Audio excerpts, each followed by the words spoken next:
Yo, yo, yo, yo, yo, yo, yo, we are back. We are back with another stream.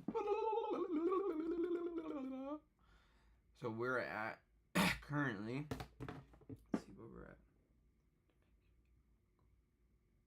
Want to make sure we're all gooch. Want to make sure we're all gooch.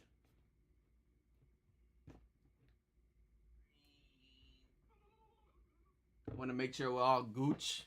So, just want to say thank you guys for the recent support. Thank you guys for everything you guys been doing. Just wanted to say that. We're at currently we are at 127 subscribers and we have 37,516 views. We joined last year on June 9th, 2023. We've only been on here for not even half a year and we're already at 127. That's pretty good in my opinion. I know Ronaldo's more, but that's not me. Let's see, go to my videos. I want to just show you guys analytics really quick so you guys can check out the analytics and everything that's been going on around my blog. Not my blog, but you know, my studio blog, which it doesn't want to load.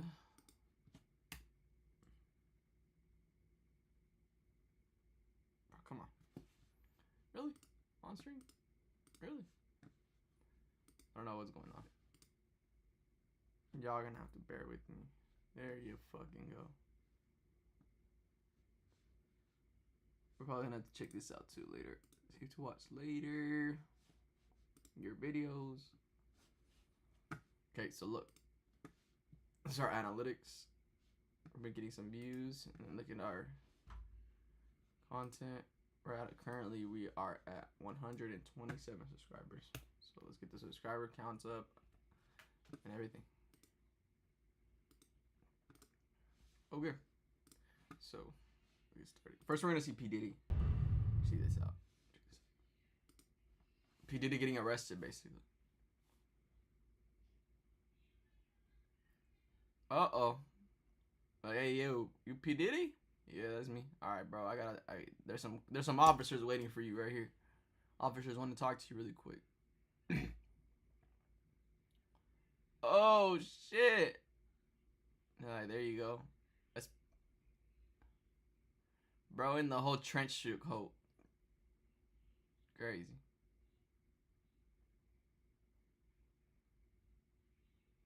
And he's out.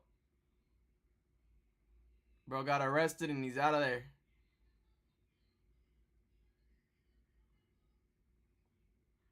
Quick.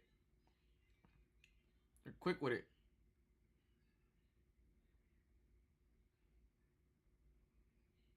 Damn. They got him. It's quick. That was so quick.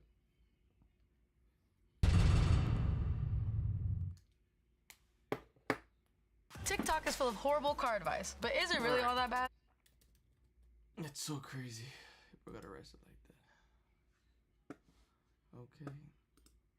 Let's watch this one. And I'm most likely gonna post this later, so we will record. Yo, yo, yo, we are back with another video. We are back with heated confrontation and horrific. Ooh, like and subscribe for more because we are getting videos out daily, non-stop. Road to 100K. Oh, whoops, wrong. Road to 100K, road to 100K. Let's get it.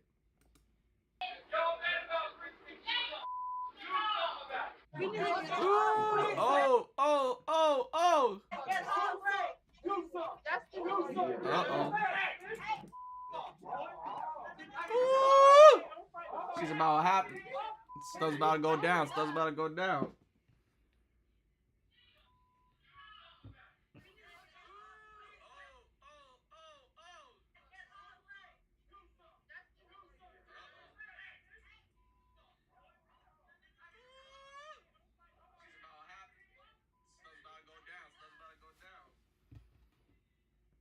Trying to make sure that we're like you guys can hear me perfectly because sometimes the video is overheard more than me, so I just want to make sure that you guys can hear me within the video so I don't have to keep pausing it and speaking.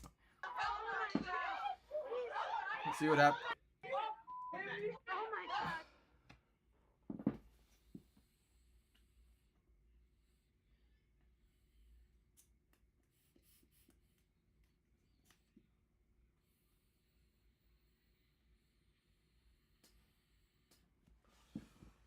Got in a road rage incident on the bus.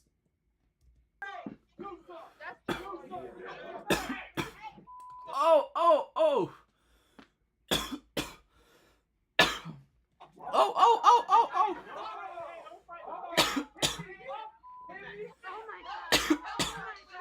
See what's happening. Oh, what happened? Oh my gosh. Oh, he had a knife on him.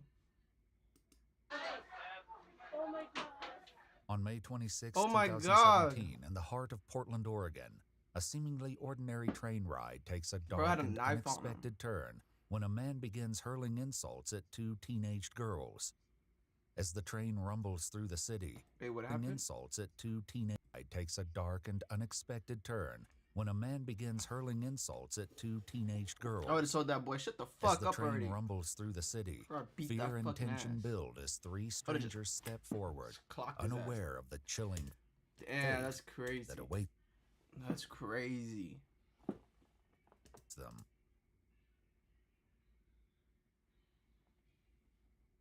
That's crazy.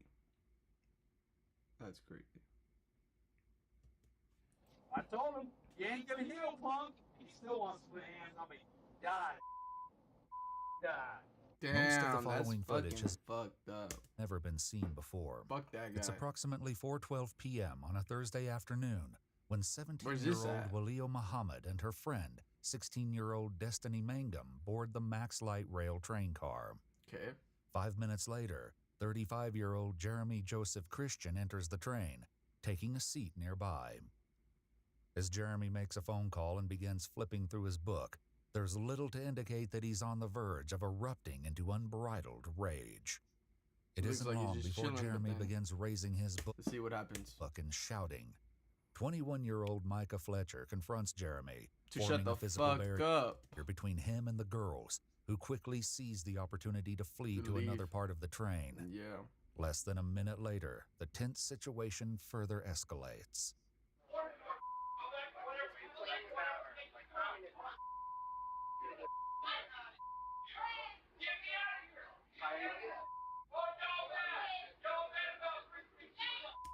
Not mad about free speech, but mad that you just don't shut the fuck up.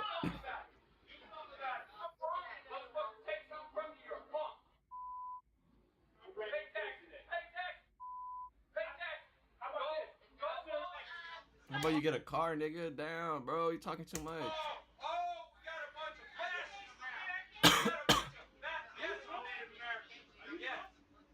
Are you drunk? While many bystanders do their best to ignore the unnerving exchange, they will ultimately have no choice but to react as the situation will descend into unimaginable violence. Who said you don't have a man? We Americans here. Who said you don't? I don't give a you ISIS. I don't give a who you are. Saudi Arabia. Saudi Arabia. Norway just illegalized circumcision. It's a brutal. What is he talking about? When he said that, you should guys known that he's crazy in the head. He's not all there. That's what it is. Oh yeah, my body, my choice. Bro's crazy. Bro's crazy. Kill yourself. A billion Christians killed, a billion Muslims, and the Jews killed themselves. Someone needs to shut that guy up, but is what it is. It is what it is. At 4:31 p.m., as the train pulls into the Hollywood Transit Center, 23-year-old Talisha Namkai Meche can be seen approaching Jeremy with his cell phone recording. Hold on. Bro's recording it. Bro's like, let me get this footage. Let me get this fight. Fight's about to happen. Bro just broke his phone.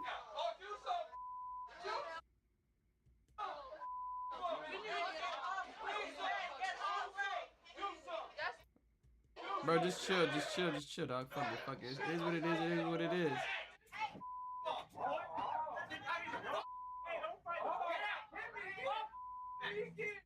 Oh, he's got the weapon right there in his hand. Look at it. A 3-inch folding knife. Right there. Look at. Bro has a switchblade on him. Bro has a blade on him. That's crazy. He's seen Look at clutched this. in his right hand just before the unthinkable stabs him. happens. Get off the mat. Go on again. Oh my god. He fucking, I bet he cut his throat.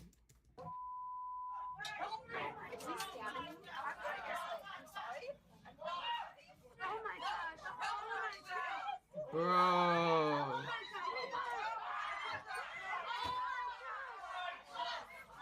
Oh my god. Call 911. Help the boy out. Micah Fletcher, Talesian Namkai Meche, and Ricky Best were each Oh, they were both stabbed? How so fast? violently stabbed by Jeremy, Oh, nobody beat who this then ass? exits the train onto the platform. Nobody beat him seemingly up? not finished Nobody with his helped him? brutal Nobody? rampage. You guys are pussies!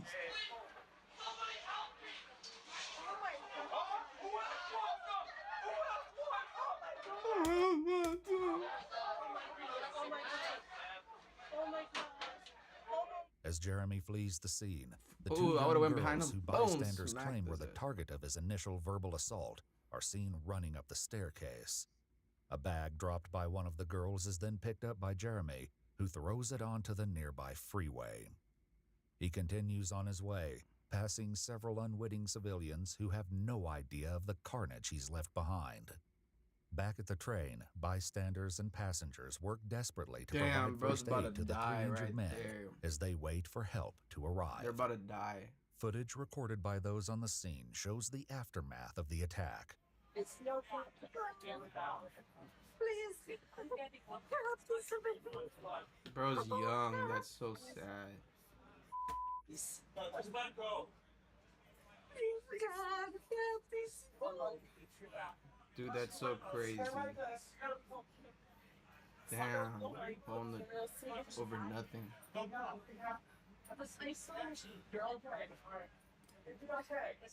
Bystanders can be seen frantically trying to save the men's Damn, lives. man. Other footage captured the scene just outside of the train after the paramedics had arrived.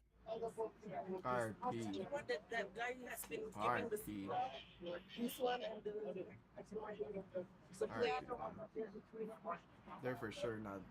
They're not. Somebody, the guy probably stabbed his, what's it called?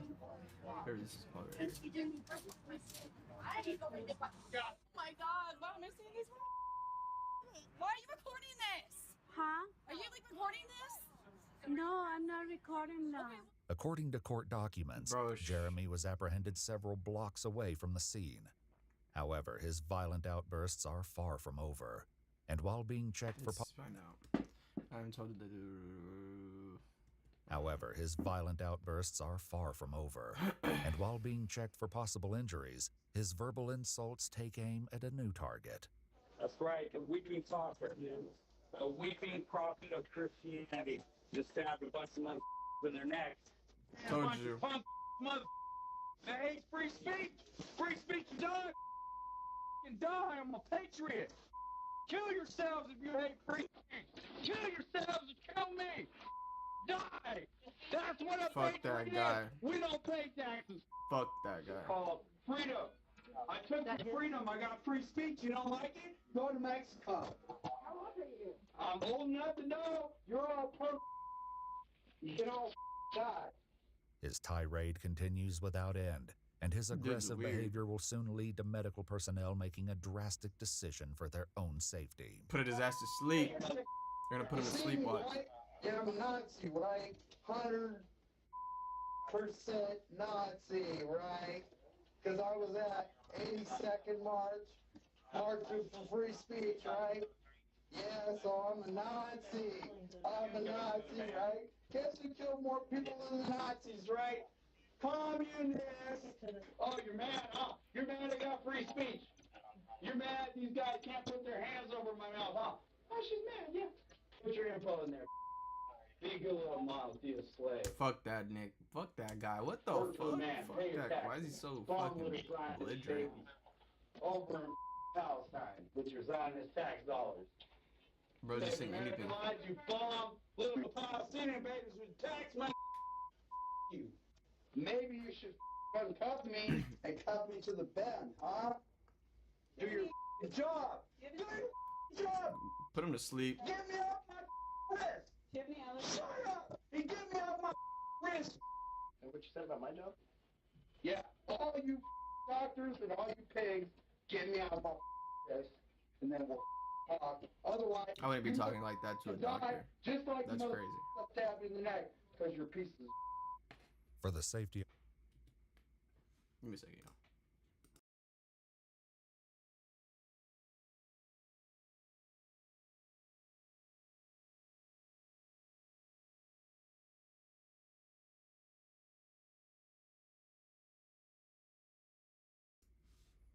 Alright, my bad. Of officers and medical personnel, he's confined to a stretcher and fitted with a Damn. sheer covering known as a spit hood He's before gonna being die. moved to a secure police vehicle. Oh, no. Well, he no. just That's stabbed German. it. Yeah. That's the other dude that stabbed them. That's right. I'm airing out mother throats. You think I give a what I spit on? Yeah, put a mask on. Put a mask on. That's right. There you Bro go. stabbed 3 people. Because I'm a real patient. Back in there, watch your head. Yeah. I know the drill now. Bro, put a mask on them. I'm all good. I stabbed a few mother in the neck. I'm happy now. I'm happy now. I can rest easy. You guys have a good one. I'm a patriot. I'm a patriot. I'm happy. He's a patriot. I'm happy. I'm happy. Yeah, there you go. Do your job. Patriots See you claim. later. See you later.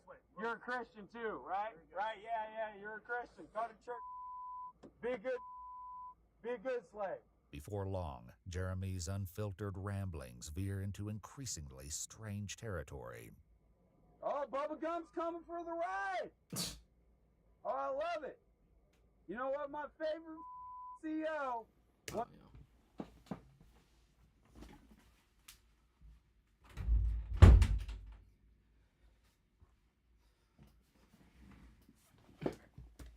This punk thought he could change the radio station all the time as we're going to Two Rivers. Guess what he got? Bubba Gump treatment. Bubba Gump. Shrimp cocktail. I don't Shrimp get it, bro. gumbo. That's right. You. Go to church on Sundays and die with the rest of the mild tears. You guys remember a movie called Star Trek: The Voyage Home? It's not real, When they dummy. stole a Klingon bird of prey, and they had to come back to SeaWorld, snatch up that humpback whale. Well, guess what, guys? It wasn't fiction.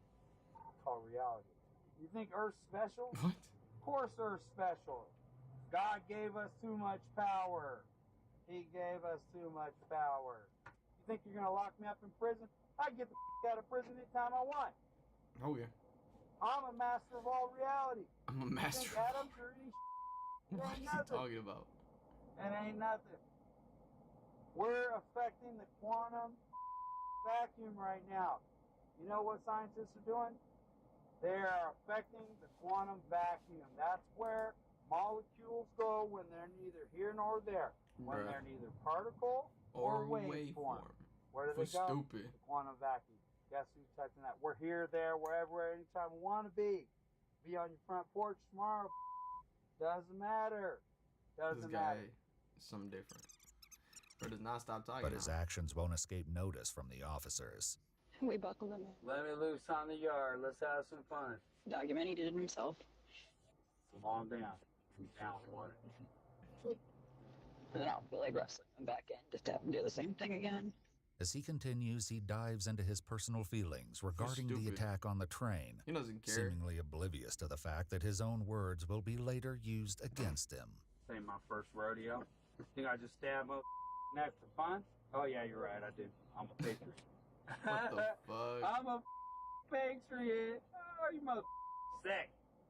All you mother liberals kind of wish you stuck up for free speech. Shouldn't have let those Republicans get the banner. You guys up. You guys are done now with Trump and all this. Done. See what I'm saying? Ain't just me stabbing Of course, he's a Trump supporter. the neck. You mother done. Portland's done. But I remember when it was Skinhead Central in the 80s. I remember when it was Outlaw Central in the 70s. See, I was born here. Sharia Okay. law. Kill yourselves. Hopefully these motherfuckers dies. Especially if my put hands on me with the nipple shirt. I told him, you ain't gonna heal, punk. He still wants to put hands on me. Die. Die. Taking his trial, you better show up. Better show up. Let him know all this I said. All this hate speech. That's called crazy. Free speech. They are gonna Free bring that in speech. trial for sure. Nothing but around here in Portland. It's born here. I remember when coming over with 2 strikes. 3 mother drive-bys a week and twice on Sundays. Grew up in that. Come here. All right. Put shit, mask on. Die. All right. Call those out here. That's right. It's a hate crime. Hope they all die. Oh, man. Why is this guy's damn neck? Because I'm alive. You guys are just going to have nightmares about it, right? Why is this guy's damn neck? Because I'm a patriot. That's why I believe in freedom. Well, they're gonna die. Oh, you guys don't You just like got it? murder. All those anarchists breaking windows, that's freedom of speech. That's called libertarianism. Libertarianism. Oh, I know. I'm a domestic terrorist, right? According to Hillary Clinton, 1996. Oh, yeah, I'm a domestic terrorist. That's right. Your own citizens. Your enemy. Sorry about your luck. I couldn't bring myself to vote for Trump or Clinton. Nah, they got for Trump, though. Slightly What? better than Clinton. Slightly better. Test the patience of the officers, who have so far given no attention to his outbursts. This is good. The officers are professional. Snake me in the back of this car, huh? Well, you're gonna go to jail. Die! Of his audience, notably silent for the first time since his apprehension. It won't last, however, as his initial interview is soon to begin. Right, cut out. Bro's ready to yap. He's a yapper. You're alright.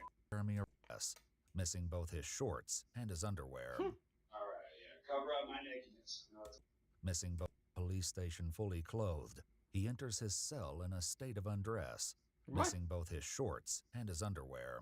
alright, The yeah. fuck? Cover up my nakedness. No, it's offensive.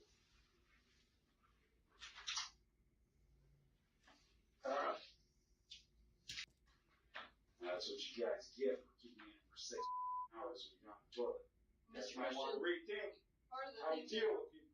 part of the thing we were thinking of was because it seemed like things were kind of going awry and a bit violent, we weren't sure how you were going to be reacting. What do you think when somebody assaults me on the max? If they f***ed up, they die. Okay, I hope they die. Oh, I bet you, huh? I bet she's gonna know I f***ed up, huh? But it's, Now, huh? that, Oh, I bet you, huh? I bet she's gonna know I f***ed up, huh? but it's Oh, The detective must Mirandize Jeremy before questioning can begin.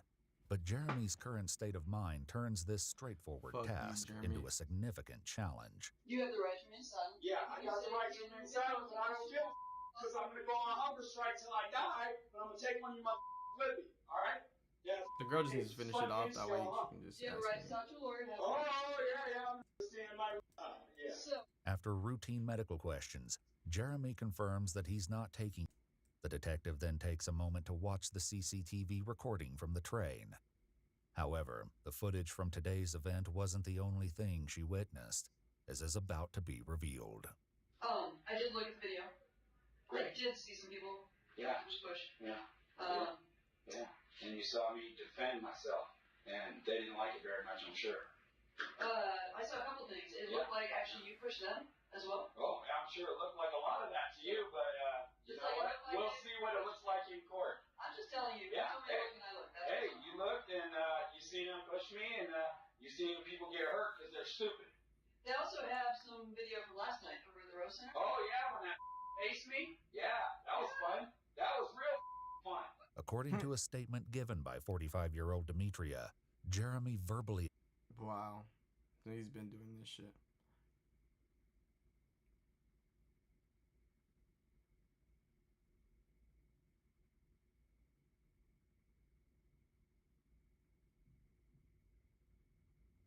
attacked and threatened her life That's as she rode the fucked MAX up. train just one day prior to the tragic stabbing Oh, of what the a- 3 men. She claims he threw an object at her and in Wouldn't do nothing to me. self-defense She maced him in the face before kicking him in his groin. That's right. Threatening? No. What did you say to her? You can watch the video on that too, right? I don't think there's audio. Listen, you guys all got it on camera. You see what happened. I'm just wondering. That's how down in this town, all right? Alright, sure it What does. did you say to her? It doesn't matter about her. I don't care that she maced me. I thought it was funny. But that's the type He thought it was funny that she got maced. goes down. All right? You don't have free speech. I remember when liberals stood up. And I said, Much worse. just shut the fuck She didn't up. put her hands on you. All right. Well, I didn't stab her, did I? No, I don't think you threatened. I would have stabbed her. If I could have seen, believe me, if that You see? air inspector wasn't around, yeah, believe me. Believe me, if that air inspector wasn't around, yeah, believe me. You mace me, you're gonna get stabbed too. Well, why not do it? That's assault. Mace, that's assault. That's a felony. And you're not assault. You're not doing assault by stabbing people. That's not assault. That's not a felony. Right. So I'm on. Oh, I got free speech. Right. I deserved it. I out. Custody would eventually be shown to jurors during his trial. As for what Jeremy said to the two young girls on the train, Walio Muhammad shared her testimony and claimed that he would have the harrowing Town is going. That's See what why happened. Get their neck aired out. My bad, y'all. Right. I just don't want the to harrowing videos from the train, along with his confessions while in police custody, would eventually be shown to jurors during his trial. As for what Jeremy said to the two young girls on the train, Walio Muhammad shared her testimony and claimed that he hurled various insults at her. 23-year-old Talesian Namkai Meche died from his injury shortly after. Damn. R.I.P. After arriving at the hospital. Damn. 53-year-old Richard John Ricky Best, a 23-year-old. Damn.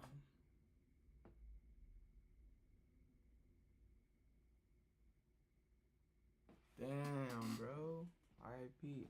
I hope this guy Army lived veteran at least died one at of the them. scene. Miraculously, Mike Oh my God! Thank God he lived. Thank God he lived. Thank God he lived. Fletcher survived a stab wound to the Oh my God. neck. When he was asked why he confronted Jeremy on the train, he Because later answered, "I simply did what I thought I should do." that's right. See?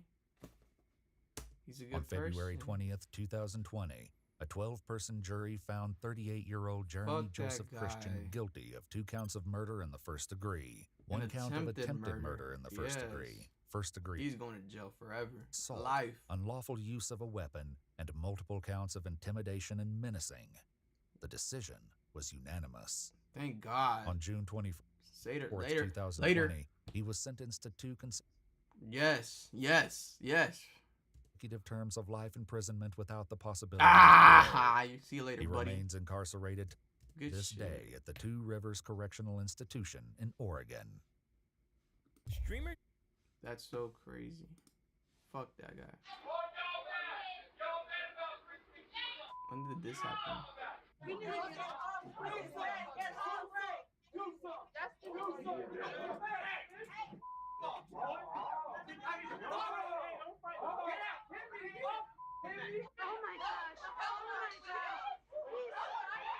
I want to see when did this 2016 happen? ride, Oh, 6, 2017. 17, 18, 19, 20, 21, 23. Wait, 17, 18, 19, 20, 21, 22. Bro's been locked, not bro, but dude's been locked up for 7 years. Ah.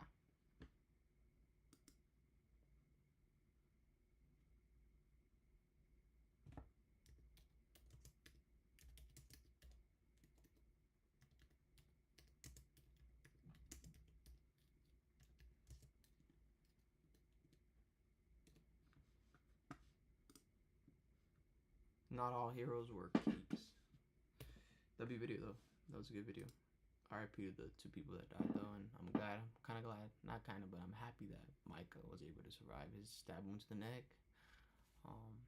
RIP to the veteran, and RIP to the 23-year-old that were just chilling on the train, bro. That's crazy. Like and subscribe for more, and I will get you guys with another video soon. We're just gonna go ahead and stop recording this one. I'm gonna keep streaming though, but I'm just gonna stop recording.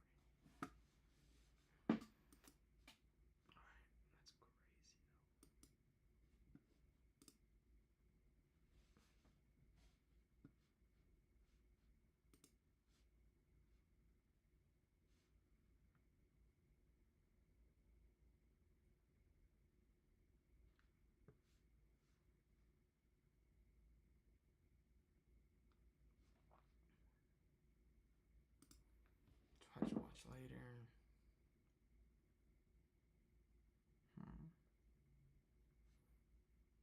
Let's watch this one. All you gotta do is check it within 30 seconds.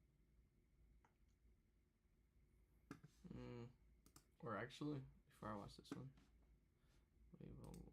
I'll leave this one on my channel. That way I don't take every single video. Streamers and YouTubers.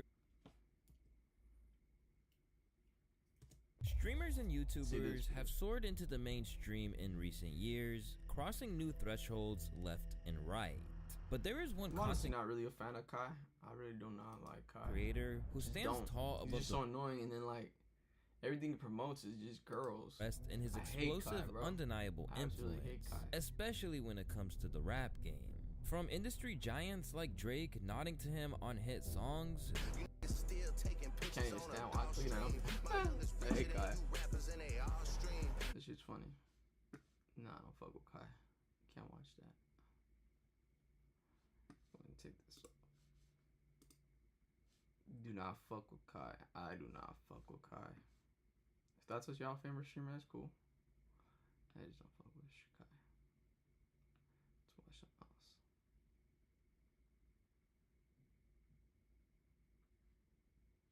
Let's see what's up. What's up and what's around. Around town.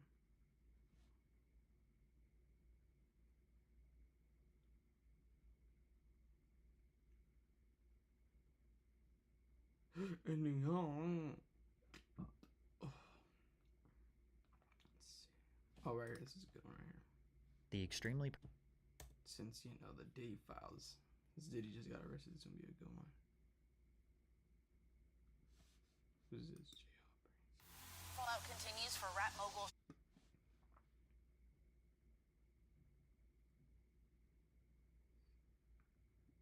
This is an hour. Who's Jay Aubrey? Never heard of this guy ever.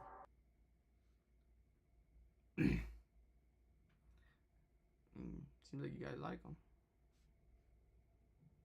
Let's go ahead and watch it. Okay, this is more recent. This is like a month, so let's go ahead and record this. And they all stream. Alright, y'all ready? 3, 2, 1. We're gonna hit start recording. Welcome back to another video, and today we got the provision of P. Diddy, a career crime. So we're gonna be watching a little bit of P. Diddy, getting some background information on that, because you know he's been arrested recently. Go ahead and like and subscribe for more. Y'all know what to do. Y'all know what to do. Okay, so let's get this video started. Like and subscribe for more. We're gonna keep getting videos to y'all daily. The grind never stops. Road to 100K. Let's get it. Fallout continues for rap mogul Sean Diddy Combs tonight as more companies announce they've cut ties with the bad boy CEO. Several law enforcement agencies are raiding the home of hip-hop mogul P. Diddy. A new civil lawsuit against Sean Diddy Combs accuses him of sex trafficking. You know him as Diddy, formerly Puff Daddy, big-time rapper, big-time superstar, and now the feds at his houses in both locations. It's like a tapestry of criminal activity. We are hearing from Homeland Security. I wanted to clear that the career of Sean P. Diddy Combs is over. It is over. It was over when that Diageo people lining up, all making the same or nearly identical allegations. It becomes much more powerful. Jay Aubrey, white team. 6 months before the allegation. I'm trying to party, dude. Who are you trying to party? For real, this was like before the whole thing. Everybody liked P. Diddy. Everybody was like, I remember the talk of the town of the tweet was like, oh, would you rather take 500K or a conversation with P. Diddy? And then now it's like, would you rather take 500K or a conversation with Jay-Z? That's crazy to me. Neither. Now just paying 500K.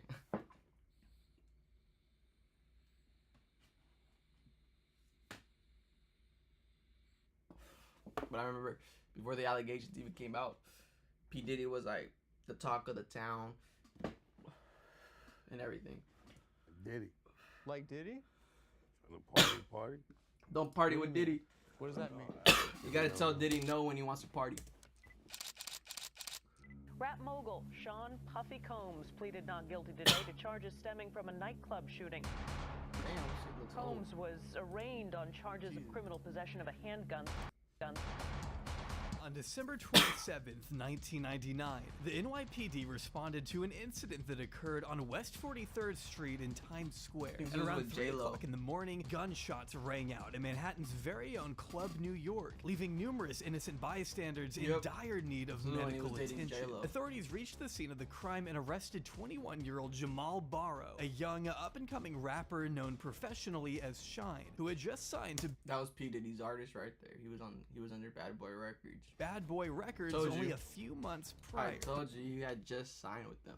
The man who signed him was nowhere to be found. Despite arriving with Shine that night, Sean Puff Daddy Combs was attempting to flee the club in a brand new Lincoln Navigator, leaving Shine alone to be charged with 3 counts of attempted murder and criminal possession of a weapon. It was paid him $1 million though. Reported that Diddy's driver sped through 11 separate red lights, damn, flying down 8th Avenue past 2 parked police cars before finally being pulled over. Officers were quick to find 2 9mm pistols inside the vehicle, prompting them to arraign all 4 passengers, which included Diddy's then girlfriend, Jennifer Told you, Jennifer Lopez. One former detective told you.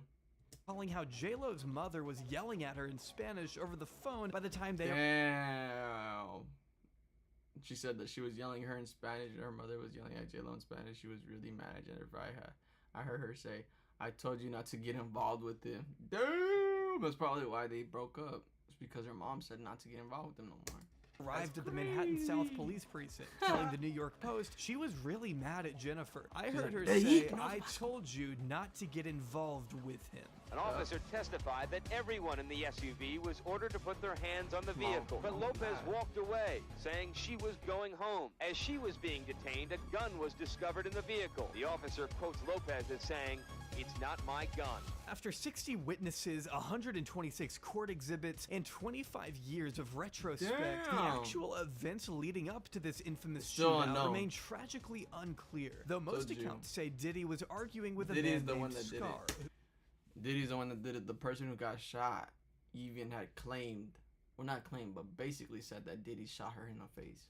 Annoyed by Diddy's relentless flexing, threw a pile of money in the record executive's face as a sign of disrespect. One club goer by the name of Natania Rubin testified she heard Scar threaten to kill Shine shortly before she says she witnessed both Shine and Diddy pull out weapons and begin firing. Natania then felt what she described as a flaming hot sledgehammer shattering her face. She got shot in the face. As I turned back to her. Look at them, That's her. That's her. I watched them, bow. Both of them fired, and the muzzle flash was like, psh, psh. Shine's muzzle flash was a little higher. He was on the side closest to the bar. So they both shot. A muzzle flash was a little lower, and he was on the side closest to where I was, straight ahead from me. I watched them both fire their guns. I watched them. Natania. See?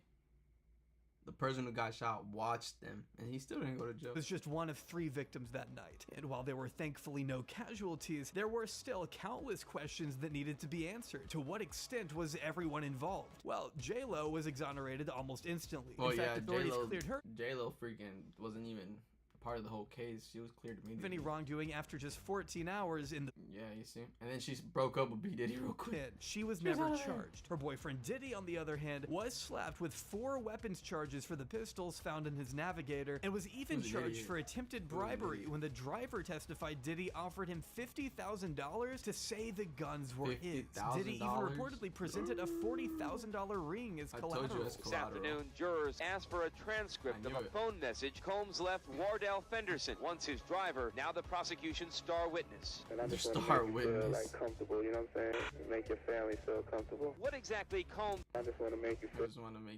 Like comfortable, you know what I'm saying? Feel like comfortable, you know what I'm saying? Make your family feel comfortable. What exactly Combs meant by that is in dispute, but the prosecution claims the rapper offered Fenderson $50,000. After a very tense and extremely public 6-month trial, however, Diddy was acquitted on all charges. charges, while his protege Shine received a 10-year prison sentence, despite Natania, the victim, maintaining since day one it was Diddy who shot her in the face, not Shine, who she says only fired his gun at the ceiling. In a recent interview with News Nation, Natania reiterated, "I literally watched them all pull out the gun. I told you.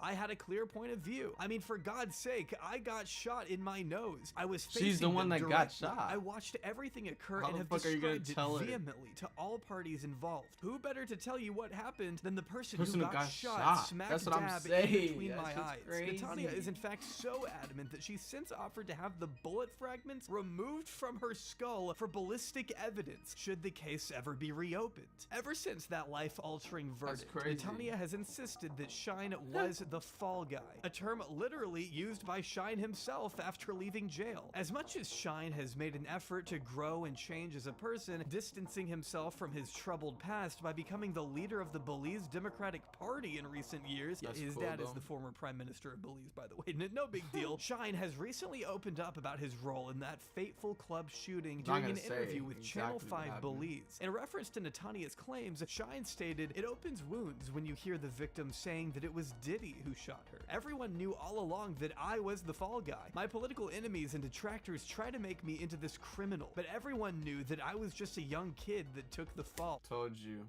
Everyone knew that was the story. I'm just saying that I've maintained my innocence all this time. While he doesn't explicitly say he took the fall for Diddy, he does make sure to emphasize what Natania is telling us, saying, "I didn't get into who did what, but the victim is telling you who did what. Fragments were never removed, so there was never any forensic testing to say who it was, but the victims are vindicating me," clarifying once and for all that he's moved on and that he doesn't want to relive those tragic experiences. Now Diddy in jail, come on.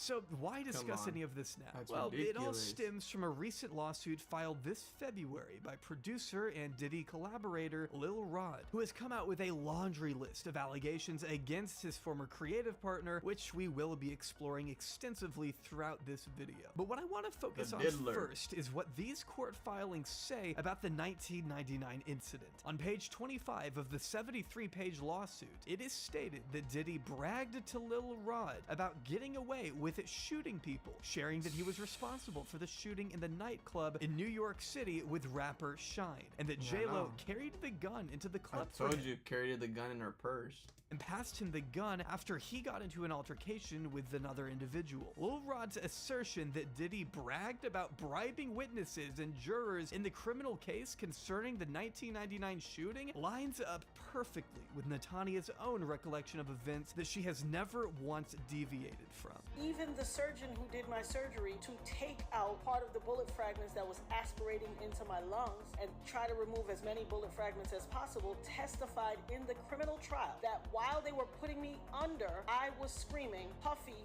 pew pew me in the face." But as mentioned, this is far from the only concerning allegation against Sean P. Diddy Combs. In fact, there are entire decades of those, with the most recent wave of lawsuits being the most shocking and disgusting of What do you guys think of P. Diddy? all. Which is why today we'll be going through all of these stories, presenting them as cohesively as possible here in this video. It's gonna be a long one, and I don't doubt it will get pretty dark. While Diddy has yet to be charged for anything connected to the recent flurry of allegations against him, I think it's important we know what exactly he's currently facing in order to get a better sense of who he is and where he may go from here. But in order for that to happen, we need to start a little further back.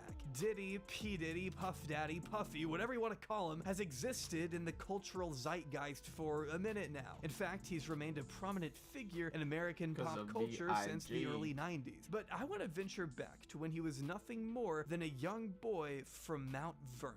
Born in Harlem in 1967, Sean Combs was raised by a single mother in New York following the murder of his father in the early 70s. He attended a Catholic boys' school throughout his adolescence before eventually enrolling at Washington, D.C.'s Howard University during the late 80s. Initially seeking a business degree, Diddy spent most of his time driving around in his convertible and throwing rowdy parties that one former student described as a once-in-a-lifetime type vibe to Rolling Stone. Not all of his former classmates look back on Diddy so fondly, though, with another Another former student telling the magazine she kept as far away as possible from the rapper after he allegedly caressed her back without consent and asked if she wanted to meet his friend, alluding to Diddy's creepier, volatile side by recalling how he flew off the handle when she confronted him for cutting her off in the cafeteria line, with yet another student describing how Diddy would persistently tap on the classroom window to get his girlfriend to ditch class. Noticing how she would tense up whenever Diddy appeared, the student told Rolling Stone he just had a weird control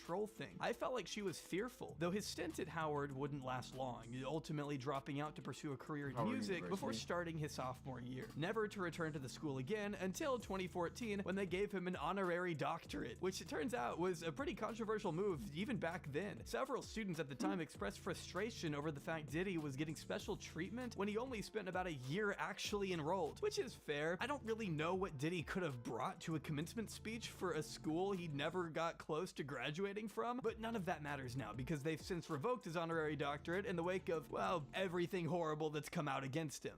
The university also made the decision to return Combs' $1 million contribution and terminate a $1 million pledge agreement from the Combs Foundation. But that was all way before he became established in the music scene. The way Diddy first got his foot in the door was by becoming an intern at Uptown Records, one of the oldest hip-hop labels whose roster once included the likes of Mary J. Blige, Father MC, Heavy D and the Boys, and of course, the notorious B.I.G. Needless to say, this is where Diddy began forming some of his earliest friendships in the industry, gradually working his way up to talent director and eventually to vice president of the entire company. That is until a falling out with the CEO, Andre Harrell, modestly telling Oprah Winfrey years later that the reason Andre fired him was because there can't be two kings in one castle. I don't presume that was the exact reason he got fired, but that's what he tells people. Still, the connections he made through Uptown would ultimately serve him well in 1993 when he launched his own label, Bad Boy Entertainment, just weeks after leaving his old job, signing Biggie immediately, which ended up being a huge blow to R.I.P. B.I.G.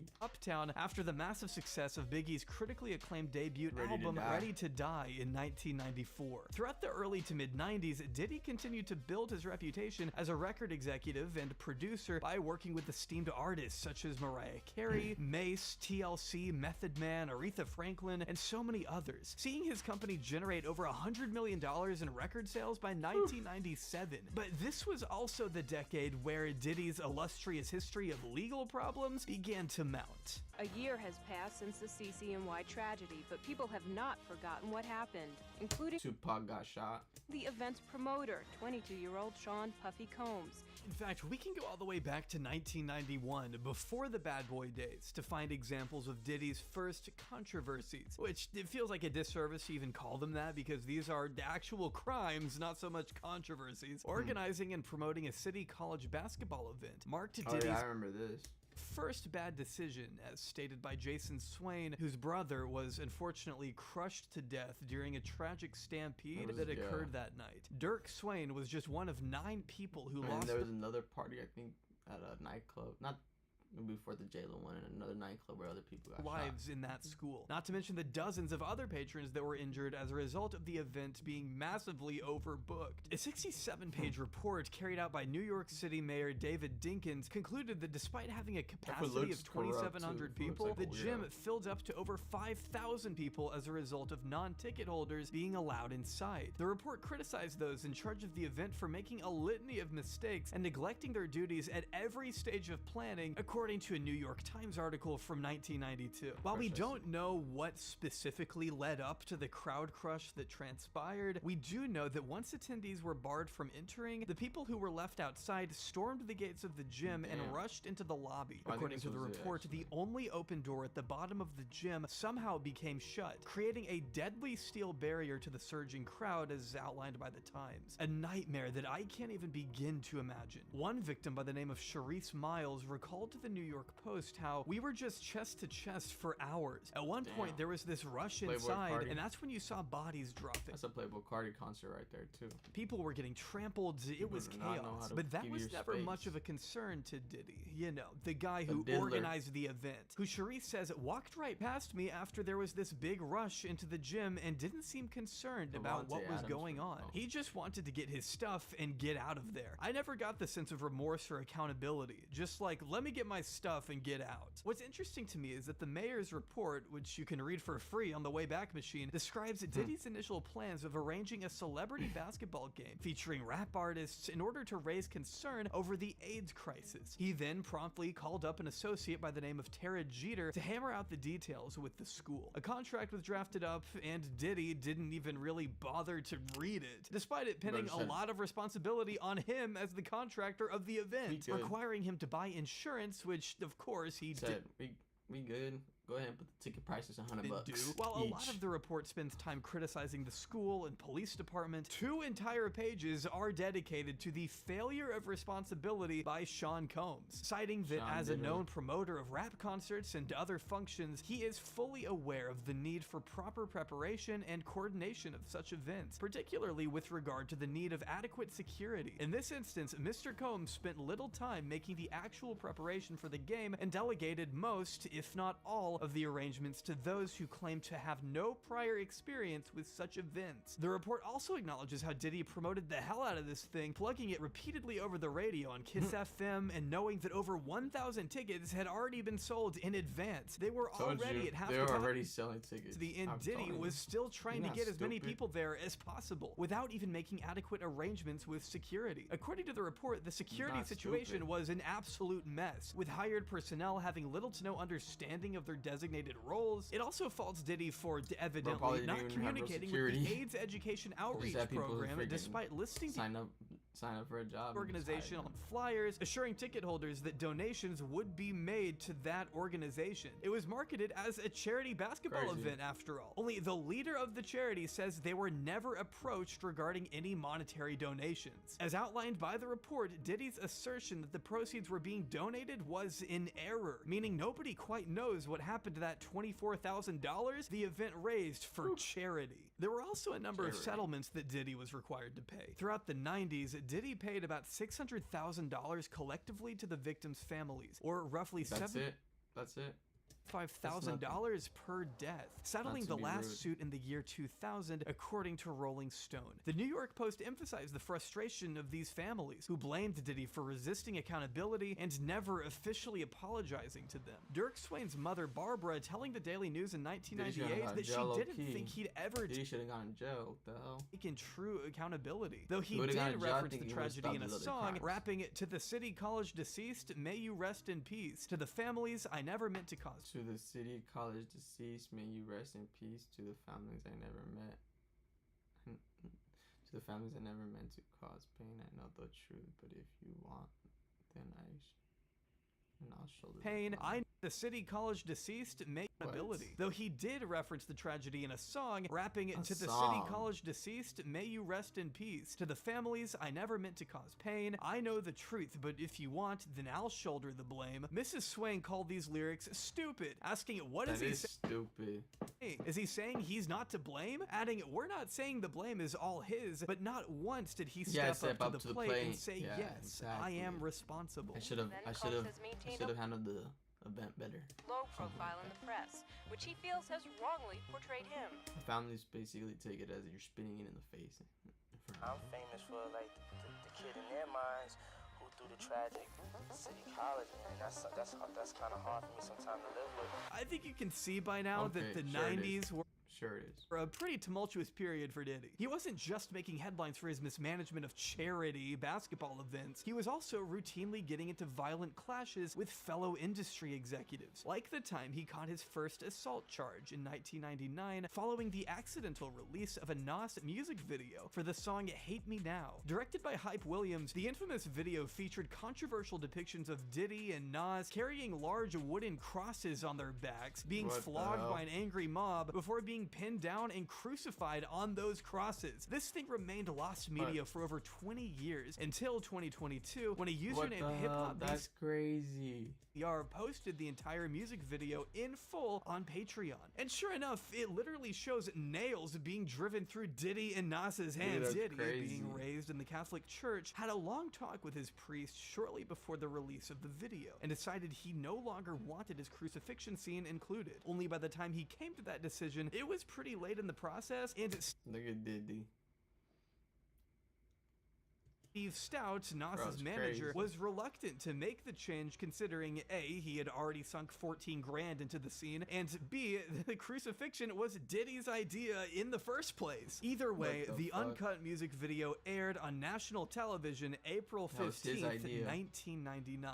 And according to XXL, it was only a matter of minutes before Diddy and his bodyguards burst into Steve's office to violently assault him, clubbing him over the head with a champagne bottle in front of 2 clients. As Steve recalled to the LA Times all the way back in 1999, one minute I'm in the middle of a meeting, and the next minute I'm down on the floor and Puffy and his guys are kicking and pounding me. One of them picks up a So you see, Diddy had previous, like, violence chair and throws it at me. Then Puffy throws my desk and they just walk out like nothing happened. My jaw and my head were all swollen. It was a traumatic experience, and in the middle of it, I didn't know exactly how to feel. I was upset, embarrassed, scared, angry. As far as I'm concerned, this was an attempt on my life. Also, telling the New York Post at the time, I'm scared of him, despite Steve standing 6 feet tall. I'd be scared of him too. Bro got money. Bro's got the power. Bro can literally make any problem go away, type of deal. And weighing over 300 pounds, as the Post mentions. Too. But I have to defend the record. Bro's worth $1 billion. It's the record industry versus Sean P. Diddy Combs, he added. Everybody is afraid of him. He has a dark history. It's obviously obvious that he can do almost everything. Bro's been doing it since the 90s.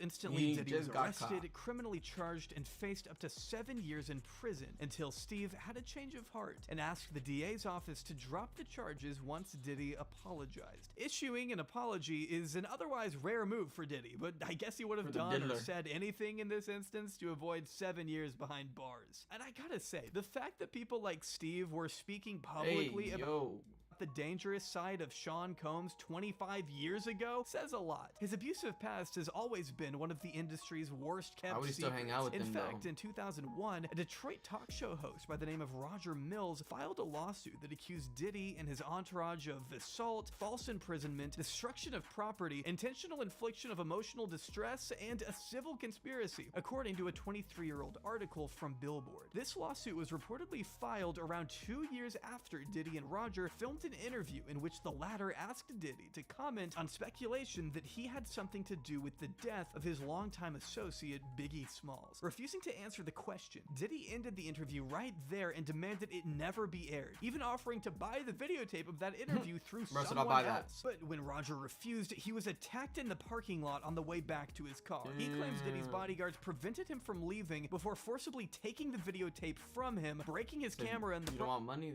We'll just take it from you then. Process and twisting his neck and shoulder in the assault. While Diddy was forced to appear in court, he testified that he didn't remember the incident. Despite Detroit police being able to confirm that an incident did in fact take place, the jury quickly ruled in favor of Diddy. Which is not unlike another instance in 2004 when a judge overturned a civil judgment calling on Diddy to pay almost $500,000 to a limo driver who claims he was assaulted by security detail Diddy had hired to protect Mary J. Blige. Despite the driver, Cedric Bobby Lemon, where is Mary J. Blige? Why isn't she saying anything? Literally wearing the necessary credentials to allow him backstage, he claims I wanna Diddy had so many friends, so many people at that Breakfast Club. Where's everybody now?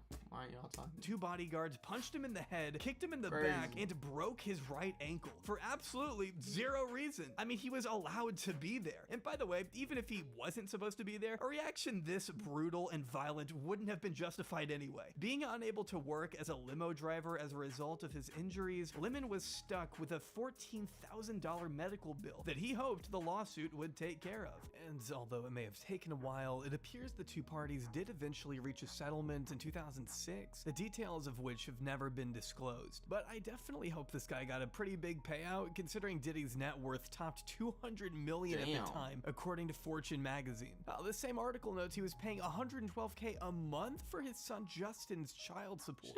Clearly, Diddy is not unfamiliar with controversy. He was in the news for this kind of thing all the time in the 90s and 2000s. Take, for example, a bloody altercation at an Atlanta club club in 1995, where Diddy's longtime bodyguard Anthony Wolf Jones was involved in an argument between bi-coastal hip-hop group members from Bad Boy Entertainment and Death Row Records, Suge Knight's infamous record label that went on to sign Tupac Shakur. According to a 2001 report from the Los Angeles Times, an off-duty Fulton County sheriff by the name of Chris Howard, who had been working security detail at the club that night, witnessed both groups in a heated argument that included Diddy and Suge. It got so bad that Howard had to step in and break it up. Things calmed down for a second, only for another flare-up to occur, this time between Wolf and a man by the name of Big Jake Robles, a close friend of Suge. Howard then ordered the two groups to leave the club, making sure to keep Suge's party inside as Diddy's entourage cleared out. As Howard recalled, "I told Suge, okay, the coast is clear," and we walked outside and he got into the limo. His partner was just about ready to get into the limo when all of a sudden Puffy's guys came around the corner and one of them had a gun. I chased the guy with the gun around the corner. He handed the gun off to another guy. It was a 45. By the time I got back out front, that's when the guy took a shot at Suge's partner. He shot him 2 or 3 times, alleging he then saw the shooter jump into a car with Diddy's associates. The police arrived 15 minutes later, but at that point, the shooter was nowhere to be found. No weapon was ever recovered, and the victim, Jake Robles, died in the hospital a few weeks later, according to the LA Times. Basically best friend. One witness recalled seeing Diddy's bodyguard, Wolf, pull the trigger. But that never really went anywhere. As this article points out, Diddy and Wolf were both standing trial in Manhattan on gun and bribery charges pertaining to the 1999 Club New York incident at the time this whole thing was being investigated again, which kind of took precedence in the media. To this day, Suge Knight still blames Diddy for what happened to his right-hand man. It's Diddy. It's also important to point out here just how popular Diddy was at the time of all these disputes. Following the he was hella popular. He was like fucking tragic and mysterious murder of Biggie. Diddy's even after like 2023, 2022.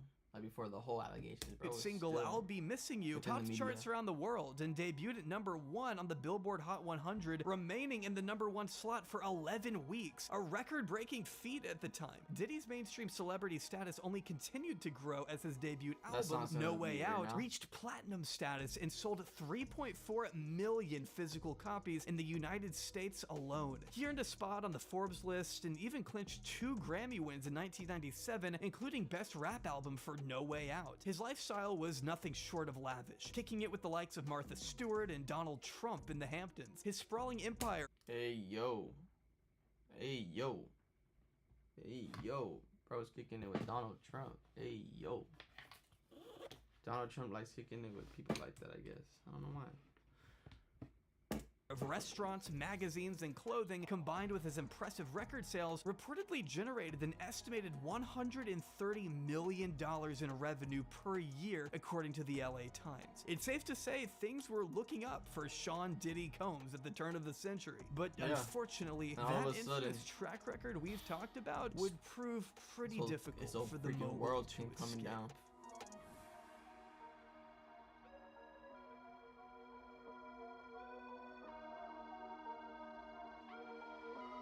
I remember that.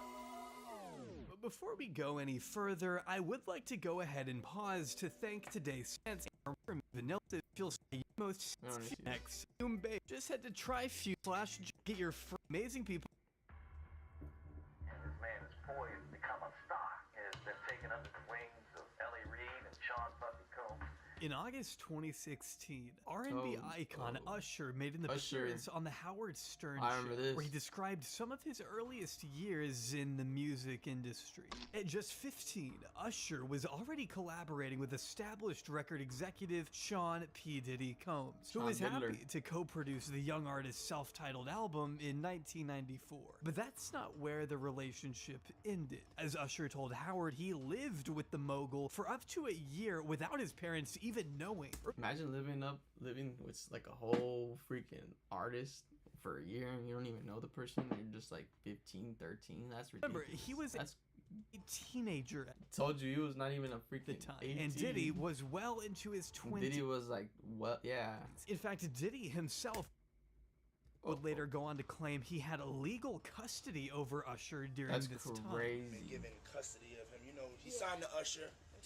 I had legal guardianship of Usher when you know he had legal guardians. That's weird. He did his first album. I did Usher's first album. What we know for certain is that Usher, but it's because he has Bad Boy Records. As said, Diddy introduced him to an entirely new world. And Justin Bieber was signed under Usher, and Usher was signed under P. Diddy. That was wildly inappropriate for someone as young as Usher was. In fact, in a 2004 interview with Rolling Stone, Usher revealed that Diddy had shown him a totally different set of specifically when it came to sex. Girls were always around, Usher explained. You'd open a door and see somebody doing it, or several people in a room having an orgy. You never knew what was going to happen. Fast forward 12 years, and Usher's testimony hasn't changed a bit. With Howard asking about something called a puffy flavor camp? No joke, that is actually a term coined by Diddy. We're sending you over to something called Puffy Flavor Camp. There you go. To learn some... Camp. Yeah, that's what it was called. I don't think I could come up with a more horrifying sequence of words if I tried. Flavor camp? Puffy flavor camp? It sends shivers up my spine. It's so sinister. It was during this interview that Usher confirmed once more he got a chance to see some things by living with Diddy. And despite saw a lot of things, being a child, was exposed to an explicit lifestyle he couldn't understand. Hey, it was curious. I got a chance to see some things. Yeah, but you were 13. What were you seeing? I went there to 13, bro. It was not even 15, 14. It was 13. Lifestyle, right? And I saw it, and it was, but I don't know if I could indulge and understand what I was even looking at. When Howard's co-host Robin Quivers attempts to ask whether or not girls would approach him at Diddy's house, Usher cuts her off before she can even get the question out, keeping it vague but insisting there were some curious things taking place. So nobody tried to, you know, some woman didn't come along. I didn't say that. Okay. I didn't say that. What I did say is that there were very curious things taking place. Curious things taking place. And I didn't necessarily understand it. Briefly touching on the wild parties before Howard finally asks if he'd ever send his own kids to Puffy Flavor Camp. And I think Usher's immediate response here really says everything. You're a dad now. Would you ever send your kid to Puffy Camp? Hell no. See? These quotes from Usher only resurfaced recently, around the same time as these videos featuring a 15-year-old Justin Bieber. As of today, you can actually still find this 14-year-old video up on Justin's YouTube channel, originally posted in November 2009, right as Justin was becoming a global sensation. Yeah, he was becoming like a global star. The 2-minute video has generated headlines again due to it being an extremely uncomfortable That is watch. uncomfortable. Ominously titled. There's even like a phone call with when he called him. It's so uncomfortable. He's like, you haven't called me in a minute. Oh, well, it's because I don't have your Justin number. Bieber's 48 Hours with Diddy. The first 30 seconds feature Diddy gifting the young pop star a brand new Lamborghini. He promises Justin that in a year, when he turns 16, this car is all his. And when he turns 18, he gets the giant mansion behind him. You know what I'm saying? I'm gonna let you rock this every time. Right here? Yeah, this gonna be yours. So, every time you come in LA, it's a little dusty. Then, when you get 18, you get the house. Get the mansion. Okay, I get the mansion. Yeah. Justin asks where they're going, and when Diddy asks him where he wants to go, that's when it gets a little more awkward. So where are we off to now? Where would you like to go? I mean, wherever you want to go. The way Justin stutters and stares into the camera with a sort of distant look on his face is already enough to raise eyebrows now, in retrospect, knowing the horrifying allegations that have been leveled against Diddy. But if you thought this video couldn't get any more uncomfortable, just wait. Diddy assures us that while Justin is having the time of his life, spending 48 hours with the mogul, he can't disclose what exactly they're getting up to. But he does promise that whatever it is, it's any 15-year-old's dream. Where we hanging out and what we doing, we can't really disclose. Look at this smile right here. Where we hanging out and what we doing, we can't really disclose. But it's definitely a 15-year-old's dream, and given custody of him. You know, he signed to Usher. I'm signed to Usher. The way Justin quickly reiterates that he's signed his face too. Look at it. Bro's all creeped out. Usher right here really strikes me as odd. He just comes across as afraid in this video. Like there's something off about the entire thing. Justin looks like he's being held at gunpoint, even having to stand next to Diddy. Diddy then says they're gonna go buck full crazy for the next 48 hours. And asking Justin what he wants to do, this is how he answers. 48 hours, let's go, let's just go get some girls. Let's go get some girls. Man after my heart, that's what I'm talking about. With everything that's since come to light, it's hard to watch this and not feel creeped out. The implication that a grown man like Diddy is about to go out and help a teenager find out. The implication that a grown man like Diddy is about to go out and help a teenager find girls is pretty perturbing on its face. And even if we want to be overly generous and say, oh, it was a bad joke or something, this isn't their only uncomfortable video together. In a follow-up that was posted to Diddy's channel the next year, we see Diddy borderline interrogating Justin, who is now 16, wondering why he hasn't been keeping in touch. He says he's been calling him and isn't sure why they don't hang out like they used to. What's up, man? You good? I'm good. How are you? Right, young brother, everything? I'm good. Good? Selling out arenas and everything? Starting to act different, huh?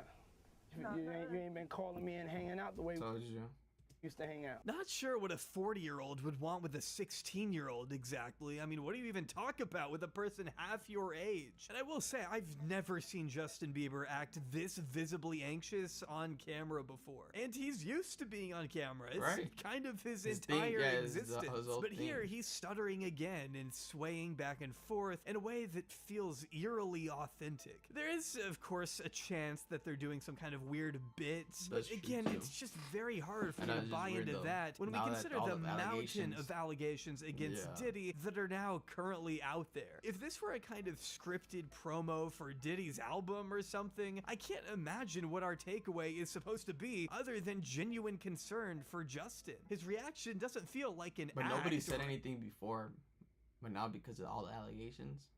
Joke. This feels and looks too real to me. And of course, there is a very good reason these clips came back under scrutiny.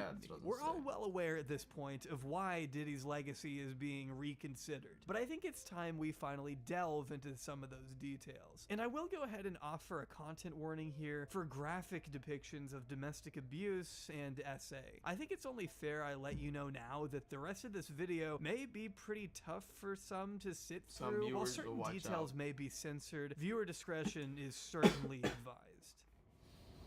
But did you party with Diddy a lot? No, not really. I would go to the party and leave early. See, a lot of people would say that. Hold on.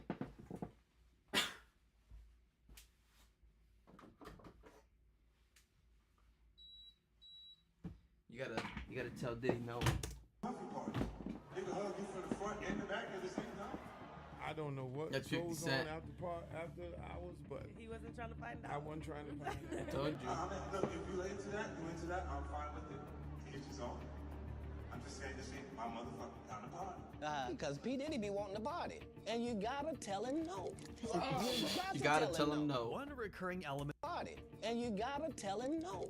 My motherfucking kind of party. Cause P. Diddy be wanting to party. And you gotta tell him no.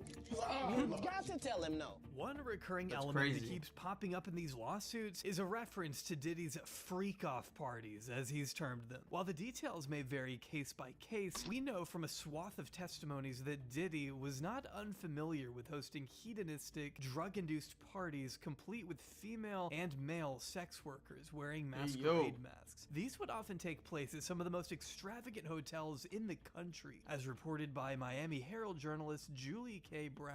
Back in March, Brown described these freak-offs as sex parties so brutal that the young women and men lured into attending them would often vomit and pass out from being drugged, beaten, and raped, sometimes for hours on end. What did Cassie tell you about these freak-offs? You know, that he would hire these, like, sex workers and, like, they would have, you know, sex with her or whatever, and he would watch and tell them what to do. When Diddy's longtime girlfriend, Cassie Ventura, filed her lawsuit back in November, she opened up about Diddy's constant need to have these freak-offs, or FOs, every week. He would decide on having one and to moments, according to the lawsuit, expecting Cassie to find the location and hire the sex workers herself. The lawsuit even goes on to name the exact hotels where these FOs would occur, with the hotels occasionally charging Diddy thousands of dollars in damages afterwards. Cassie's lawsuit goes into excruciating detail on how these encounters were arranged, alleging Diddy.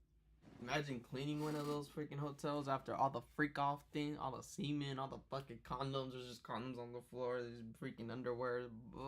They forced her to use websites and escort services to find male sex workers, specifically instructing her to search for terms like large black penises on the website, as the lawsuit asserts. He would often involve his assistants as well, asking they provide baby oil and Astroglide to the hotel suites, in addition to copious amounts of drugs that included ecstasy, cocaine, GHB, ketamine, marijuana, and alcohol that allowed Cassie to disassociate during such events where Diddy would masturbate to Cassie having intercourse with other inebriated sex workers. These FOs would sometimes last for days, according to Cassie, who says she needed to ingest IV fluids for an excessive period of time after the encounters in order to recover from all the substances her body was forced to endure. That's crazy. That girl went through some tumultuous shit that she never thought that she would ever have to go through being in the music business. For Diddy, this was all about power. He wanted total and utter control over the people subjected to these FOs. He dictated every detail, from the lingerie Cassie wore down to the color of her nail polish, which he demanded must be white so it would, quote, contrast with the skin of the black men he hired to have sex with her, as the lawsuit alleges. The suit also makes it clear Diddy would direct the sexual encounters, specifically telling Cassie where he wanted her to touch the sex workers while he masturbated and filmed it. As the lawsuit put it, Diddy treated the forced encounter as a personal art project, adjusting the candles he used for lighting to frame the videos he took. It should also be emphasized that members of Diddy's staff were actively allowing these things to happen too, according to Cassie, as she recalls one alleged instance of being cornered by his security detail, who forced her to leave her friends at her 29th birthday party to have a spontaneous FO with Diddy at a nearby hotel, despite expressing clearly to him that she did not want to go. When the pair then returned from the FO, Diddy, still being intoxicated, allegedly grabbed one of Cassie's friends, quote, like a child, and dangled the friend over the balcony of the 17th floor hotel suite. It's beyond clear that Diddy was a terrifying individual, both in status and temper. He wielded an unfathomable level of power in the music industry, which he constantly leveraged over anyone he could. After all, Cassie first signed to Bad Boy Entertainment when she was only 19 and Diddy was 37. Just the age gap alone is enough to cause concern, never mind the fact that Diddy also insisted she referred to him as Pop Pop upon learning that was the nickname she gave her grandfather. The two reportedly met for the first time back in 2005 and began dating shortly after Diddy co-produced the Young Stars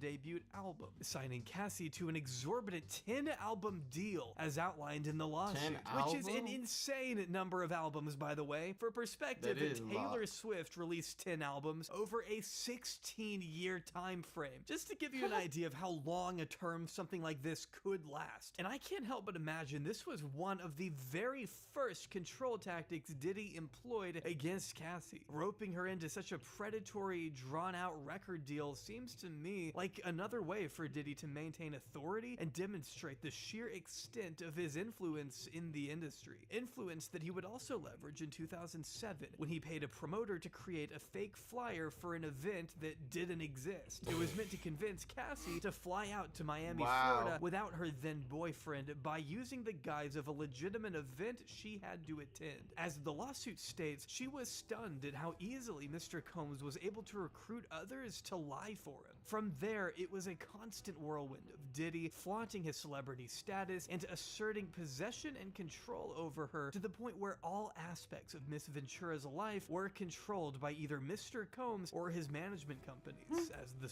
Ventura's life were controlled by either Mr. Combs or his management companies.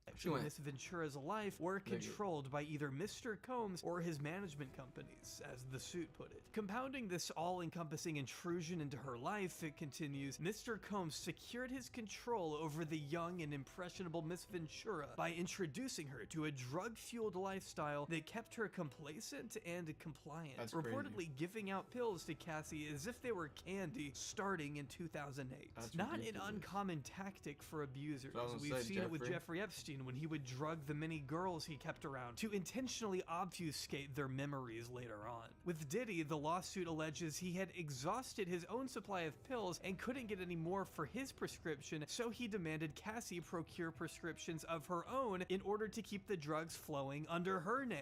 The suit states very plainly that the next decade of Cassie's life was spent trapped in a devastating cycle of abuse, violence, and sex trafficking at the hands of her former partner and boss. For over 10 years, Diddy refused to let Cassie leave his side, taking drastic measures to relentlessly terrorize the young artist throughout the course of their nightmarish relationship. During an especially strenuous time of her relationship with Diddy in 2011, for example, Cassie was actually in a brief relationship with Kid Cudi and would seek refuge at his home to escape the wrath of her abuser. Though upon stealing her phone and finding an email exchange between Cudi and Cassie, Diddy flung into a fit of rage and tried to attack Cassie with a sharp corkscrew lodged between his fingers. She escaped to Cudi's house that night, only to return later when she felt as though she could never outrun Diddy and his many enforcers. The suit then alleges he hit her and kicked her in the back as she tried to escape again. Her parents later took photos of her bruises from this incident, and after a few months, Diddy allegedly told Cassie that he was planning to blow up Kid Cudi's car and wanted to be sure Cudi would be home when it happened. Sure enough,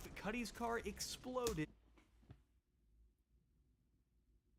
in his own driveway shortly after. Other than a single tweet in 2014 from a man claiming he had heard rumors of Diddy setting Kid Cudi's car on fire for messing around with Cassie, the event remained largely in the shadows until this recent lawsuit, only for Cudi to turn around and confirm to the New York Times that it did in fact take place. A horrifying incident that further emphasized not only the immense power and connections Diddy maintained, but the depraved measures he would take to keep Cassie compliant.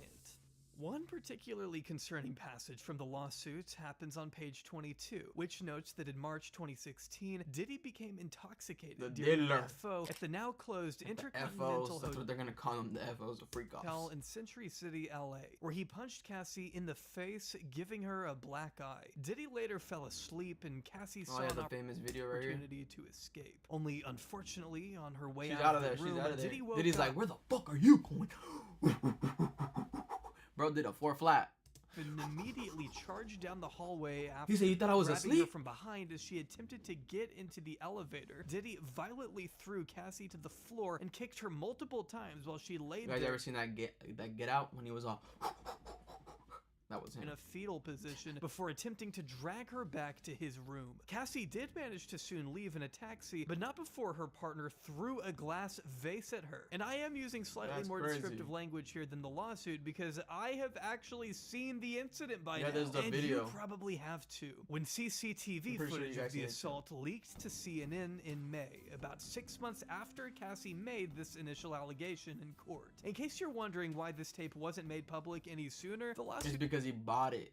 He bought it from the hotel. Explains that Diddy paid the hotel $50,000 for the hallway footage from that evening. Who exactly received that money remains unclear, but what we do know for certain is that this footage only solidified what we had already heard about Diddy's abusive tendencies. Following its release, Cassie's lawyer told the media, "The gut-wrenching video has only further confirmed the disturbing and predatory behavior of Mr. Combs. Words cannot express the courage and fortitude that Miss Ventura has shown in coming forward to bring this to light. The overwhelming media spotlight even forced Diddy himself to come out of the shadows and make his own shitty 1-minute YouTuber apology video. But before we watch that, I want you to hear Diddy's original statement regarding that was before that whole video came out. Allegations Cassie and others had made against him in late 2023. This past December, Diddy wrote, "Enough is enough. For the last couple of weeks, I have sat silently and watched people try to assassinate my character, destroy my reputation and my legacy. Sickening allegations have been made against me by individuals looking for a quick payday. Let me be absolutely clear. Someone told him to put that out. Did not do any of the awful things being alleged. Keep in mind, he's also talking about the hotel incident here. I will fight for my name, my family, and for the truth. Unfortunately for Diddy, that truth only exposed him as the abusive, lying monster that he is. On that note, though, here's his apology. It's so difficult to reflect. Ha, dumbass. On the darkest times in your life. Sometimes you gotta do that. Right off the bat, I've gotta say how much I hate Diddy doing this little, oh, I'm so sorry voice. Oh, it's so difficult to reflect on those dark times. Were those times dark for you, though? Or for Cassie? Though I don't doubt he's going through some dark times right now. On top of having the Department of Homeland Security raid both of his properties not long ago, the entire world has now just witnessed irrefutable evidence of Diddy being the abusive pile of shit we already knew he was. This is just visual confirmation. The idea that Diddy even thought he could make a video like this speaks to the overwhelming egotistical power volume trip he's constantly on. We are really witnessing right now the mind-numbing levels of narcissism described so vividly in the myriad of lawsuits. Nothing he says in this video could ever possibly vindicate him. But let's watch him try. I was f***ed up. I mean, I hit rock bottom. I make no excuses. Yeah, you haven't been making excuses. You've been lying through your teeth when you tried to say the allegations were all false. You knew this video existed, and yet you still put out that garbage statement denying everything. You've shown you're a deceitful moron, and that's why no one believes you when you say, I take full responsibility for my actions in that video. I'm disgusted. I was disgusted then when I did it. I'm disgusted now. No, you're not. And no, you weren't. You still continued to abuse Cassie and others for years after this incident. And even if by chance you were disgusted with yourself, you still beat a woman to a pulp. Are we supposed to have any shred of sympathy? You're supposed to be in jail. I went and I sought out professional help. I had to go into therapy. Going to rehab. You absolutely didn't. No, but even if you did, it didn't work because again, there are not. lawsuits from other people who have alleged extremely similar things in the years following that hotel incident. Does he think we just don't know about the other allegations? For real, are we supposed to idiot. take his word on this or something? He already lied. Had to ask God for his mercy and grace. It's kind of impressive Diddy has managed to be in so many movies with acting skills this abhorrent. I'm so sorry. I'm committed to be a better man each and every day. I'm not asking for forgiveness. Well, good, because no one on the planet was going to forgive you anyway. And I have to point out that we aren't the ones that need apologizing to. Go apologize to Cassie, along with the rest of your countless victims, man. I don't know why you're talking to us. Your reputation is gone, obliterated, never to be revived again. And it's laughable to think a measly minute-long apology video on Instagram is even maybe gonna be enough to salvage it. Besides, most people already figured he was guilty anyway. He kind of tipped his hand a bit after he, I don't know, settled the lawsuit the day after it was filed. Not really the mark of an innocent man right there, is it? He made it obvious ever. right then that he wanted these allegations shoved back under the rug as quickly as possible, hoping to bring as little media attention to it as he could. But these efforts ultimately fell flat. Diddy couldn't keep the truth hidden forever, and he absolutely wasn't security needs to be held in as jail little too. media Fuck attention the to it as he could. But these efforts ultimately fell flat. Diddy couldn't keep the truth hidden forever, and he absolutely wasn't prepared for the onslaught of lawsuits that came not even a week after Cassie's was settled, blindsided by 2 more bombshell suits by 2 separate victims on Thanksgiving Day, making for what I imagine was a pretty uncomfortable dinner in the Combs household that night. The first suit was filed by a woman named Joy Dickerson Neal, who described the substantial and lifetime injuries she suffered as a result of being drugged, essayed, and abused, and alleged she was the victim of revenge porn that Sean Combs, or P. Diddy, created and distributed. Joy first came into contact with Diddy back when she was a student at Syracuse University in 1991. Sharing some mutual friends, Joy had also appeared in one of Diddy's early music videos and reluctantly reluctantly agreed to a dinner with the rapper in Harlem. As the suit puts it, getting into Combs' car that day was something Miss Dickerson would come to regret forever, claiming Diddy drugged her, took her to a nearby recording studio, and essayed her while she was in a physical state where she could not independently stand or walk, as described in the lawsuit. Joy found out later that Diddy had recorded the entire assault against her will, as it was his practice, only finding out about the tape when a friend told her he had seen it along with other men. In fact, according to him, everyone had seen the video. The shoot goes on to describe the emotional and mental tailspin she endured from there, returning to college only to be admitted to the hospital for severe depression and suicidal ideation. The essay and public exposure of it caused her to suffer overwhelming feelings of humiliation, embarrassment, violation, and constant apprehension about who all viewed it, the lawsuit states. Still today, Miss Dickerson continues to work on her emotional health, economic recovery, and finishing her college degree. Seeking accountability from Combs under the law is one more step in that journey. Diddy has since referred to these claims as a money grab, one of his favorite ways to write off the many accusations that have been made about him, as we'll soon see. And despite his best efforts to dismiss these claims, this is not the only legal filing Diddy has to worry about, because hours after this one was filed, another woman named Liza Gardner went public with her claims that Diddy violently raped her alongside a man named Aaron Hall when she was just 16 years old. And there's a Liza picture. was just a high school student when she met the two men at the offices of MCA Records in Combs 1990, was freaking doing some alleging hunting. that Diddy and Hall were very flirtatious and handsy with Liza and her friend, offering them alcohol and inviting them back to Hall's apartment for an after party. Keep in mind, these were kids. They were in the presence of adults who they didn't think would hurt them. The lawsuit claims that after Diddy coerced the young girl into sex, she was still laying on the bed traumatized when Hall then barged into the room, pinned her down, and raped her as well. Afterwards, Liza ran out and met up with her friend later that night, where she learned that she too had been forced to have sex with the two men in a different room, it states. The lawsuit also claims that when Combs finished with Liza Gardner, he and Hall switched, and they commenced assaulting Liza Gardner's friend. But that's not even where the nightmare ended, as a couple days later, Liza claims an irate Diddy showed up at the house where she and her friend were staying to assault and choke Liza to the point where she passed out. Apparently, he was afraid they would tell the girl he was dating at the time. Again, Diddy referred to these claims through a representative as a money grab. By the way, in case you've never heard of Aaron Hall and were wondering who he is, here's an extremely sickening clip I found of him talking about women.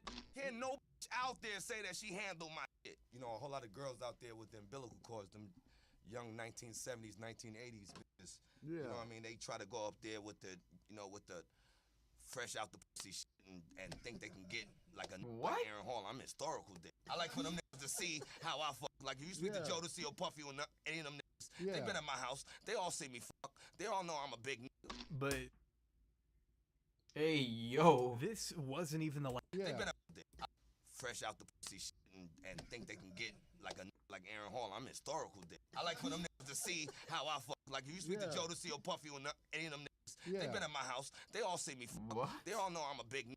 But this wasn't even the last time Diddy was accused of assaulting a minor specifically, as the next lawsuit, filed anonymously on December 2nd, alleged Diddy and several other recording executives, quote, gang raped a 17-year-old girl after flying her out to his studio on a private jet. While we don't know the identity of the victim, this lawsuit actually provides censored images of the girl supposedly touring the studio and even sitting on Diddy's lap. The lawsuit makes sure to emphasize how she was only in 11th grade when she first met Diddy, who was twice her age, along with then president of Bad Boy Entertainment, Harvey Pierre, and a third unnamed assailant in 2003. As stated in the lawsuit, while at the studio, Mr. Combs and his associates, including Mr. Pierre, plied Miss Doe with drugs and alcohol. As the night wore on, the 17-year-old Miss Doe became more and more inebriated, eventually to the point where she could not possibly have consented to having sex with anyone, much less someone twice her age. During the alleged gang rape,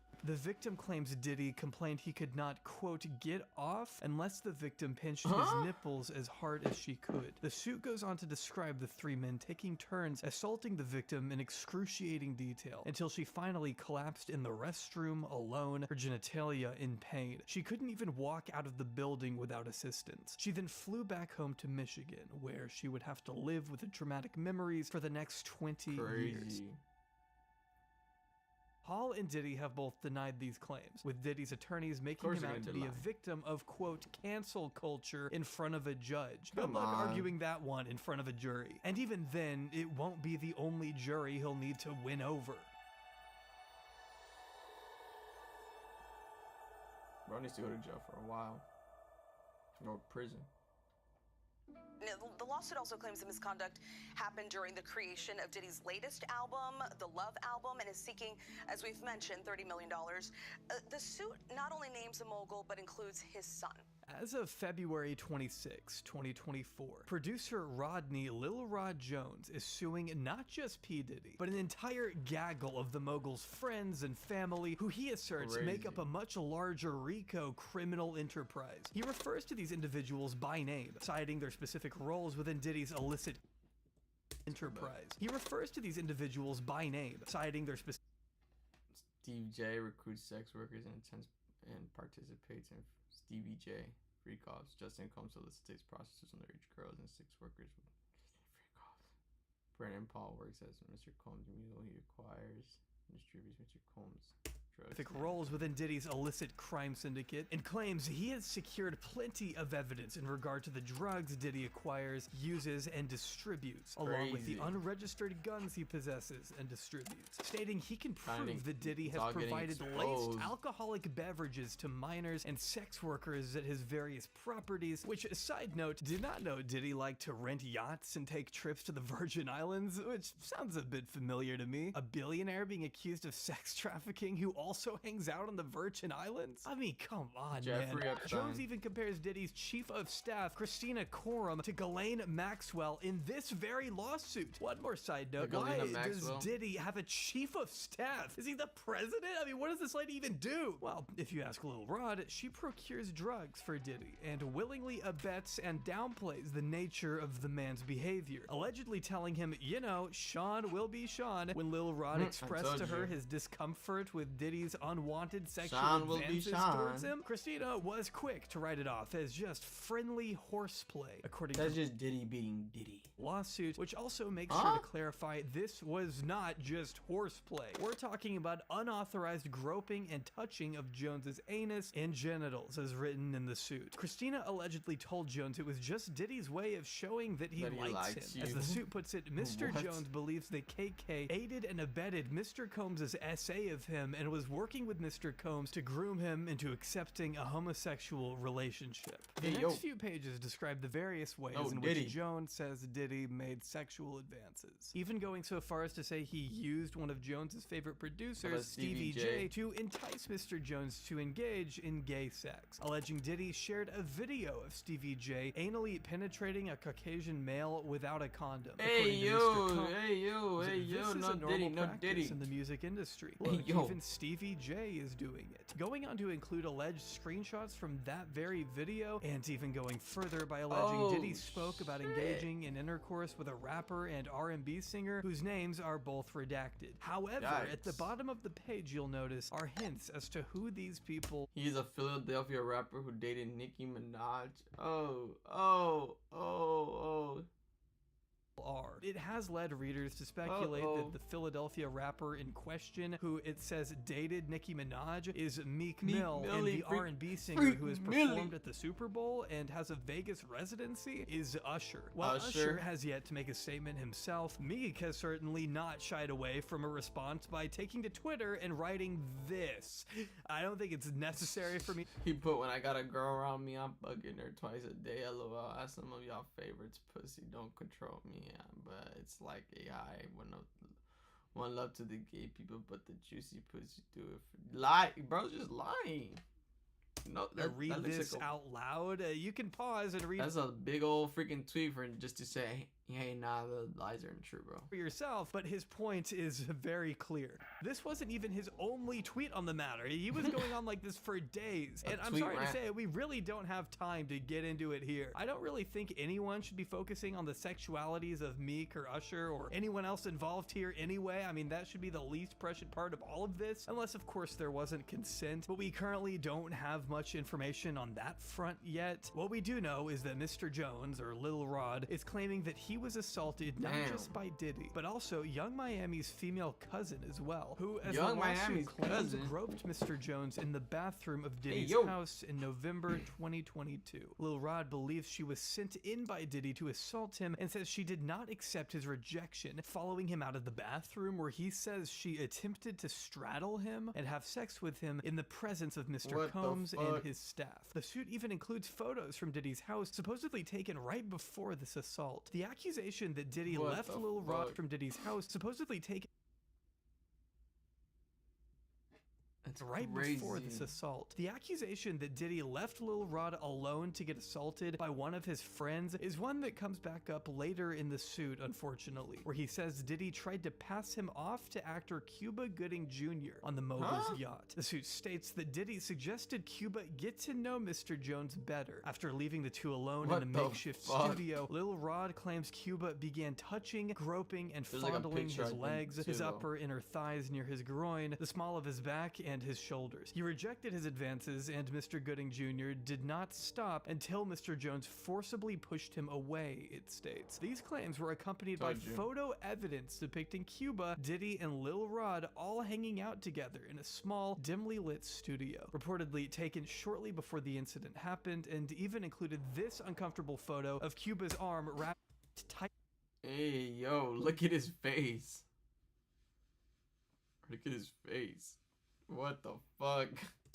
Around Lil Rod against his will, as it clarifies. Lil Rod also alleges he was transported by Diddy from state to state and forced to sleep with sex workers against his will for Diddy's enjoyment. In February 2023, he says he recalls being drugged by the mogul before waking up in a bed with two sex workers and Diddy himself. The suit outlines a number of times Lil Rod was ordered to recruit sex workers, at one point being given an exclusive bad boy baseball cap and instructed to wear it to a Miami club as a signal to any sex worker he approached that Mr. Combs was in town, and had sent Mr. Jones to any bad boy baseball cap and instructed to wear it to a Miami club as a signal to any sex worker he approached that Mr. Combs was in town, and had sent Mr. Jones to recruit them. Apparently, these workers were accustomed to servicing Mr. Combs and would know that he is in town by the sight of the bad boy's baseball cap, even including photos of the alleged sex workers he solicited that night. But even more concerning is Lil Rod's assertion that there were underage girls around Diddy as well, frequently, describing one specific listening party where Diddy, his son, sex workers, underage girls, and a redacted R&B singer were all present. Just like the other redacted names, the lawsuit leaves us some clues at the bottom of the page, clarifying that this artist is also a Grammy Award winner and has gotten into legal trouble when he assaulted a Bajan billionaire. I don't know if I need to tell you, but obviously people assume this person was Chris Brown. It's not like it would— Oh shit. I don't know if I need to tell you, and has gotten into legal Asian billionaire. trouble when he assaulted a Bajan billionaire. I don't know if I need to tell you, but obviously people assume this person was Chris Brown. It's not like it would be out of character for him to surround himself with sketchy— Oh yeah, he was freaking— oh my god, he was at that freaking— I remember there was a video of him freaking doing jumping on Diddy's what's it called, bed. People like Diddy. And just so there is no confusion on what the suit alleges, I think it's best if I read this next part out verbatim. The event began at 7 p.m. Mr. Combs requested female sex workers and required Mr. Jones to solicit them. An hour later, several sex workers appeared. In addition to sex workers, there were at least 5 girls in the crowd that were under the age of 16. Mr. Combs forced all the women to drink laced De Leon liquor. Upon information and belief, Mr. Combs laced the liquor with ecstasy. Mr. Combs did not check the identification of any of these he did not. girls. The presence of these underage girls made Mr. Jones very uncomfortable. He attempted to leave, and Mr. Combs forced him to stay. Mr. Combs went so far as to take Mr. Jones's car keys to prevent him from leaving. What? After being forced to drink laced de Leon shots, Mr. Jones began feeling lightheaded and recalls passing out and waking up at 4 a.m. the following morning naked with the sex workers sleeping next to him. These allegations came with more screenshots from a video supposedly taken that evening depicting Diddy and his son partying with who Lil Rod described as underage girls. Similar to the Cassie case, this suit paints a vivid picture of Diddy using his seemingly endless power to intimidate Lil Rod into doing his bidding out of fear of retaliation. I think we're all aware at this point just how dangerous of an individual Diddy has made himself out to be, and I can't imagine how paralyzed Lil Rod must have felt during the year he spent with the men. I mean, just look at what happened at the very beginning of their time together. September 2022, the very same month he began working with Diddy, Lil Rod claims he heard a series of gunshots coming out from a studio bathroom. When he went in to check on the commotion, Lil Rod says he saw Diddy and his son Justin exiting the bathroom, leaving Justin's friend G curled up on the floor holding his stomach, bleeding out of his leg and hip area. According to the suit, Lil Rod helped G get out of the front door where an ambulance was waiting and recalled Diddy telling him and the rest of the crew to lie to police that G was shot outside as a result of a drive-by shooting, which is in fact the narrative the media man shot outside party out Hollywood recording studio with at the That's so crazy. Because that's what they had been told, despite these photos that seem to depict the aftermath of said shooting with blood smeared all over the floor and toilet seat of the restroom. In fact, Lil Rod himself believes the clothing he wore that day still contains blood stains. Mr. John has a clothing. DNA from G. The lawsuit also states there are witnesses who have corroborated this series of events anonymously out of fear of Diddy, but are still willing to go public if necessary.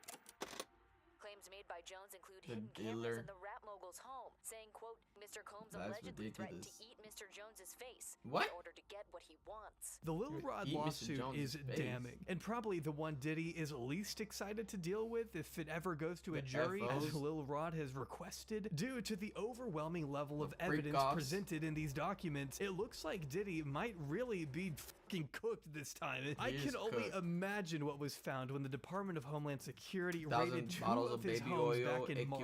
Although, to be fair, I have seen reports that say he was tipped off beforehand, which is probably why he wasn't at either location, as heavily armed agents broke his door down. We do know the feds confiscated electronic devices and hard drives. A few of his associates have been arrested, including his alleged drug mule being busted for trying to carry contraband through TSA. It doesn't look to me like Lil Rod was lying about this guy. As of today, Diddy himself still has yet to be indicted, and the feds have been pretty tight-lipped about their ongoing investigation. But I am glad to see them taking their time on this, at least. It makes me hope they're working to build a case that is so airtight it will be near impossible for Diddy to wiggle his way out. Only time will tell. In the meantime, he still has plenty of other lawsuits to occupy himself with, like the 4 additional ones that were filed after these raids.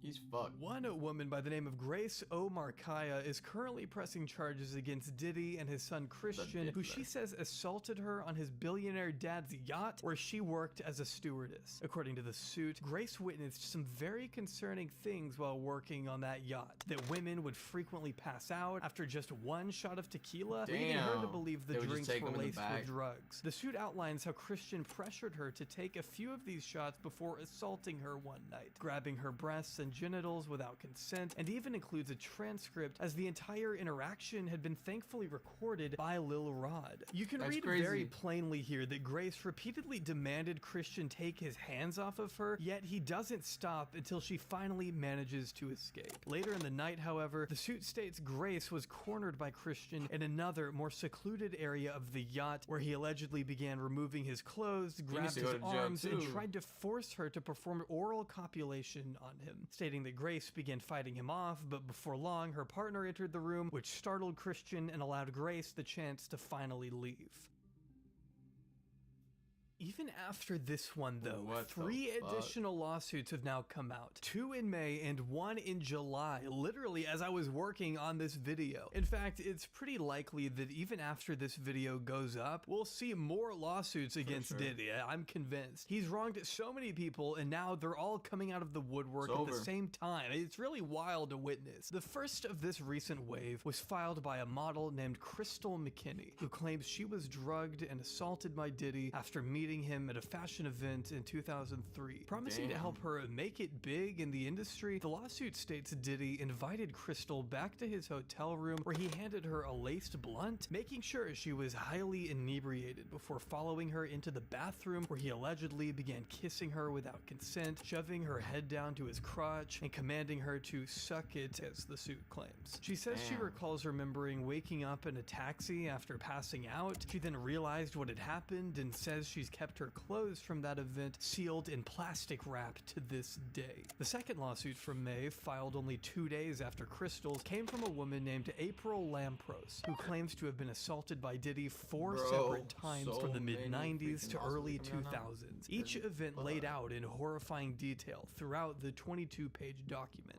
The first alleged assault took place after the two went drinking in Houston. April, who didn't drink at the time, felt pressure to do so by Diddy and says she felt strangely uneasy after just a few sips, and remembers being ushered back to Diddy's hotel room where she says he forced himself on top of her, kissed her, and began removing her clothes despite her repeatedly telling him that she wasn't feeling well. Ignoring her words, Diddy is alleged to have raped April despite her telling him to stop over and over. For the next few months, she says, Diddy showered her in gifts, and hoping that he had maybe changed after enough time, ended up meeting up with him again to discuss how he could help her in the world of music and fashion. After regaining her trust, April says Diddy assaulted her again in a parking garage, forcing his penis into her mouth while a parking attendant stood by and watched. Despite her best efforts to distance herself, Diddy came back with more gifts and empty promises. When she continued to refuse his advances, however, she says Diddy's attitude became more irate than ever before. Taking on a sort of mob boss persona, Diddy would call her all the time and threaten to beat her and anyone else who was home with her. She says he knew where she lived and worked and felt constantly trapped by Diddy. He would constantly threaten to ruin her dreams of pursuing a career in the entertainment world if she did not comply with his demands, the lawsuit states. One night when she was over at his house, she says he forced both her and his then partner Kim Porter to ingest ecstasy, shoving the pills down their throat. There's a story with Kim Porter too. And even checking under their tongues to make sure they swallowed, according to the suit. Despite April's objections, he ordered the two women to have sex in front of him, masturbating to the encounter before allegedly pushing Kim off of April and raping her. She didn't see Diddy again for years until they ran into each other at Rockefeller Center around 2001. He told her he missed her and later called her to try and get her to come over, though she continued to refuse. He called again a few days later, and she reluctantly and regrettably allowed him to visit, as the suit put it. His security came with him, she says, which made her feel a bit better. He showered her with compliments and apologized for his past behavior, but began dropping hints about the two having sex again, the lawsuit states. When she rejected these advancements, she alleges he violently grabbed her, forced himself onto her, and kissed her without consent. Thankfully, she fought him off, but realized she had clearly not changed in the slightest. The final lawsuit we'll be covering today comes from Adria English, a former adult film star who was hired as a sex worker at one of Diddy's famous white parties in 2004. She says she was groomed into sex trafficking over time and alleges Diddy demanded her to have sex with a celebrity jeweler by the name of Jacob Arabov. Taking this photo, which is also included in the 114-page lawsuit. She says she continued to be passed around by Diddy even after this encounter, being assaulted by a number of his high-profile clients. Adria also believes Diddy has hidden cameras in every room of his many homes, a claim we also see being made in the Lil Rod lawsuit. Diddy's lawyer responded to Adria's claims by telling TMZ no matter how many lawsuits are filed, it won't change the fact that Mr. Combs has never essayed or sex trafficked anyone. We live in a world where anyone can file a lawsuit for any reason and without any proof. Fortunately, a fair and impartial judicial process exists to find the truth, and Mr. Combs is confident he will prevail against these and other baseless claims in court. Yeah, alright. I've linked all 9 current lawsuits against Diddy down below in the description for you to read for yourself. Every single one paints a very disturbing... Check this out now.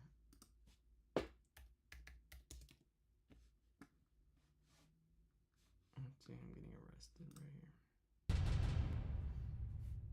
here. Here's the moment Diddy's whole life changed.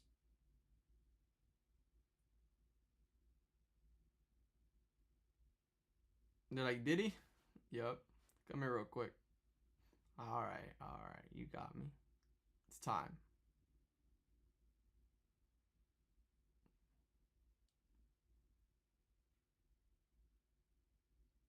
Let's go, Diddy. We're gonna take you out. Let's go. You're going home with us today.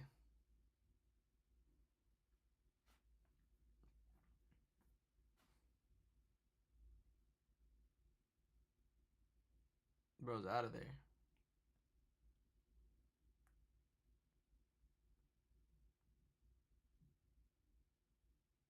Yep. Over here. They're like, oh shit, that's Diddy. The people all walking right there. The diddler. The diddler has been arrested. Good ending to the story. Let's see if he ends up getting held accountable for his actions. Like, subscribe for more, and we're gonna get this video out of here. Whoop. Alright, I'm gonna still keep streaming, but I was just recording this video for later so I can post it. Currently at 127 subs. We can watch Penguin. Last month, a group of scammers successfully stole $240 million from a single victim. But their success was short-lived. This group of dweebs lasted about as long as Concord did because within a month, they stole $230 million and assets frozen, 2 of them already being indicted. Is it the chase? And it's all thanks to Zach XBT. This is someone I've talked about before. Oh, Zach this guy's XBT? like Jason Bourne. If he's on your... An investigation into how Greg stole 240 from a single person? Hail, your goose is cooked. Zach XBT is a scammer's worst nightmare. Him and CoffeeZilla, I have the utmost respect for. They do incredible work with holding these pieces of shit accountable and catching them. And Zach XBT spearheaded this crazy investigation where he got everything. Like, he has probably more information on these guys than their own parents do. He's probably got all their fucking report cards from 2nd grade till they graduated. It is wild. And there's also video footage of them committing the crime. These goobers got the biblical smackdown put on them by Zach here. And since there's video recording of...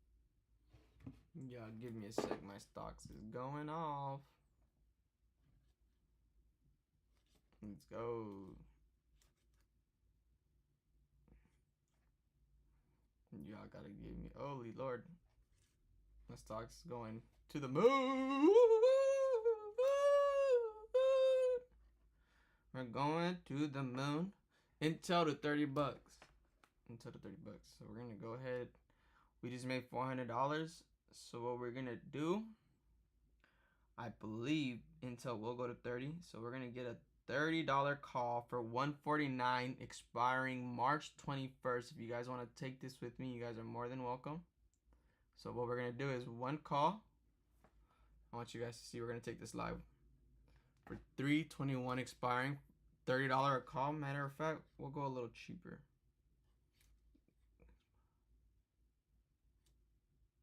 Risk it for the biscuits. You guys gotta be with it. You guys gotta be with it. Alright, so what we'll do. This Intel's going stupid. So we'll do one.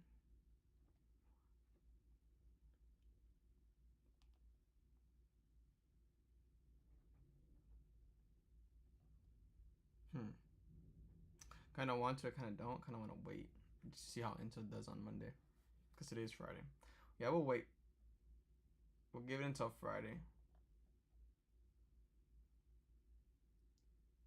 Intel's doing pretty good. Yeah, I didn't really trade this whole month because of the Fed rate cuts and then everything that was going on. It was just not the time.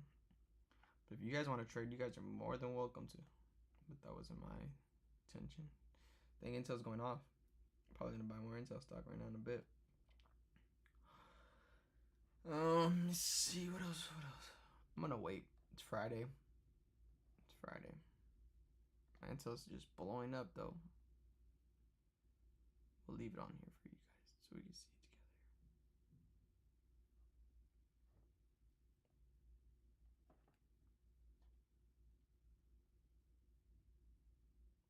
together. $390. Sell this for I want 400. I want 500, matter of fact. See if somebody does it.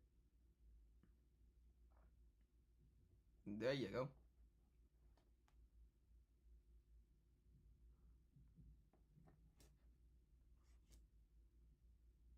Yeah. Anyways, I'll leave it that here so you can watch it. This, we get to hear from them, and holy shit, you get to hear just how sad and pathetic these dweebs are. How did they Zach steal also got like some of their million? messages that they exchanged, and one guy tried to use all of the money he stole to get girls, and yet continued to get rejected by all of them, at least from what we can see. It is unbelievable how pathetic they are. Anyway, here's kind of like the general breakdown of what happened. On August 19th of 2024, they targeted a Genesis creditor by calling as Google support via spoof number to compromise the account, calling as Gemini support claiming the account is hacked, social engineered victim into resetting two-factor and sending Gemini funds to a compromised wallet, and then got the victim to use AnyDesk to share screen and leaked private keys from the Bitcoin core. He then also has some of the messages they exchanged about all of it. Reading through their messages, you can see that it's pretty much all social engineering. This is what hacking actually looks like for the most part. Very rarely is there a case where it's someone with fucking 5 keyboards surrounding them that they're typing on, injecting some kind of worm and code into the mainframe to hack. Like the way it's portrayed in the movies with like a turbo hacker man with sunglasses on typing away furiously. Usually it's someone just pretending like, oh yes, I'm Phil Cheeseburger on behalf of Microsoft support, you're compromised. That's usually how it goes. So like reading through it, what you can do is, please just take a picture of the last 4 of the private key. You can crop the rest out and just please take the picture for now. You don't have to send it anywhere. So like they're just giving lines that they can feed this guy to convince him to do what they need in order to steal his money. They're basically just choosing dialogue tree options in a Bethesda game to try and steal people's shit. No way. No fucking way. I see it, bro.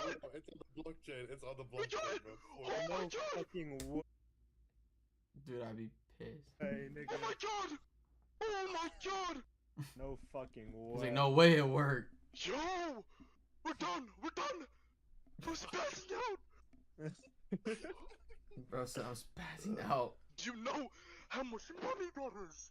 It's a quarter of a bill. Probably. Spent 3 ways or is it 4 ways? That's what's going on. That's pretty penny. Pretty 10 pretty pennies. I'm gonna lose my shit. I can legitimately hear the Cheeto dust and fedora that the guy's wearing who keeps saying, probably a pretty penny.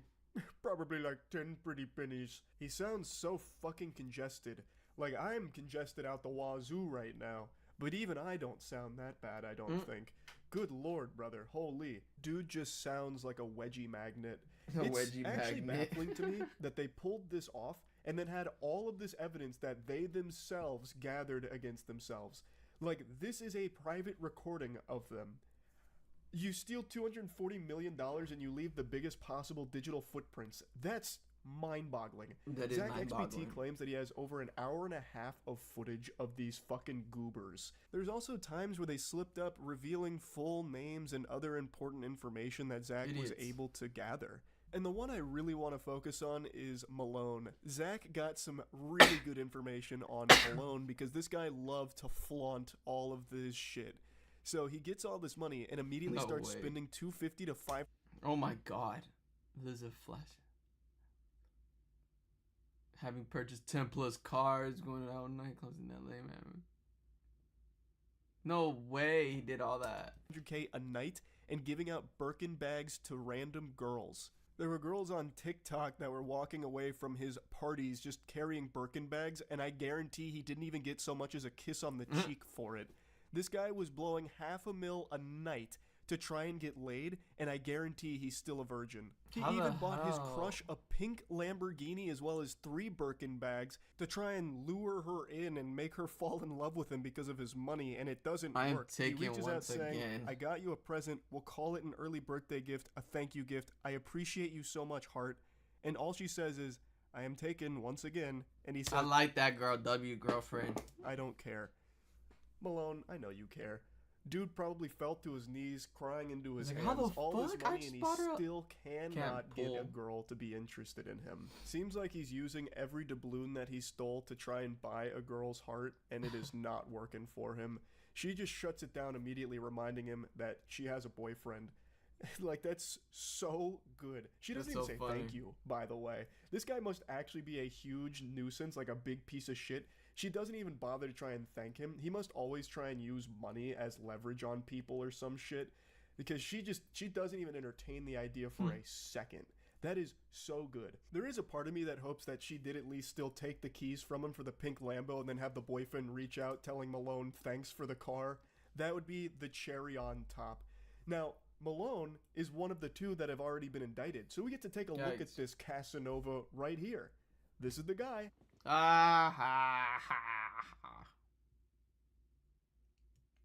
We get to put a face to this pathetic douchebag. He was very public with all of his money and all of his spending too. Of course he was. So Zach XBT actually pulled up his Instagram and some of the photos on it where he'd flaunt the money that he stole and what he spent it on. Here's one from his Instagram page, which is unfortunately private now, so I can't peruse to see what other bangers might have been on there. But I love how even in this photo, Malone is like the least visible person there. His 2 friends are front and center and Malone is in the background. Even in his own Instagram post, he is not like the main focus. This guy must have just been like a perpetual fucking loser, even in his own friend group. He gets hundreds of millions of dollars here, and still they don't respect him and don't care about him. They just use him for his money, and he is fine with that. That's the impression I get. Here's some more photos from his partying where he'd blow hundreds of thousands a night and buy girls Birkin bags. Anyway, though, let's talk about some of the others. So Zach XBT identified pretty much everybody here, so another one that also got indicted is Box. Now, Zach was able to find not only the information on these people, but also where all the funds were coming through, which led to a lot of the funds being frozen, as I understand it. I highly recommend you go to Zach XBT's actual Twitter page if you want like a full in-depth breakdown on how he did all of this. It's extremely impressive, and I'm too stupid to fully understand all the ways that he was able to pull this off. But what I do understand is that Zach fucked him. Like, he absolutely went wild on him. And now 2 of them have been indicted, and I think it's only a matter of time before the rest will also face justice too. Overall, though, after reading through it all, I'm pretty surprised at how effective this was from these snot-nosed weirdos. That's what I'm they thinking. Didn't do anything particularly smart with this. It seems like pretty standard by-the-book social engineering with the Google support phone call, that kind of shit. That's something people have done for years. The method by which they actually took the Bitcoin is pretty different. Like, I haven't seen that done before, but to actually the fact that they actually did that's crazy.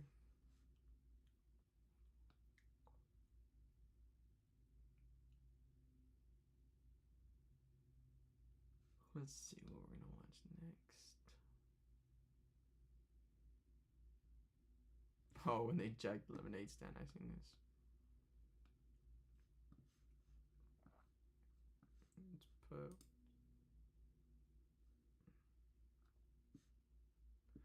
matter of fact, we're gonna upload a video. Y'all gonna see the process. So what I usually do, I'll go right here. I've already got everything set up, so it's like in the middle. I just put the video. check it. This is my process. So I'll go right here with my documents. I have a YouTube document.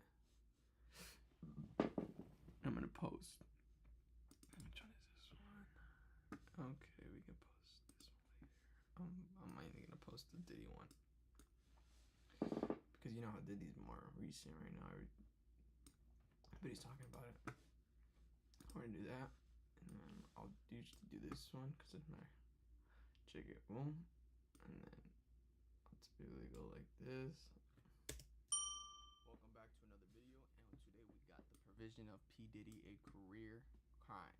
And then I'll do this. Turn up to 400 because usually my audio is pretty low. Oh yeah.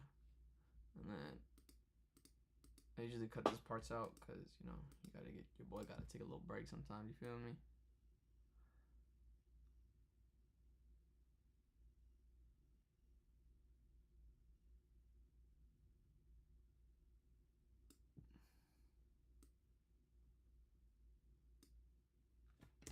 Neither. I just playing private before the allegations even came out. P. Diddy was like the talk of the town and everything. Diddy. Like Diddy? Party? Don't party with Diddy. What does that mean? You gotta tell Diddy no when he wants to party. You gotta tell Diddy no. Rap mogul Sean Puffy Combs pleaded not guilty today to charges stemming from a... Okay, I usually watch this whole video. Testified Diddy offered him $50,000 to say the guns were his. Diddy even reportedly presented Make sure everything's cool. New York City with rapper Shine, and that J-Lo carried the gun into the club. I told you, carried the gun in her purse. And passed him the gun. For next videos, because we want to make sure. Okay. Being pinned down and crucified on those crosses. It's gonna be an hour-long video, so it's gonna be a good video for y'all. That way y'all can play in the background and listen to it, whatever you guys want to do.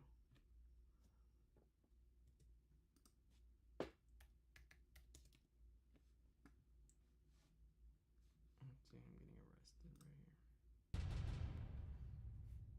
Here's the moment Diddy's whole life changed.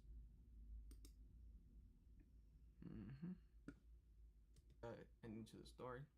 Let's see if he ends up getting held accountable for his actions. Like, subscribe for more, and we're gonna get this video out of here. Cool. Bye, have a great time. That's pretty much it. Right here, make sure everything's Gucci. Not missing anything. Alright, we're good. I'll just insert file. Reaction, I already named it. Save it. And then now we can wait for a little bit till it saves. It's typically pretty fast, I'm not even gonna lie. Fucking saves quick.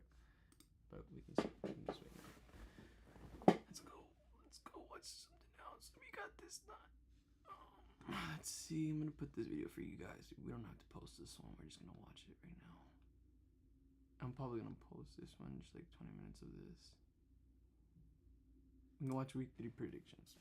Welcome to the only honest NFL Week 3 Power Rankings.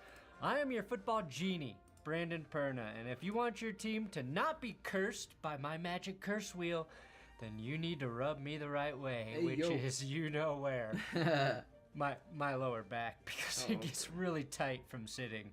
Or by using my code That's Good at Underdog so I can make a deal.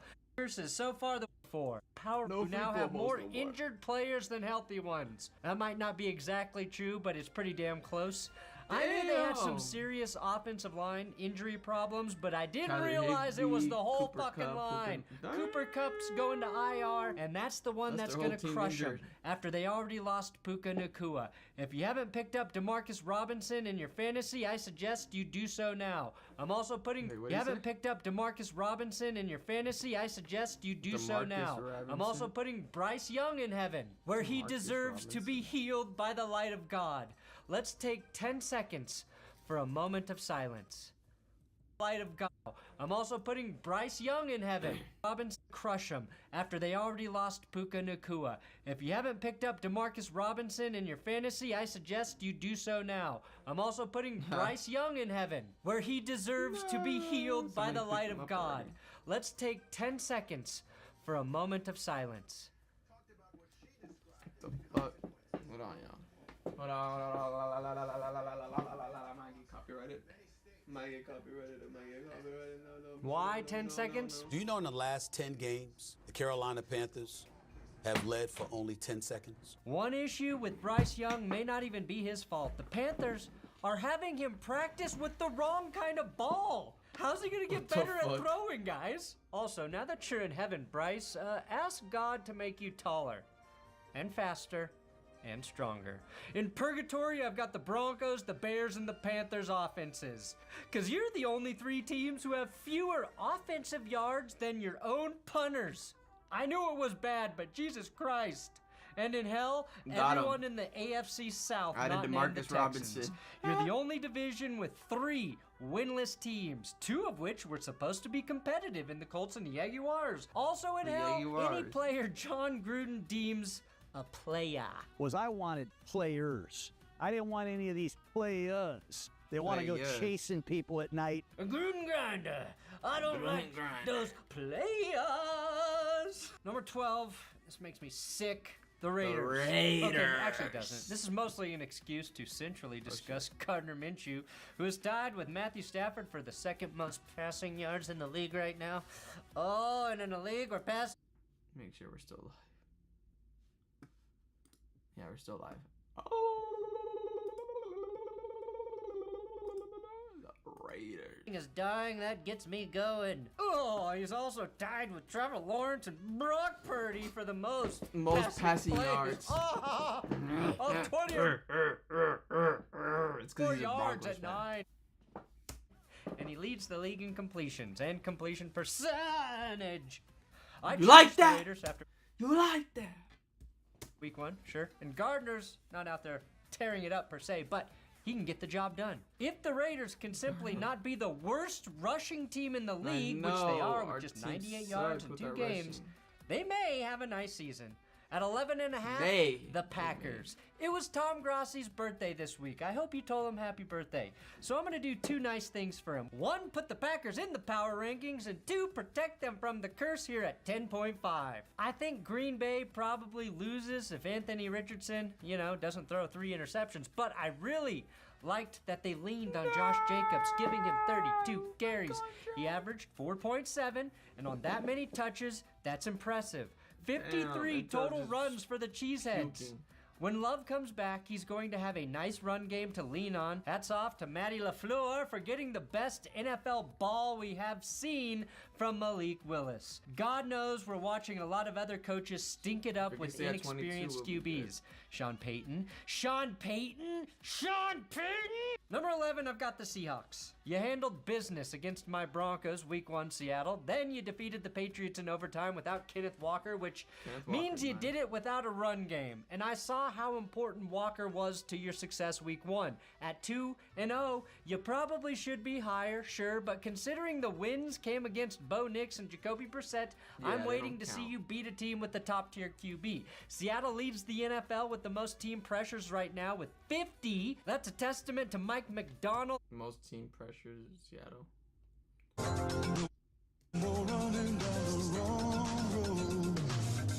Then hitting pressures.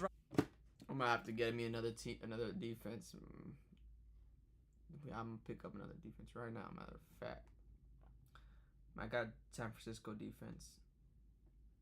Let's see. Texas Buccaneers.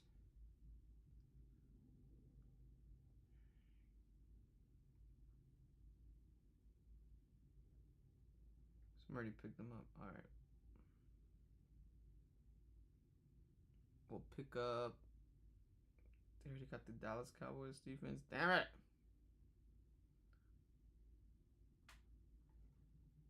What's my defense points?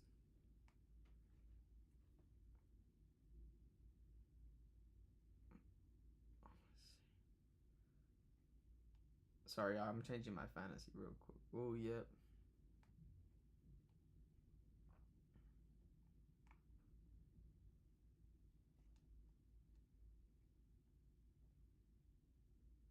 Got the Seahawks defense. Hey, that's crazy. These guys suck at fucking fantasy. All right.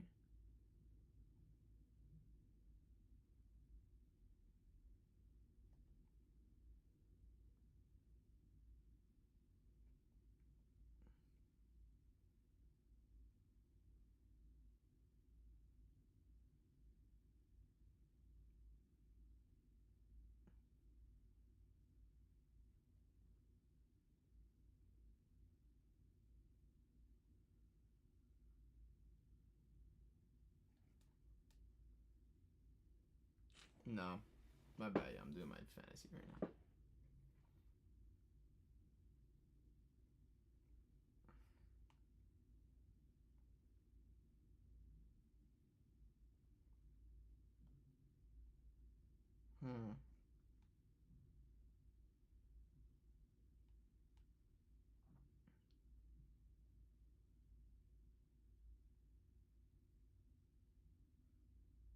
Whatever.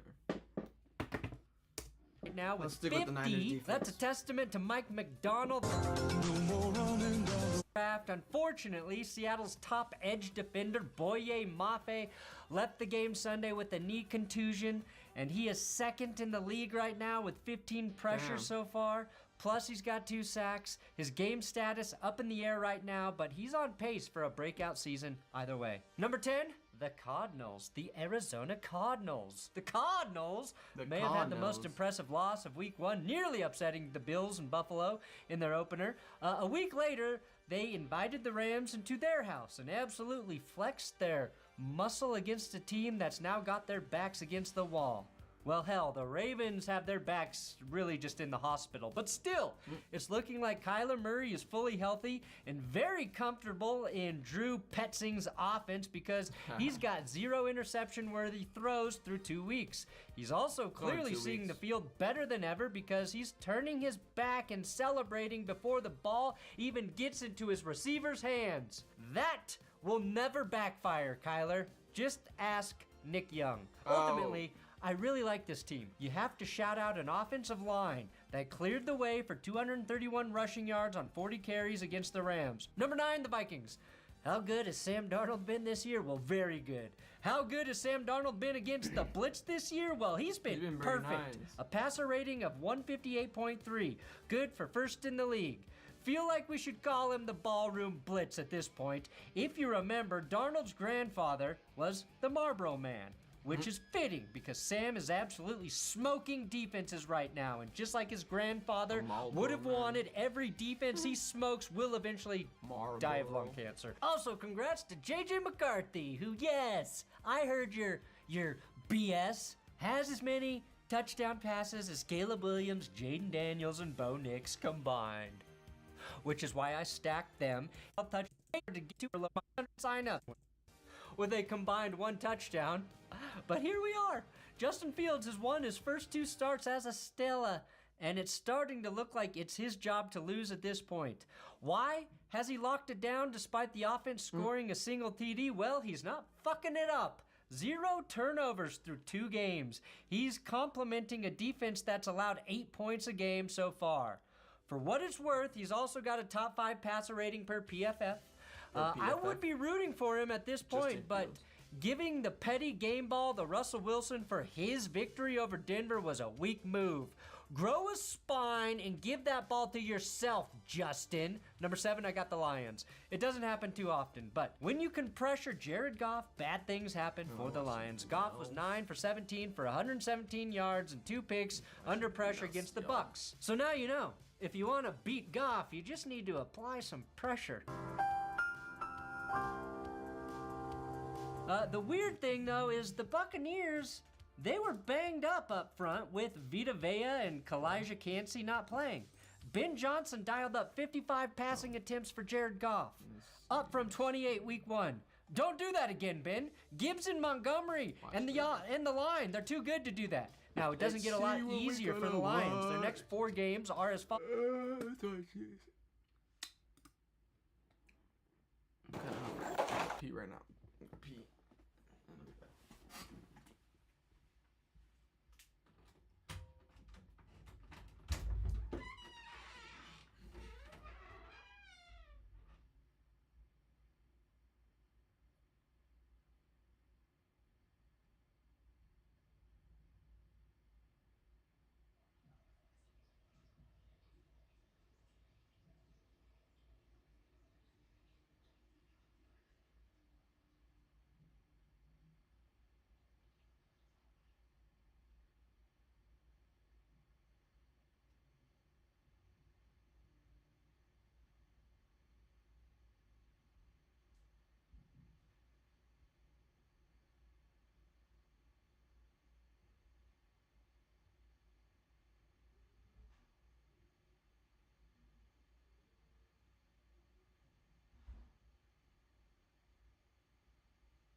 Y'all give me a second, y'all boys. Almost done.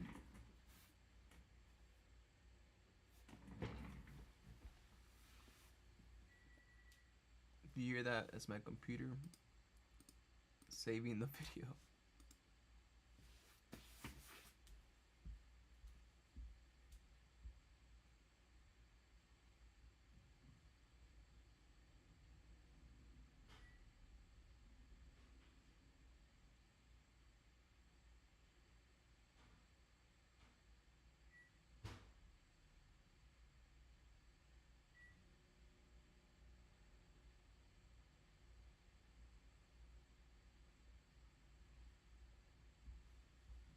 Let me get my sandals.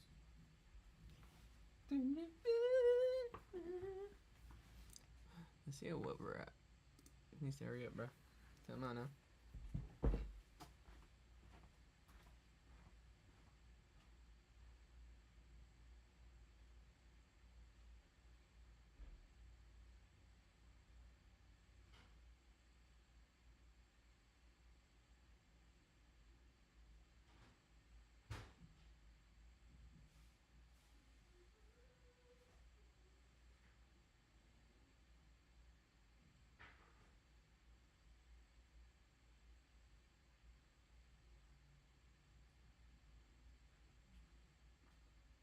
W mom. W mom. W mom.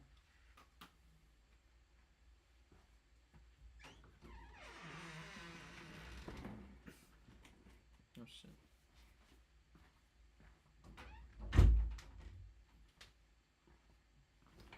Okay. Damn!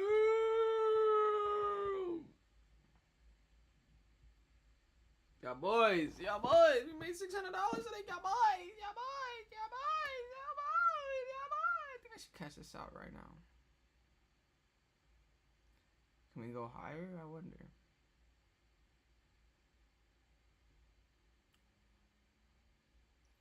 One more minute until stock market opens. Nah, it's cool. That's crazy. Shit's flying, bro. Amazon. I needed it at 190 and it's at 191. Should it cash out my? Should probably cash it out.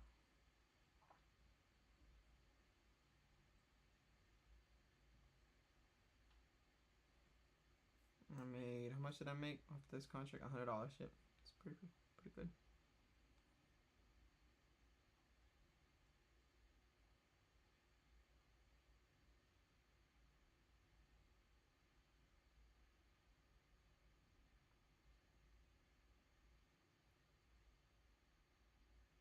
No. Yeah. So we're gonna have to wait until 1 o'clock next week on Monday. We're fine though.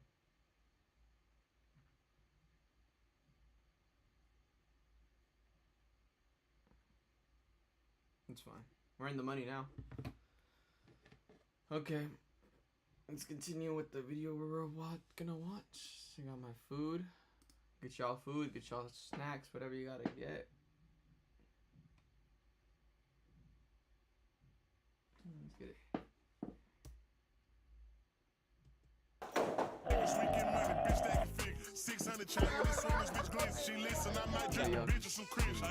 Are you spanked in order to come here? What? Alright, let's get crazy. Welcome back to another video. Wait, are we rocking with that name or no? Okay, we're still working on it. Well, today I thought, what is a good way to start this video off with surprising Fred and Jimmy, who I haven't seen in so long? And well, I thought surprising them with a mariachi band. Not a mariachi band. Hey! W. Hello, my friends. 2, 4, 6, 8, 100. 2, 4, 6, 8, W. 100. I feel like I'm doing a drug deal. This is not a drug deal, right? Okay, okay. I'm Zachary, nice to meet you. What's your name? Johnny. Johnny, nice to meet you. Alrighty, so it's just around here around the corner. Who birthday? What's your name? Jimmy and Fred. Jimmy? Jimmy and Fred. I'm Fred. They're my boyfriends, but I haven't seen them in so long. W. Okay.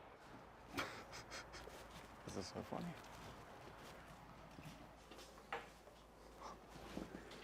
So without further ado, let's get started. And I'm a little late with breakfast. Estas son las mañanitas que cantaba hoy por ser día santo, ya me bien despierta. Mira que ya amanece. Why are they sleeping together? Ellos cantan a ser todos con gusto. Ash, oh!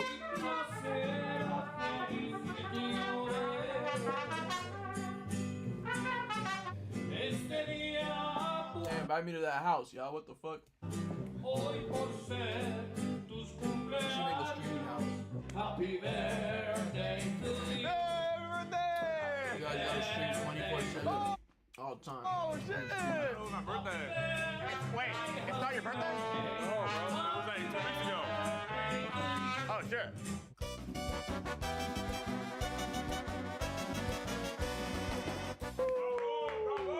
Thank you so much, my friend. Thank you, thank you, thank you, thank you. Yeah, you guys are all good. That was awesome. That was perfect. Thank you guys so much. Well, without further ado, The next one? that's it. Oh, that's it. That's it. Okay. Alrighty, thank That's you. it? Yeah. That was the easiest money they've ever made. That was the best way to wake up. I probably got, you're about to like make love to me. Wait, what? Yo, so like when you guys were sleeping, like what was your first thought? Oh, when you were listen. going? I thought it was an alarm. I went That was like beautiful. to grab my phone like. Like what alarm is that? An alarm. And then I fucking hear. I barely slept. Like when I heard like their vocals, I was like I'm not even tired, bro. Why were they sleeping together and this dude's in boxers? You kept saying it's all gonna make sense. We're staying at this. By the way, guys, we're staying in an Airbnb, no AC. Wait, no, I think the AC finally works. Feel it. Yo, I had a dream it turned on. Oh my god, does. Yeah, so last night I walked with Jimmy and Fred and I said this. Hey, yo. Hey, Jimmy. Make sure you get some sleep. I can't. Why? Daddy's gonna edit. I'm sorry. What the hell's going on? Make sure you get a good night's sleep. Caught him slipping. Yeah. This trip that I've been on so far, guys, when I tell you I'm like a dumbass when it comes to like purchasing things, I purchased a hostel first of all. I thought it was like an actual apartment that like me and like the boys can stay at, but turns out we stayed with other people. So I walked up in that hoe, and then I walked up at that hoe. After that, I went and booked like another Airbnb, and this Airbnb came with no AC, and Yeah. That's the way to do it.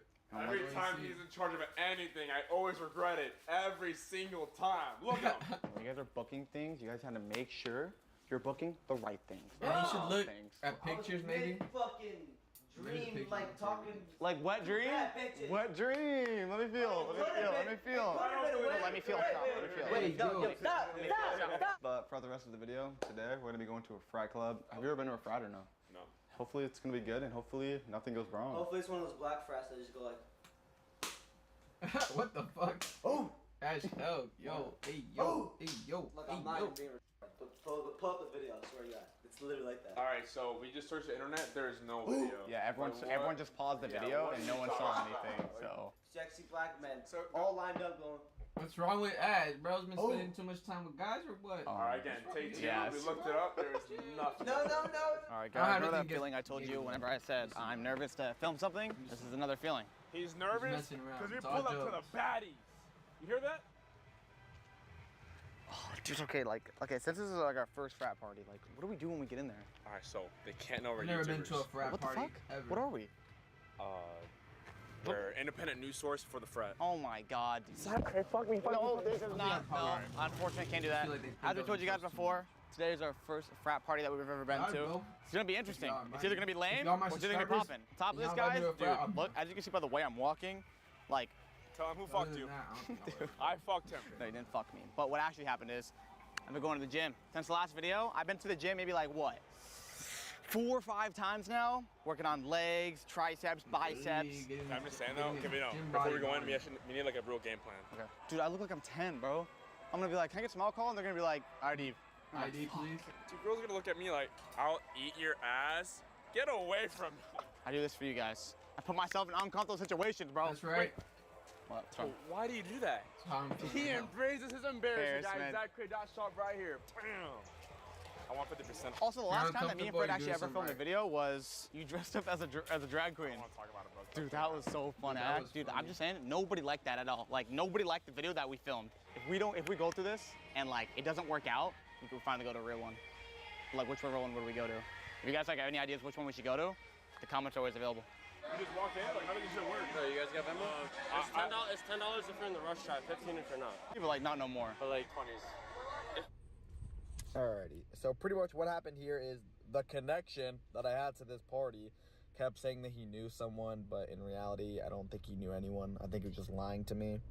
So I got trolled into going to this frat party, but I ended up actually like just getting in.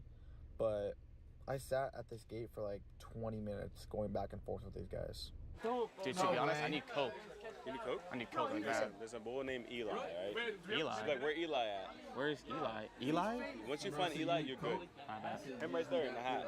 Yo, you Eli? I am Eli. I was told I can get coke from someone named Eli. I was told I could. Yeah, I got you. Here, All right. Wait, where are you taking us? He said we can get coke. Diet? I think so. Diet?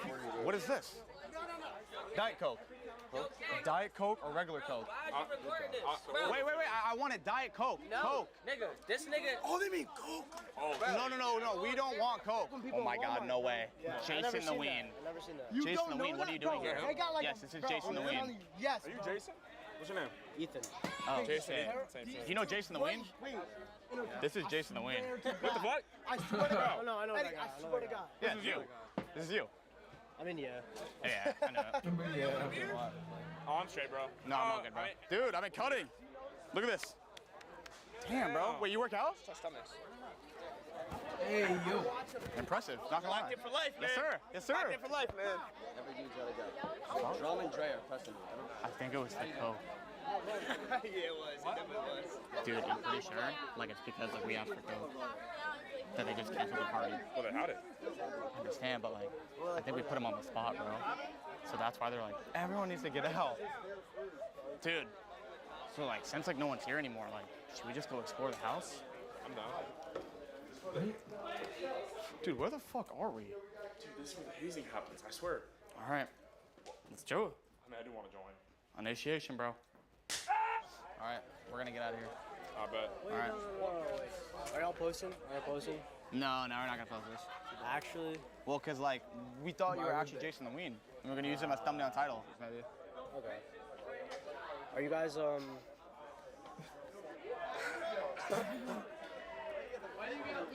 You just laced your drink. No, actually. Yes, bro. Is it like sugar or something? No, laced. He fucking just laced your drink. I thought you knew. Wait, actually, bro? Yes, bro. Got laced, No, buddy. that shit's good as fuck, though. Oh, okay, bet. Okay, Oh, all right. What the You got fuck? laced. You got laced. You got laced. You got laced. You got laced. You got laced. You got laced. You got laced. You got laced. Horny. What happened? Horny. Horny. What happened? Horny number. Fentanyl. Dude, I've never been in a frat house before. Be quiet. There's people upstairs. Dude, so this is what a frat house looks like. I've never seen one before. I feel like I'm like back in the Nook days. Let's see how they're doing. Hey. Hi, let's go. Hey.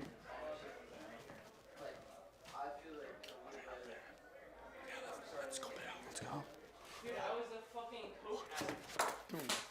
I was a big cook. I was doing it every fucking day. Go. And I literally begged everybody to give me time to Alright, can you guys please go downstairs? Damn it, bro. Where's the pills bottle, bro? Interesting. Epithen. Looks like we got our first thing of drugs. Wait, bro, let's go upstairs. Alright, let's go upstairs. Alright. It's only a bathroom up there in my room. Your room's up there? Our room's up there. Alright, let's go together. Yo, welcome to my room. Alright. Alright, so let's get this straight. Lay the fuck in the bed now. Alright, yo, bet. We want you to lay in the bed, and we want to give you a happy ending. Well, look, I want to give you guys a happy ending. Alright, fuck this. Lay in the bed. Not me, you lay on the bed. Lay in the bed. Why me? Lay on the bed. Lay on the Let's go, bed. Let's see it. Oh, I know. Last time I filmed with him, I got cuddled by a random man. That sounds lit. It wasn't. Cuddle yo. party. Alright, everyone, let's lay down. Let's spoon. Wow. Oh, yes. Yes, get close. Get close. Now on 3, let's whip our dicks out. I feel great. What about you? Wait a minute. Do you masturbate on this bed? I do actually, every night. Damn it, Every dude. night. Dude, what the? Wow. Hey, yo. So do you pay to be in here? How much? God, how much? But like, we pay to make friends. What? Yes. Why don't you make friends for free? Oh, like the friends that you make for free, it's just like, they're not like him. Dude, I made him for free, and he made me for free. And we've been best friends since 2nd grade. I'm jealous of y'all then. Hell yeah, bro. Yeah. We're like this. Is this your guys' first time here too? Grade? Or are you guys like Prestige Masters? I lived here. Me too. Guys, I was spanked in order to come here. Were you? How did you No. So why was I? Were you spanked in order to come here? Spanked? Yes. Oh no. Well, why was I? What? These past 3 weeks, I've been keeping up with consistent videos like no other. I think I'm Nah, 3 bro, I've been weeks going now off. when it comes to uploading. So I already know you guys are already liking the content. And if you guys are not liking the content, fuck I've been going off. You can't even. I've been going off. out of here. I've been But being uploading at that every frat and that fucking kid day, saying 5 this. times a But day. like, we pay to make friends. Now, when I heard him say that, I thought, you don't need money to buy friends. All you need is confidence and the courage to walk up to people. Just like this. Aw. Hey, little buddy. Where's your mommy? Ask me that again. And I got you I guys dare you. streams. I mean, if you want me to. Aw. Hey there, little. Oh, dude, I just wanted to be your friend. Aw, dude, why didn't you say that?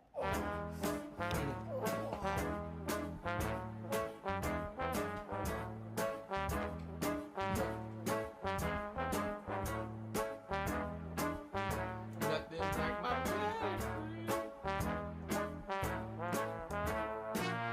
Alrighty. Well, now after that bit's done, I want you guys to go ahead and meet Draco. This is actually a friend that I met online. Shout out Draco. Appreciate you being Shout part of the out. video. What you got to say? I'm amazing. Oh my Hey. fucking gosh, bro. No, we don't say you're a midget. What we do say, you know what? Plug your Instagram. Follow my Instagram, baby_Drake38. Hey. So I like to see. W. Okay, sorry. All right. So actually, when I went ahead and met Draco, one of the things Draco told me was like, he's like, dude, I'm tired of people making fun of me. I want to make a change, and I want to show people what I'm made of. I was like, all right, Draco, let's go to our rage room, bro. Like, you guys are about to see what Draco's made of. Draco says he's got that thing on him. Draco, show him. Yeah, I got 2, 1, 2. That was impressive, Draco. Yeah, bro. Hell yeah. That was cool. How's it going? So this is the smash room. What is this that you're putting him on her here? So that's just a vest, so that's gonna protect you guys from any glass that'll come at you. So and if you'll take like, those straps- if someone like pulled a strap out on him, is he good? What? So this is not gonna protect you, Draco, unfortunately. Yeah, the last time that I was in like a jumpsuit like this, I had like an undercover cop like choke me damn near. Whoa, Stop right yo, there. why Yo, you? Wait, yo, hey, you don't put your hands on me. Yo, get your hands off me. Yeah, true story. Like, wait, what's the craziest thing you saw someone bring? Very recently, I had someone bring in photos of their bosses. What? Do you have a picture of like your boss? No. I'm ready. No. She's a sweetheart. All right, good. Do you think this is gonna be too big for Draco? They would bring pictures of their bosses. That's smart. All right, y'all. Be right back. Oh, man.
We're back. Perfect. This is what we like to see, Draco. Yes, Draco. Sir. Yes, sir, Draco. Yes, sir. Yes, sir, So, do you Draco. think my friend's name Come on, Draco Drake. is a street name or his real name? Is it your street name? Well, wait, what's your street name? Oh, that's his name? Okay, so it is a street name. Draco. But I am gonna have to have you guys watch this minute-long video. Smash tools or furniture. To be clear, you can only throw glass in the smash zone. 5. Please return all smash tools and safety gear to the designated. This is what we've been planning for. What do you have to say again to everyone? I'll get all my anger out today. For all the people that call me short. What else? What do they call you? Hey. Midget. What else? Little man. What else? Little man. Small man. Is that it? Baby. Baby. Baby. What weapon do you want? A bat. You want a bat? Jesus. Damn. Look at this bat, bro. Damn. Someone's take out some anger.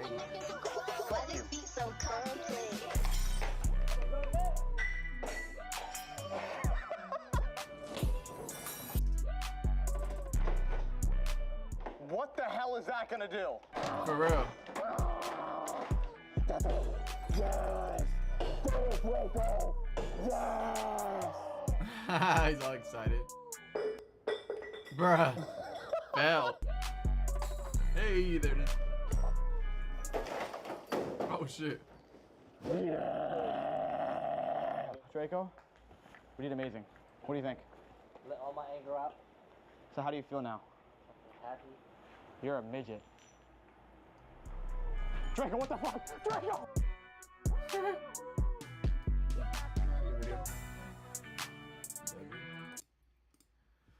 But I think I've been killing it with the daily uploads, y'all.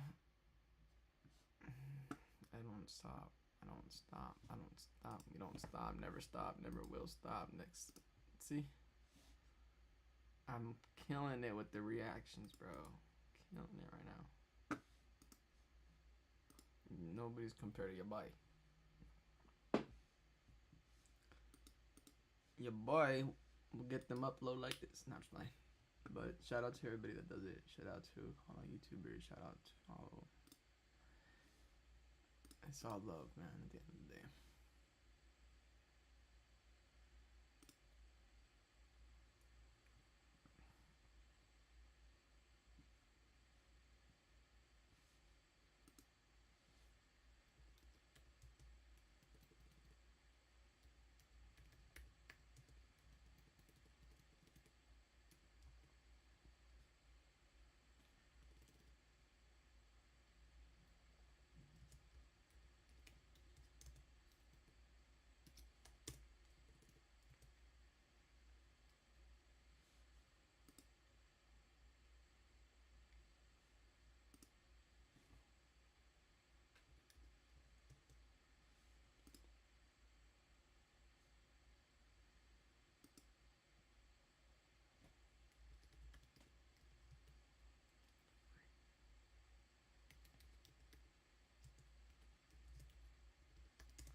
P. Diddy, the freak king of offs.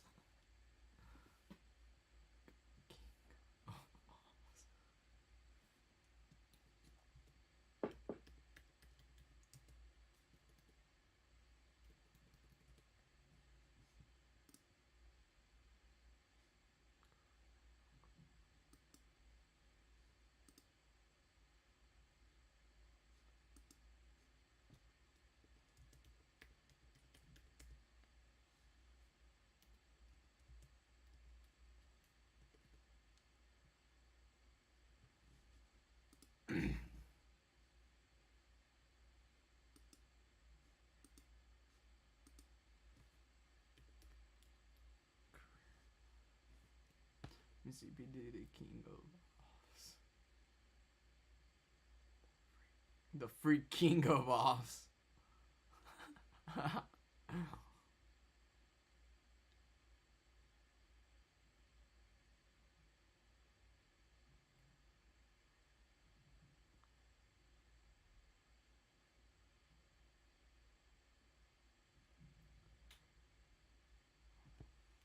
Let's see, career of crime. Career crime. And I'm just gonna put Mike's reaction. Sorry, little thing we always do for us. P. Diddy, the freak king of offs, a career of crime.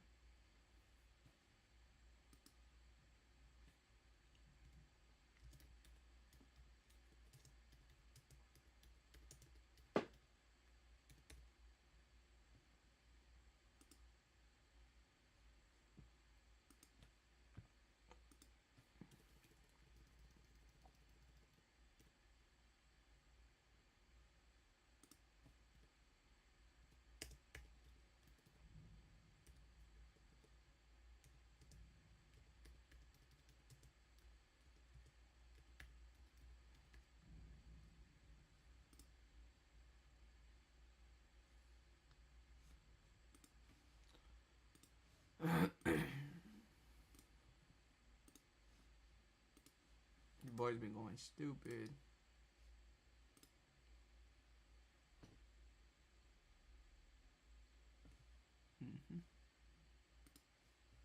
The people all walking right there.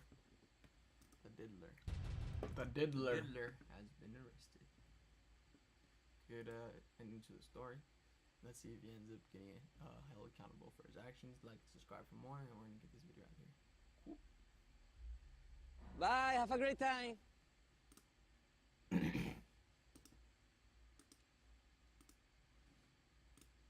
And then what we usually do, we'll just save the other captions, the descriptions for our below videos, so that way we don't gotta continue writing them down. So, sample right here. Go like this, and then do this. Copy. Go here. Paste. Boom. I'm gonna put trending.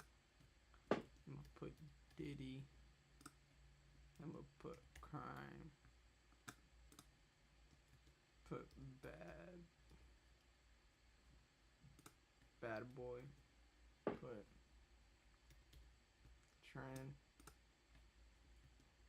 Music.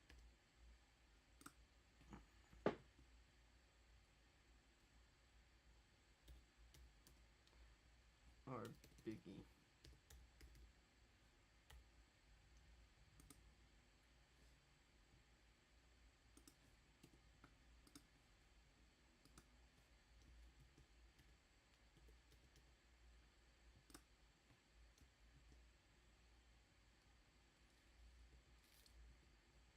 Let's see what else. Oh, rap.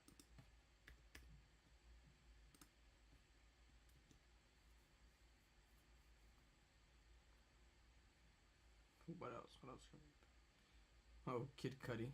But nah, we won't do that. Let's do just put reaction. And then leave like that. Now we just gotta wait and let's fix this. And since we're done using this, we usually just cut this. Cut this. I'll go here. Delete this.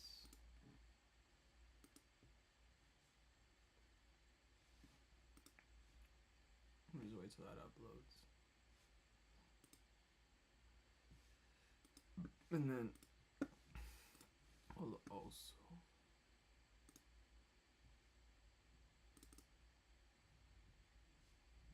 yep.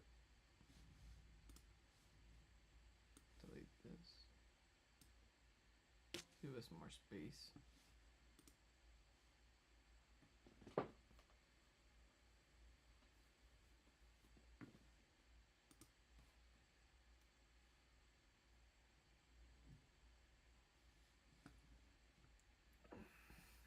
Give it a sec.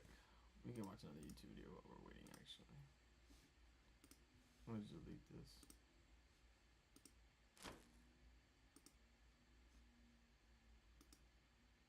That. Exit this. And it should upload. We just gotta give it a sec. Let's see how we're doing. And then we got it. Currently at 127 subscribers. Let's get it. We're on the rise, y'all. We are on the rise. Got a couple live streams for you guys. That way you guys don't get bored. You guys can see me live in action, doing my work. You guys see how I do every day. I will be getting a little update vlog, not update vlog, but kind of an update vlog with you guys soon. So be on the lookout for that. I already watched something like this. We don't have to watch it. We can probably watch it just for just for the live, because I'm posting another one, and then I'm gonna post. That was just for the live for y'all. We can watch this one too. In 12 minutes. We can watch this. I don't know if you guys seen the hug. Alright. Alright. Alright. How is it going? 70 minutes? We're almost there. Doesn't take usually 70 minutes. Probably a little shorter, but probably a little longer because it is an hour-long video. So, I will understand.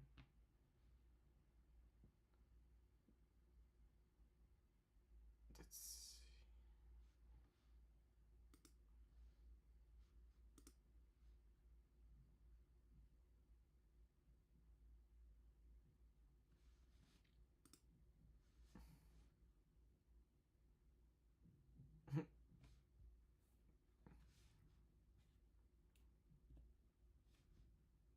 Your boy. Let's see what. Oh, we can watch this. Fuck it. 30 seconds without spitting nothing out. All you gotta do is check it within 30 seconds without spitting nothing out. You think you gonna be able to do it? Yeah, I could. Alright, go ahead, man. What I get when I do it? $20. So you telling me you could chug the Sprite? Within 30 seconds? This is not a normal Sprite. Alcohol, man. I got this, man. You got this? Yeah. Right, come on, everybody see right now. It's a normal Hey, hold on. Sprite. Hey, I can post something for my dead homies. Nah, you can't post nothing, bro. It's activated. Hey, hold on. It's activated. Hey, let me know when you're ready so I can put the timer on. I'm ready. So you think you're gonna be able to do it? Hey, remember, don't spit nothing out. I can't open it first? Nah, yeah, you can open it. But look, once you start, don't stop. Ready? Set, go. Let me see some shit take up to the moon. All right, timer going. You gotta do it under 30 seconds. Okay. Hold on. Dude, we got it. Hey, you got 8 seconds right now. How you feeling, man? Feeling good? Oh! Nope. You couldn't do it. Why you stop? Nah, it's over with. It's over with. It's over with, bro. Bro, that was supposed to be the finale. Why you stop? Not let them talk while you drink. Hey, why you stop? I couldn't stop. Nah, bro, I told you non-stop. I ain't hear that part. That's what I've been saying. I know you've been said that. Hey, you think you'll be able to do it? Wait, let me show y'all my shirt. Give me a second. Let me show you my shirt. I lost. What? Damn, bro. I lost. He done already did it. He done already Nah, tried. I ain't even spin out. I let go on. Yeah. Cause the bird was getting to me. I couldn't do it no more. Man, I completed the turnaround. Damn, man. You fell. Oh, man. Damn, man. Hey, what Bro, you gotta just tell the threw people, the man? bottle. Was it hard? Yeah, that be hard. Yeah, ain't that easy? Hell no. Bro said, hell nah. Nigga. Damn, man. What happened, bro? Hey, kids, y'all listen to this. Monkey see, monkey do. Do not do it. You gonna try it? But back to what I was saying. You see my shirt? That boy had to go change his shirt inside out. Born, made in the 80s. What that mean? Original parts. Meaning, in the 80s, you couldn't get me to do this. They ain't even had this in the 80s. You wasn't born in the 80s. I was born in the 80s. I'm in the 2000s. I know better. This new gen, he never knew his throat couldn't consume that much carbon. I knew it. Bro, that's funny as hell. His throat was froze. You ever worked at a fast food restaurant and the shit goes, it could be a flat, you know how Bro just fucking threw it up. Yeah, but they ain't got the right components. So you got it? Do you got it? I know I ain't got it. I ain't even got to speak on it. Don't even gotta speak on it. And if he had it, it's gone. I'm thinking about it. You talking me into it? Let's see. Come on. Now wait, 30 seconds without stopping. Just keep chugging. You gotta do it before 30 seconds hit. Yeah, but I cannot pull a mile away. I cannot stop during the process. You can't stop. You got it. Ask them questions. Okay, I'm thinking. For 30 seconds. You wanna do it? Hey. Why you looking at it like you wanna do it? Why not? I'm telling you why. I'm not losing nothing. I'm not losing nothing. I'm getting a free drink. That's how you think in the 80s. 30 seconds before Y'all not think about stopping. that So what you Cannot gonna do? stop. Hell yeah. Come on. Hey, all right. So today we here with. Today we are with. Hey, all right. So today we here with. Oh, radio. All right. So look, man, I got this Sprite right Radiohead. here. All you gotta do is chug the whole thing within 30 seconds. You feel me? You think you gonna be able to do it? Hell no. Why you wanna do it? Because I'm gonna see if I can do it. All right. We're about to see right now. Come on, I'm gonna put the timer on. You ready? Remember. Hey, remember, you cannot stop. If you stop, you lose. If you spit any soda out, you lose. You lose. I know. Don't lose. Remember, this is a free soda if I lose. If they don't credit. Y'all ready? Ready? Is you ready? Bro just slips it. Go. Oh! Oh shit, what happened? Go. Okay. Don't stop. Boy, down there wasting some of the soda. Chug. 10 seconds. Now that's a catch. Damn.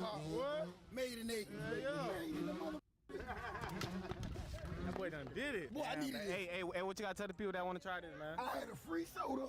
They don't credit. I ain't gonna lie, bro. You don't waste some of. You don't wait. Hey, you don't waste. You don't waste a few of the soda though, bro. What camera? You don't waste a few. How much y'all? Listen. Let's Just get where the camera? ounce weigher. Y'all know how to work the scale? How much do you think that is? Man, you don't waste a few of the soda, reviews. man. Did I waste $3 worth? Did I waste $5 worth?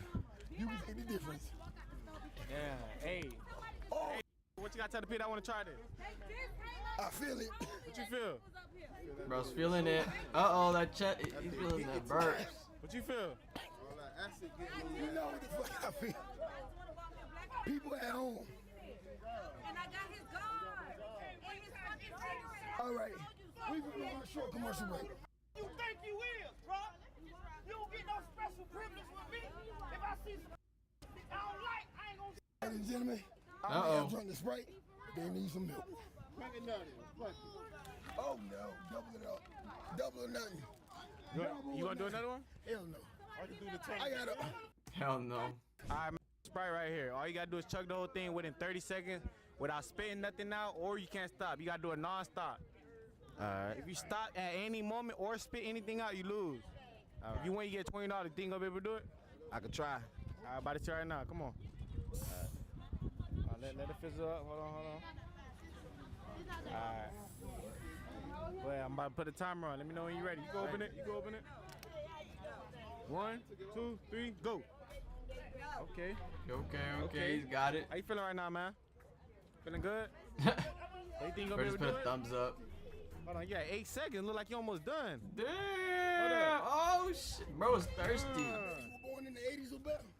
That boy did it. Made in the 80s. You nasty. Damn. Excellent. Feeling good? Okay, hey, that boy done did it. 90 babies day. Let's get it. Oh.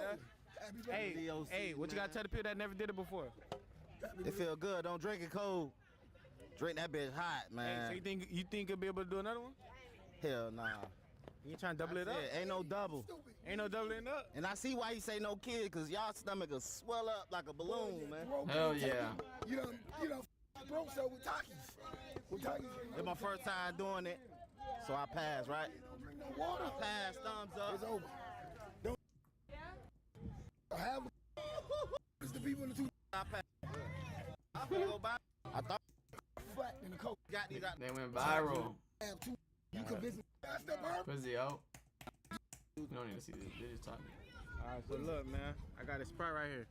All you gotta do is chug the whole thing. Within 30 seconds, you can't spit nothing out, or you can't stop. You gotta do it non-stop. Okay. Once you Bro stop, just you hopped lose. off work. You can't stop. Okay, can't do that. If you win, you get $20. You think I'll be able to do it? Yes. All right, ready? Yes. Come on. Hey, open the Sprite. Open the Sprite up.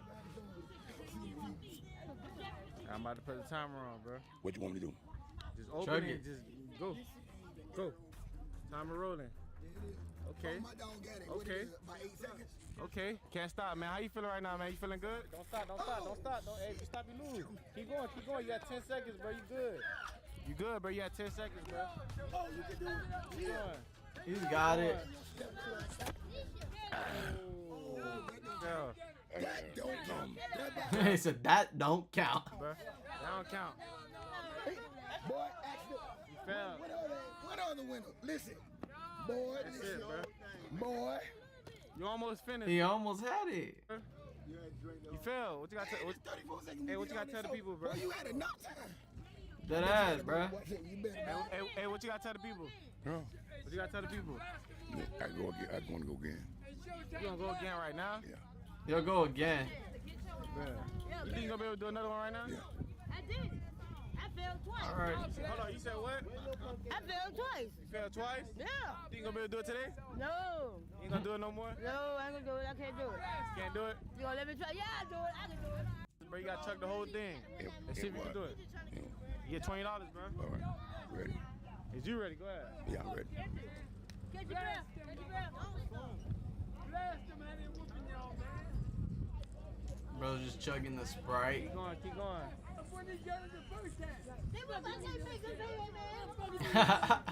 Come on, Bro's you almost done, bro. No, he's not. Almost done, bro. Clock it back. Lean it back. Lean it back. Okay. Hey, what you gotta tell the people, man? You did it. Huh? I love him. I love him. Was it easy? W. No. Would you do it again? No. Thank you. Ain't that easy, huh? No. His stomach hurts.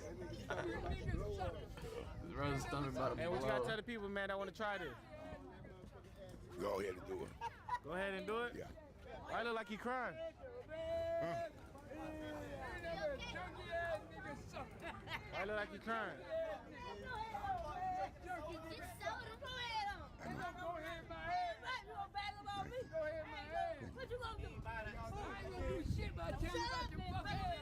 I tell you about your ass. Get your ass out of here. Man, you go about your mother.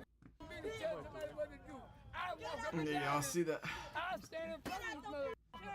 I've been in front of. All right, stand right here. Stand right here so I can give you one. Before the camera came. You can't make me leave a motherfucker play here. I've been Posted. Posted never can be roasted.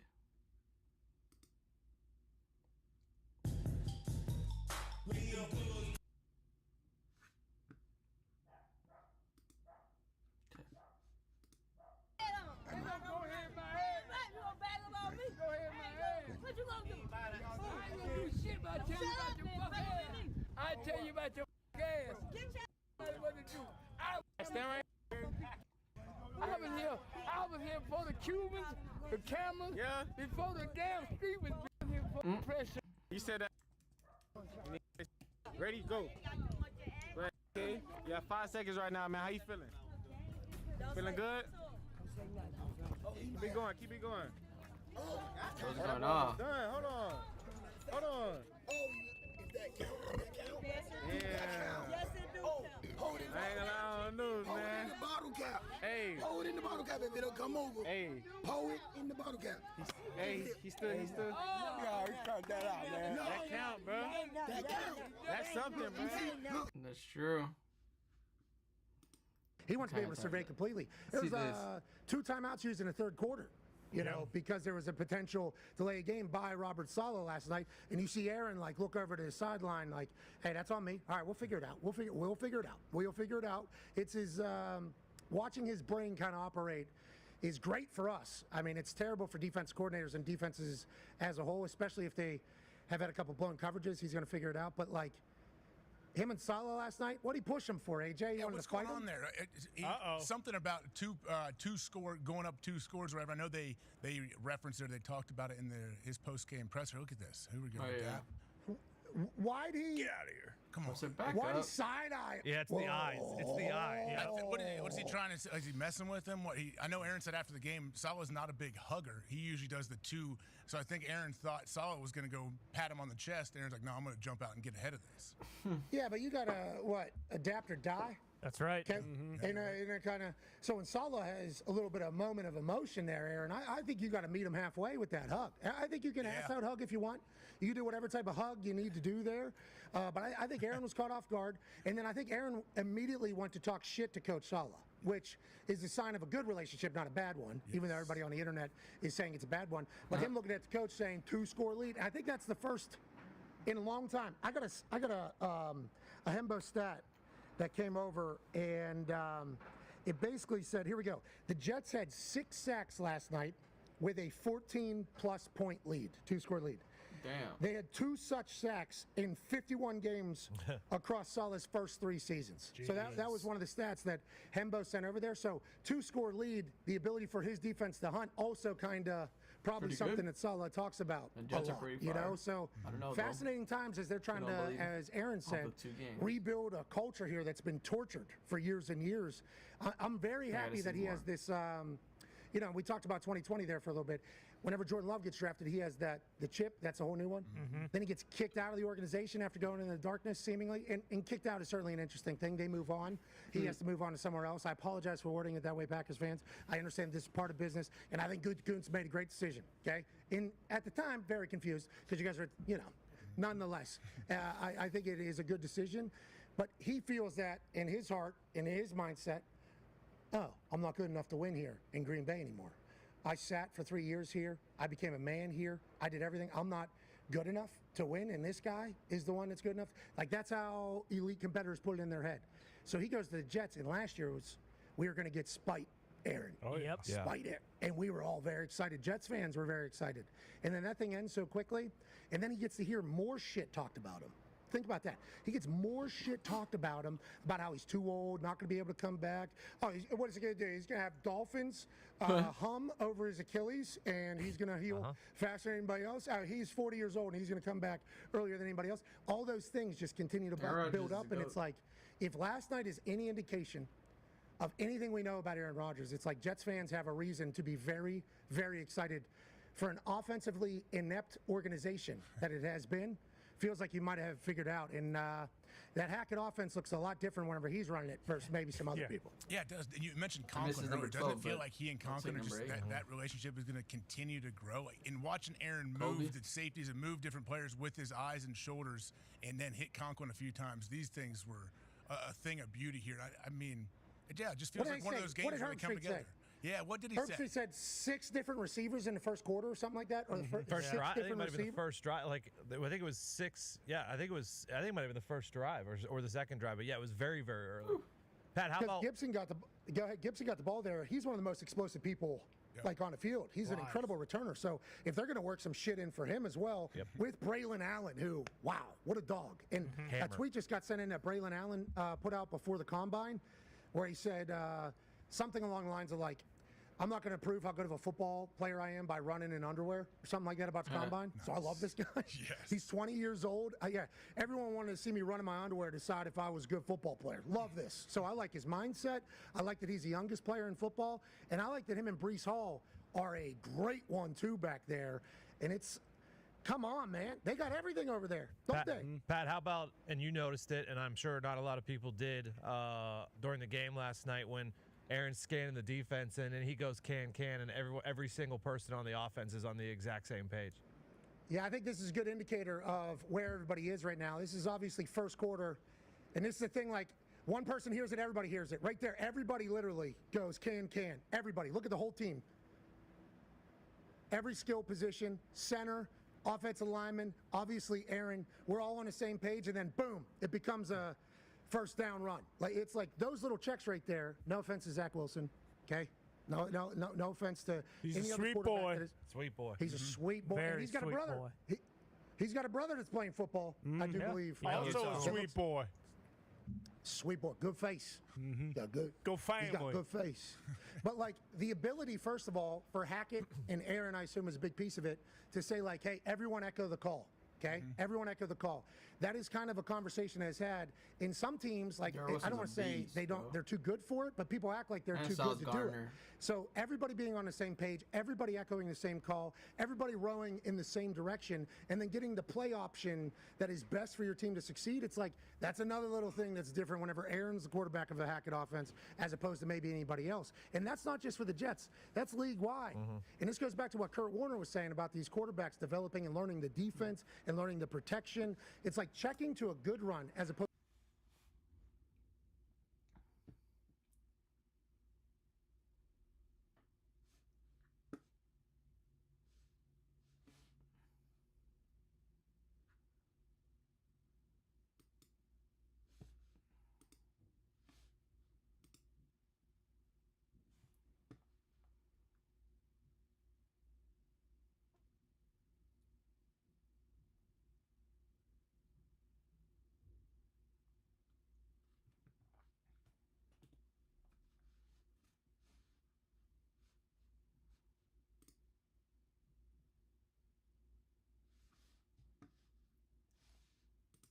Might as well post it.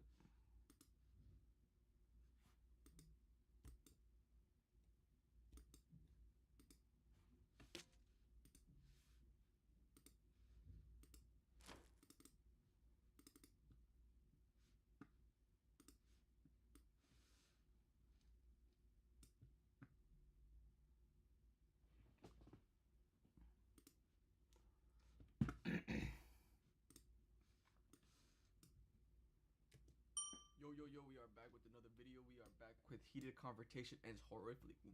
Ooh. Like and subscribe for more because we are getting videos out daily, non-stop. Road to 100K. Oh, whoops, wrong. Road to 100K, road to 100K. Let's get it.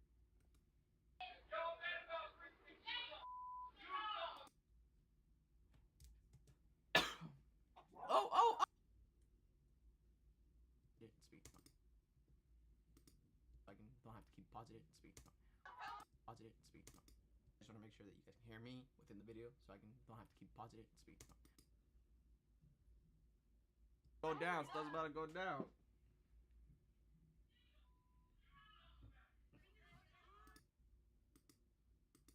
Go down. Stuff's about to go down.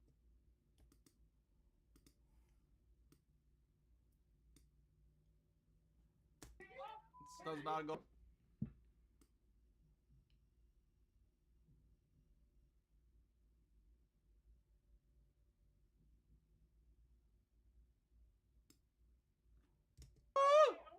She's about happy. Stuff's about to go.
She's about happy. Stuff's about to go.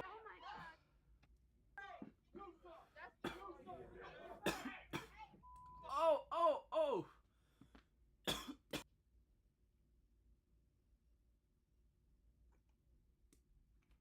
Oh.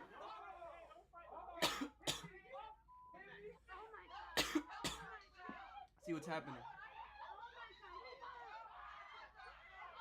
Oh, what happened? Oh my gosh.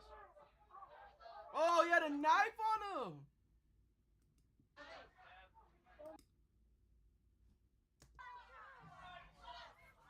Oh my god.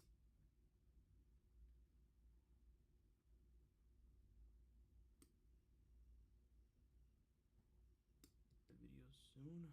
Or are you just gonna go ahead and stop recording this one? The video soon. Or you just... Bye, have a great time.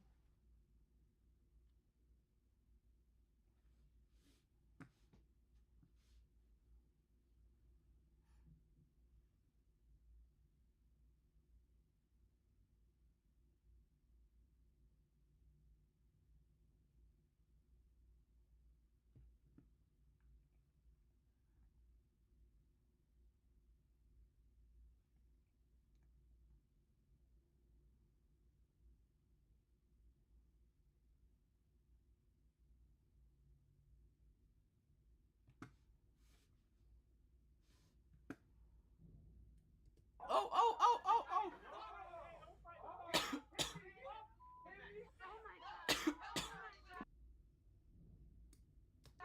See what's happening. See what's happening.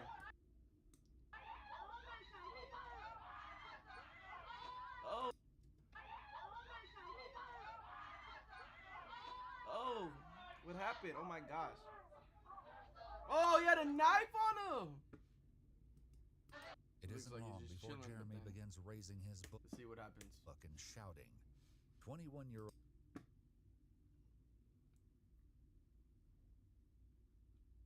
Okay. We are good.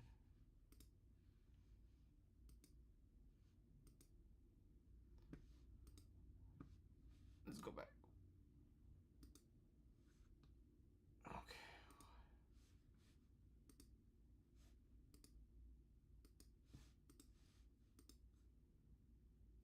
Your boy is not stopping.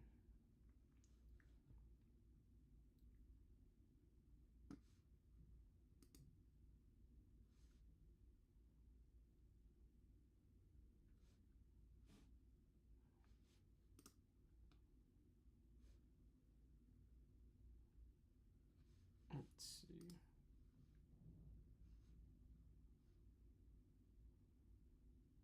Sorry, but I'm gonna have to unsubscribe to him because I don't want to see his shit right now.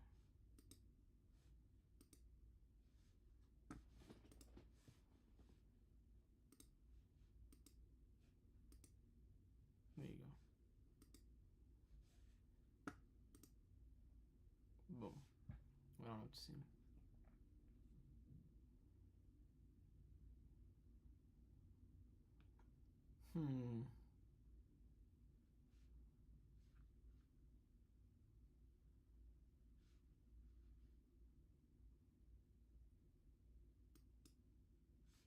What the fuck?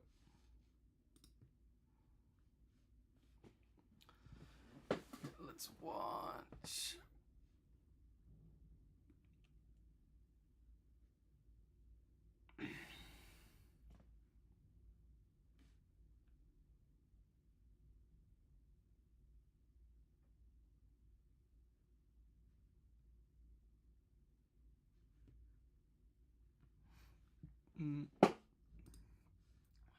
Or we could probably play. We're at ground zero of the Venezuelan migrant gang takeover. As we speak, heavily armed Venezuelan gangs have taken over entire apartment buildings in Aurora, Colorado. As you can see, this is not just a regular door. This is a recently replaced door, because right here, some people came up, right on this ground, with some guns, extorted the inhabitants, put their shiesties and Nike Tech shits on and went back outside. We were helping her move out, and she had cameras in her apartment, which showed guys with guns, you know, and crowbars using to get into apartments and probably extort people for money. The mayor of Aurora says Venezuelan gangs are overrunning apartment buildings there as part of an organized criminal effort. Now they're gone.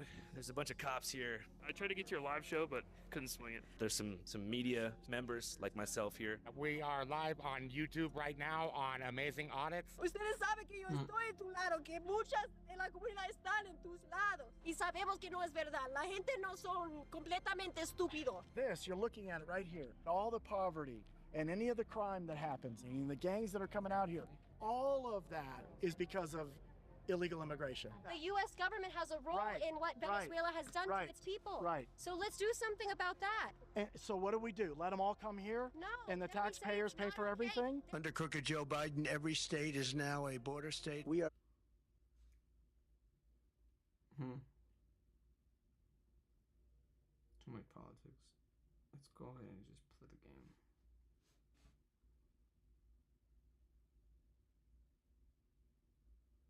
Let's see what else.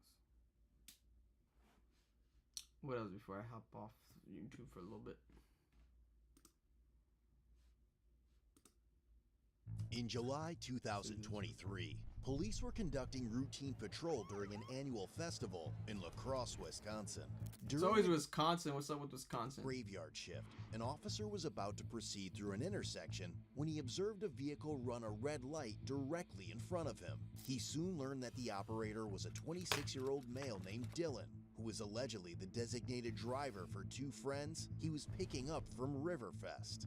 But aside from that, it's important to note that Dylan has a lengthy criminal history dating back to 2013. Damn. With charges including resisting arrest, theft, and disorderly conduct. On top of that, he is a convicted felon. As the officer turned to initiate a traffic stop, Dylan quickly backed into a parking spot. Dylan's out of there. Upon contact, the officer noticed Dylan was immediately confrontational. He further observed that Dylan had glossy eyes and detected a strong odor of intoxicants coming from the Dylan vehicle. don't like cops. What's going on, buddy? Dylan does not like cops. Dylan is not stupid. Any of you guys wear seatbelts? I have mine on. I had to take it off. Psych, he is stupid. Get my wallet out. Okay. You have insurance? Oh yeah, I got it. Bro, what? Why are you seem mad at me? Did you just not see it was red or what? How's it going? Dude. Oh shit, I remember that. Blew the red, man. Yeah, no, I didn't see it. Dude, stop moving. Stop moving. Oh! Oh! I didn't notice. Okay. How much you gonna drink tonight? None? None? Absolutely none. Not even a drink? Nope. Okay, where you come from? Nope. Home. Okay. Dressed like that? Yup. Where you guys come Yup. from? Yup. Just like that. Yup. It's not true. Reeks like booze in here. Where do you guys live? I live down here on the south side. This isn't the south side. Here's close. This is the center of the city. This is as central as it gets. It's close, and straight up, and South side's past Jackson. You guys have IDs? and got beers in the back, ready to go, ready to have a party time. ID on you, boss? Yeah. Yeah, if I take a peek at it. Got the American flag and Are everything. you the owner of the vehicle then? Yeah. Perfect. How much you got to drink, man? None. You have a wristband. So? Bruh, you're an idiot. If you have a wristband, that means they give you alcohol. So you're just I gotta pay to get into the concert, bro. Okay. You haven't had anything to drink? No. Nothing. No. None. He's lying. You typically just run red lights like that? I didn't notice it was red. How do you not notice it's red? Well, how do I not? You told me. It was an accident. Sorry. So if you hit a pedestrian, it's like, oops, my bad. Did I hit a pedestrian? No, but could you easily Bro, I hate this cop right here. The cop's getting annoying. Low key. hit a pedestrian down here? There was nobody there. Okay. I am telling you the truth. Okay. I have had zero to drink. I don't believe you. Okay, that's fine. You don't have to. That's You don't your have opinion. Alright. I am legally in a parking spot. You pulled me over when I was parked. Okay, we're not doing that. I'm not saying we're This is doing a that. completely legal traffic stop. That's You pulled over fine. after I flipped around on you. That's fine. I didn't see your lights until I was parked, so that's fine. I was parked. It doesn't matter. That's okay. As Dylan continued to run his mouth and reeked of booze, he could have projected a much more refreshing scent to the officers, one that defines him and boosts his confidence. That's where Scentbird can help. This 17. Even they got ads, bro. That's crazy. next month. He's like, well, I had to pay to get into the concert. That's not true. You need a button to get in. Okay, we'll talk to him. I came up, I had a green light, and then he came trying to come. He was southbound on 3rd, and then he turned east. He's like, I went to that concert What'd you guys yesterday. get pulled over for? God knows what. You don't even know? Infringements on our civil rights. He's not been impeached so far. We were trying to get some pizza. What's up, man? Nothing to drink tonight? Why'd you have a drinking wristband? Huh? Why'd you have a drinking wristband? don't. You just took it off. Whatever, bro. I got nothing to say to you. He had to get in. Well, you need a button to get in, not a wristband. That's fine. I got a button. Ignore Dylan.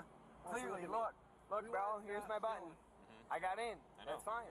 I'm not giving you a hard time. So quit f***ing hassling me about drinking. Because I haven't. What street are we on? Because I haven't. We're on State Street. Because I haven't.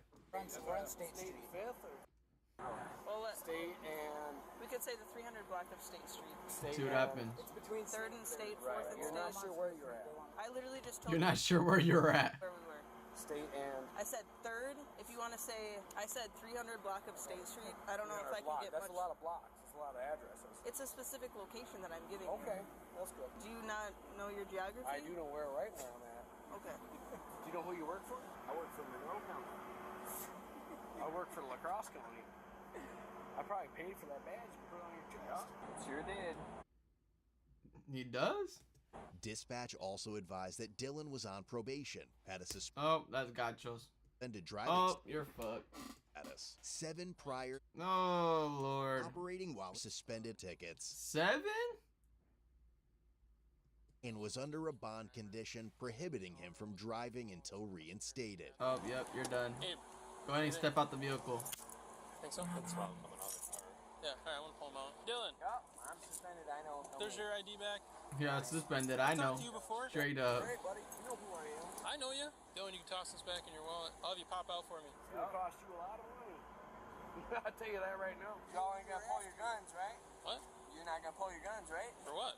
Oh, I'm not gonna step out until y'all are comfortable. I'm comfortable. I'm cool, calm, and collected right now. I'm cool, calm, collected. We're good, man. I'm coming after you, son. All right, well, I'm gonna ask you to step back a couple feet so I can get out. Yeah. Bro said hop out. And he said hop out, Dylan. It's time.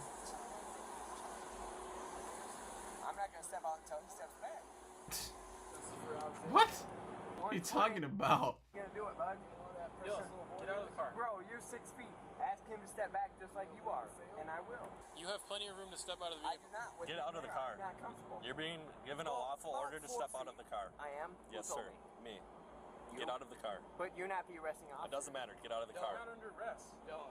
Oh, I'm not? Step out of the car. I'm not comfortable until he You're steps detained, Dylan.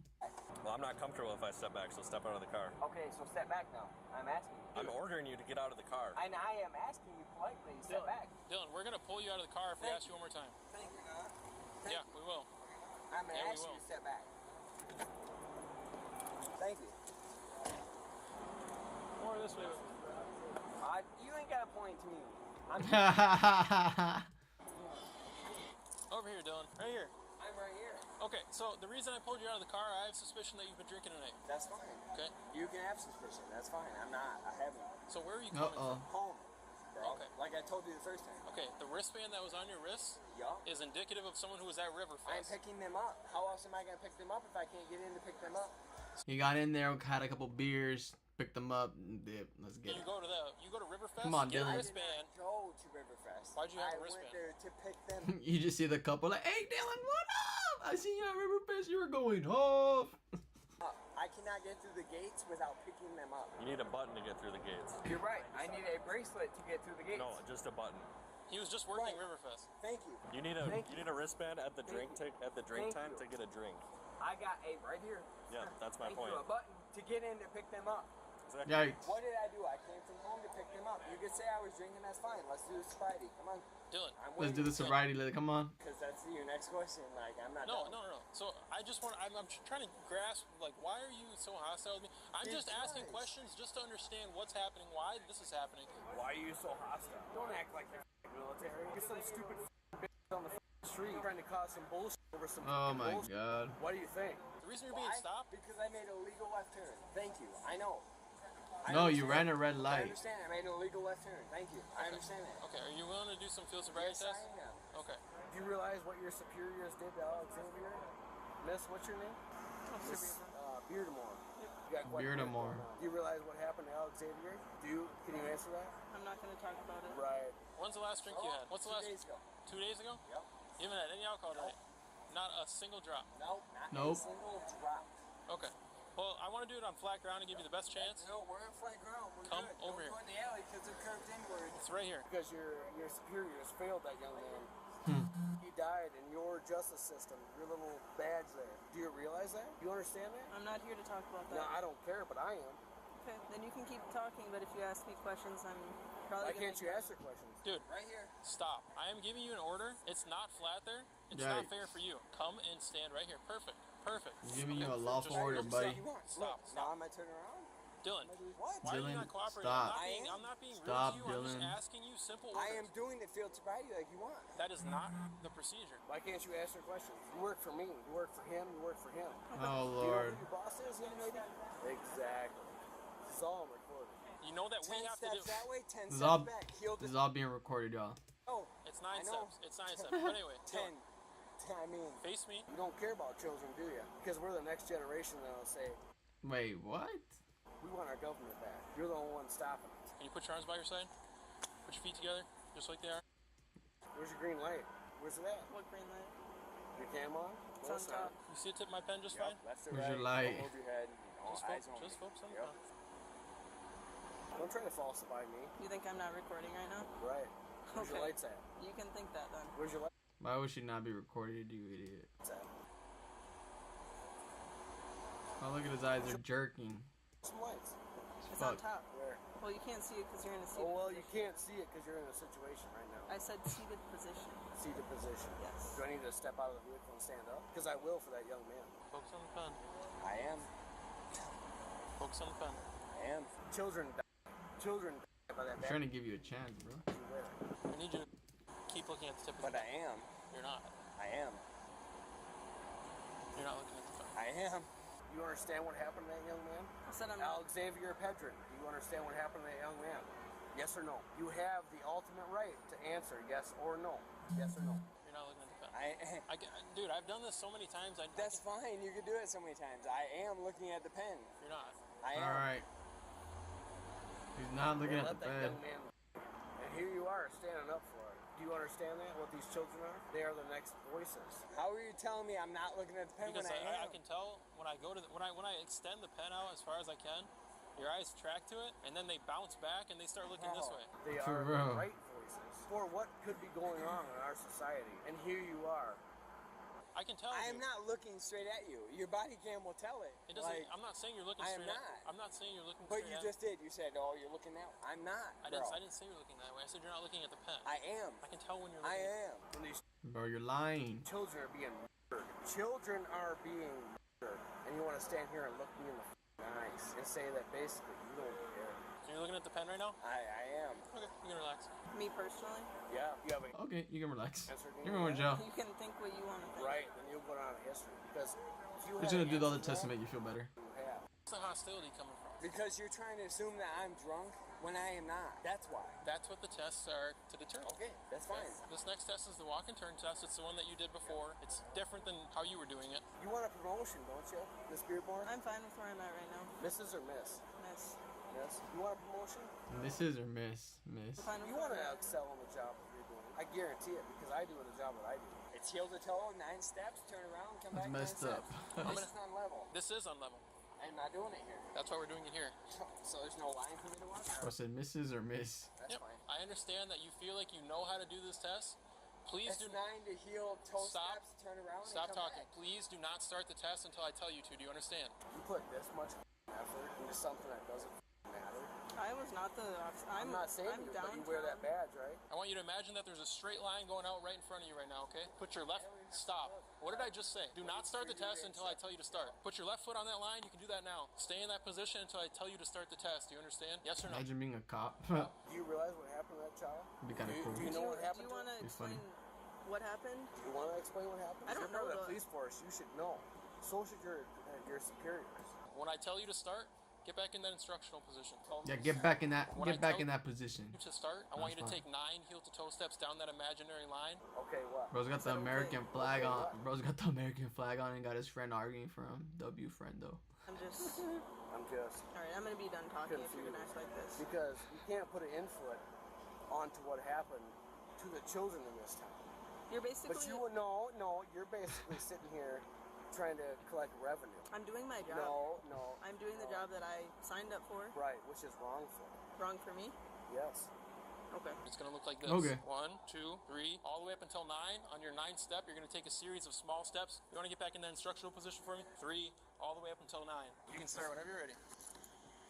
3. Count out loud. Bro's all look at. Oh. Oh, you failed. But no, we need to get some. And he failed before. Look at the wet stain right here. Bro's fallen before he got in that car. He fell before getting in that car. I kid you not.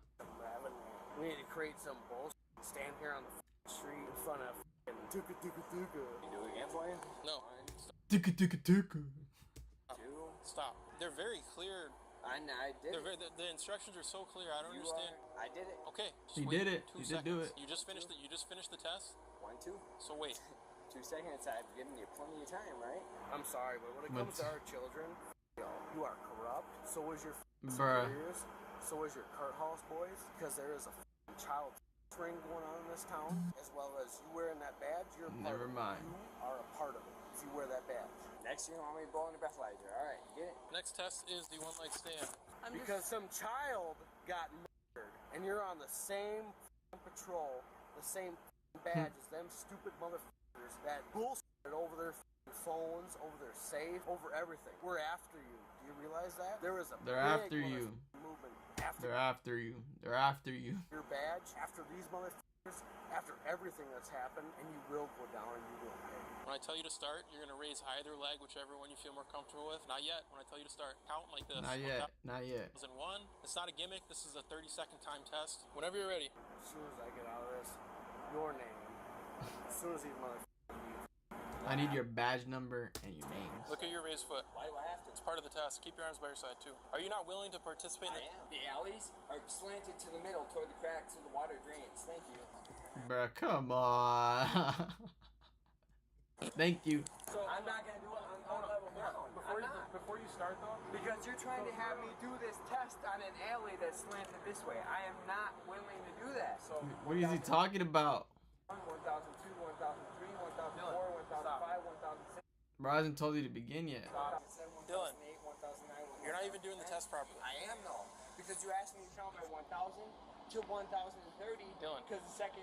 Dylan, can you just listen, man? Bro does not want to listen. He does not want to listen. I am telling you that that's what you instructed me to do. Hands at my side. And look at your raised foot. You Come on, Dylan. can start, but you have to let me know when you're gonna start.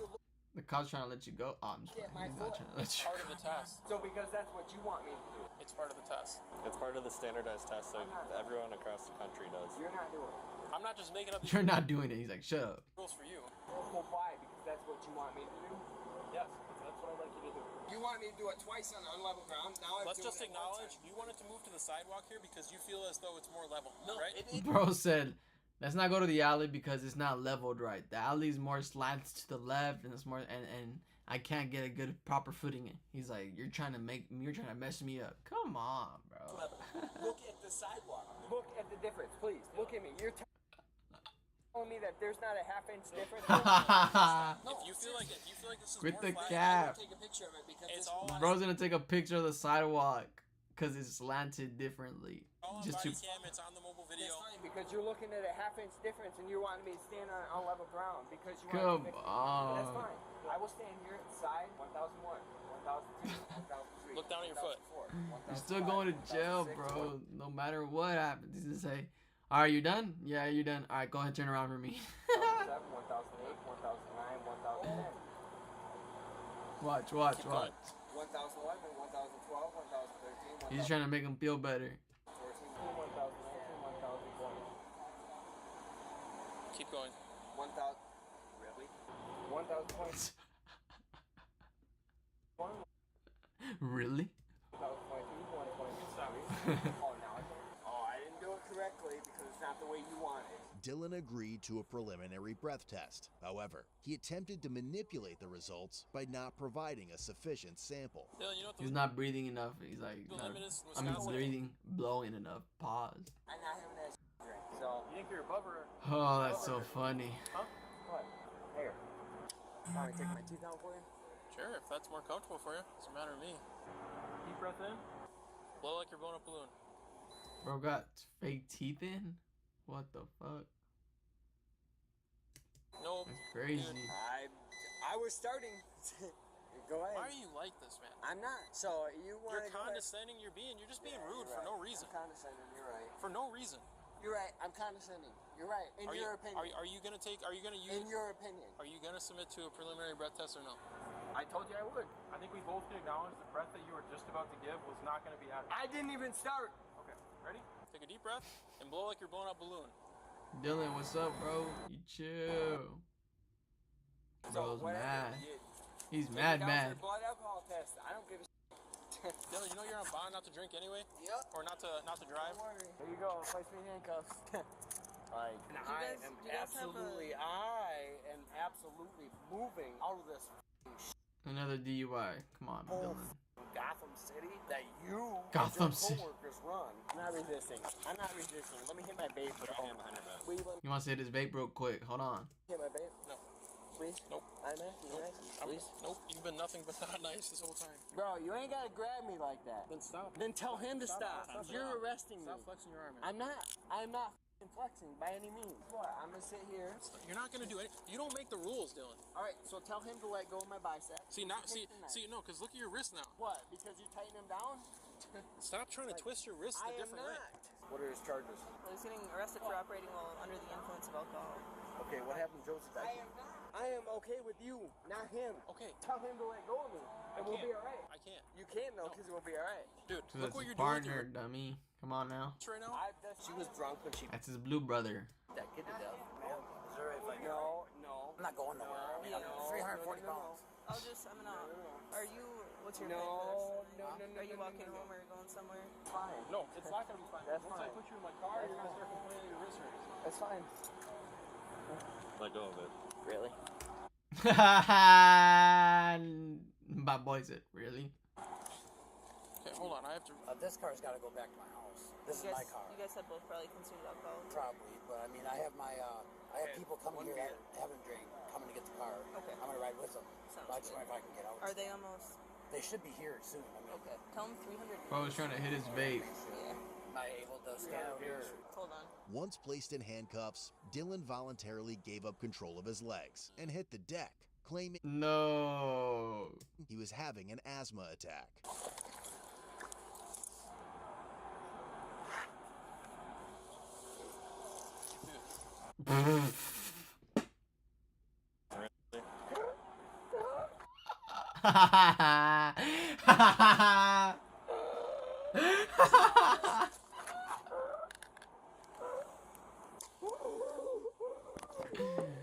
Bro's having an asthma Lay on your side, attack. Dylan. Fake asthma attack. Dylan, do you want to lay on your side? Lay on your side.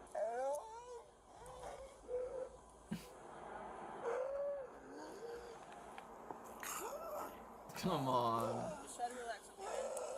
Try to relax your body. Just deep breaths, okay? Nice and slow.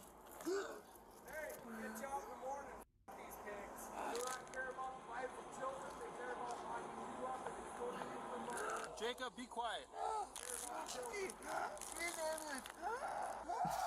No way. Here's our plan. We're going to have an ambulance come.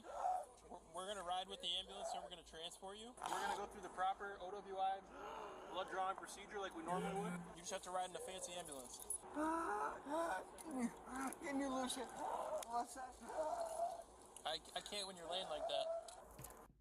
Dylan, I'm going to try to loosen your handcuff, dude. You want to shine a light on here? Dylan. Dylan, we're trying to loosen them up, okay? The fuck is fake? Want to stand up so I can loosen them up? Don't touch my shit. Loosen the left side, bro. Dylan, we're trying to. You just gotta. There's no way I can get him because you turned your wrists on the opposite way. Come on! I can't. Tasing him. Yeah, of course. Tasing him. I will give you the cuff. Loosen him. The Why are you tasing him? What are you talking about? Why are you tasing him? Man. Why are you tasing him? No taser is out. Well, why is Step he suffering? Step back. Jake. Back up. You're fine. Back Why is he up. mad? I don't know why he's mad. Probably because he's getting arrested. Yeah, Back because up. it's bullshit. Back up. You like kids? I do. Bullshit. Jacob, back up, man. It's fine, Jake. We're not doing this. It's fine. It's fine. I need tri-state. It's fine. It's bullshit. Who taser who? I saw a deployment. Just let go. I will be fine. Bro said taser. I don't. That's fine. Leave me lay on the ground. Can I help him up? No. I don't trust you, motherfuckers. You'll hurt anybody for the sake of whoever. Go home, dude. Go home? Jake, it's fine. You know Alex Xavier? Jake! I don't care. I don't care. Go home for Alex Xavier. Go home for Alex. You're being a nuisance. Josie Dykeman, you like her? Yeah, man. If you want to step out, you can. It's fine. Alright, yeah, my rider people are right there. They're just waiting until it clears out. Perfect. Okay. Yeah, he just had a. He has a. He had I'm having nothing to do with it. Yeah, you're fine. He said I have nothing to do with this. This is not me. My car, my boyfriend and them got pulled over, I see. Yep. I have a sober driver. Perfect. We might need it. Beers, but it was like hours ago, but... He said he's on bond. Yeah. Can I help you? I'm fine. Let go of me, Jake. I'm not letting go of you. Okay, so I'll lay on the ground. That's completely fine. You're right. You want to act like a baby? He's not convicted of anything yet. He's being charged with operating while under the influence. That's fine. They're going to charge me with DUI. Take a breath, okay? Doesn't matter to you. Yeah, it does, because you got a camera on. It's recorded everything. Yeah. So what did you do? It's none of your business. Yeah, it is. Yeah, it is, because I pay your wages. When did you do his field test? Do an open records request on the report. Doesn't matter. You're all on camera. Doesn't matter. Doesn't matter to you. Doesn't matter to you. Doesn't matter to you. It doesn't matter. I know, They but said. just let's take a breath. It doesn't matter. Right, because you're the police, because you're above the law. Stop. No, seriously, though, you just watched what they did to me. Stop. I saw it all, and it was all secondhand recording. Everything you said, by the way, was recorded. Yeah, I know. Right. That's good. I'm glad. Good. Glad you got it. You care about children? Yes or no? This pays your bills, don't it? Kids dying don't pay your bills, does it? Maria, it's revenue. It's their badge. That's what it's all about, Maria. We got 3 no people. He completely fine, dropped down, having him. Who are you, bud? What's his name? Lieutenant Crunch. Lieutenant. Last lieutenant I had show up at my house, he had to take a shit before he come over. And then he ordered the Bearcat. You know who I am? I don't need your help. Okay. I don't need your The famous line of everybody, of every Karen. Do you know who I am? help. Okay. You can step back and I can get up myself. Nope. I no longer need the vehicle. If you want to leave with the vehicle now, that's fine. Oh. And if you want to take Jacob with you, that'd be wonderful. Don't f***ing grab me. Stand up, they're gonna place their hands on That's fine. He cannot grab me like that. Are you a sergeant? No, then call him sergeant. I'm the lieutenant, sir. Okay, then I'll talk to you, but tell him to let me go. I will talk to you, but tell him to let me go. You don't provide conditions here. Then you grab me and let me go. I will talk to you because you're a lieutenant. You have more respect than he does. She just called him lieutenant. I'm not talking over you. I understand that. Stop talking over me. Are you a sergeant? You're a lieutenant. Are you a sergeant? You grab me and let me stand up and I will talk to you. She calls you lieutenant. You're in my shoes. If I were in your shoes, yup, I'd be walking away because he assumes that I'm drunk. Are you a sergeant? Bro, the lieutenant sucks. Come on, you gotta control the situation. Jacob, be quiet. Is he a sergeant? We're done talking to you. Stop. Is he a sergeant? Right now. He's a lieutenant. He's above the sergeant. Why did she say sergeant? You're my business. Stand over there. Absolutely. Why did she call you sergeant? Why are you pulling me back? Because you're walking up on lieutenant. Because I addressed him as lieutenant 3 different times. So tell him to let me go and you Try to get Jake in the car and take him home, or what? That'd be For Alex Xavier, you're all going down. It's not even our jurisdiction. If you sit down on the I will walk over there if you let me go. No. Justice for Alex Xavier, you're all going down. It's not even our jurisdiction. Can I give my wallet to them, please? Lieutenant. No. Lieutenant. It's not even our Can I jurisdiction. give them my wallet? No. Why want not? that. You're gonna want that just in case. I am not, because when I get to the jail, I cannot have any money put on my books. So can I release my wallet to Lucas right now? Lieutenant, why can I not? Because here's what I grabbed it out of his vehicle. It was in his possession. You want me to answer your question? Well, sure. The reason that I don't exchange property between persons is because I used to do that. I used to be really nice. Whoa, come get my wallet. Just so you know, the procedure doesn't change at all. You I know, I'm not dumb. I'm not dumb. Your symptoms seem to have gone away. Yeah, you think so? All right, buddy. I'll lay right here. You're just gonna lay there? That's your position? Yeah. The minute, but tell him to shoot. Doesn't. Don't grab me. The minute you grab me, I'm going back down to the ground. Try me. Try me. I'm trying to bait my officers into a confrontation. Because he knows it. Yeah, he's trying to act calm. Bro, you did not see him turn his paramedics. You have a medical issue. Do that. No problem. Is it your desire to go to the hospital? We got no problem. We'll get your car down there. He's going. I mean, it's like that from the start. It was like that from the start. Dream in the chair. Dylan looked directly at the officer and spat in his face. Insisted to place him in the chair. Dylan looked directly at the officer and spat in his face. Damn. At the jail, he continued to be nothing but a pain in the ass and had to be escorted directly to a cell. What's that? I'm not going in until Victor's out. Hey, he said he's not coming on if you're in here. So let's see how this goes. It's gonna unlock. Make sure the door's unlocked really quick. Yep. Bro made him walk out. That's crazy.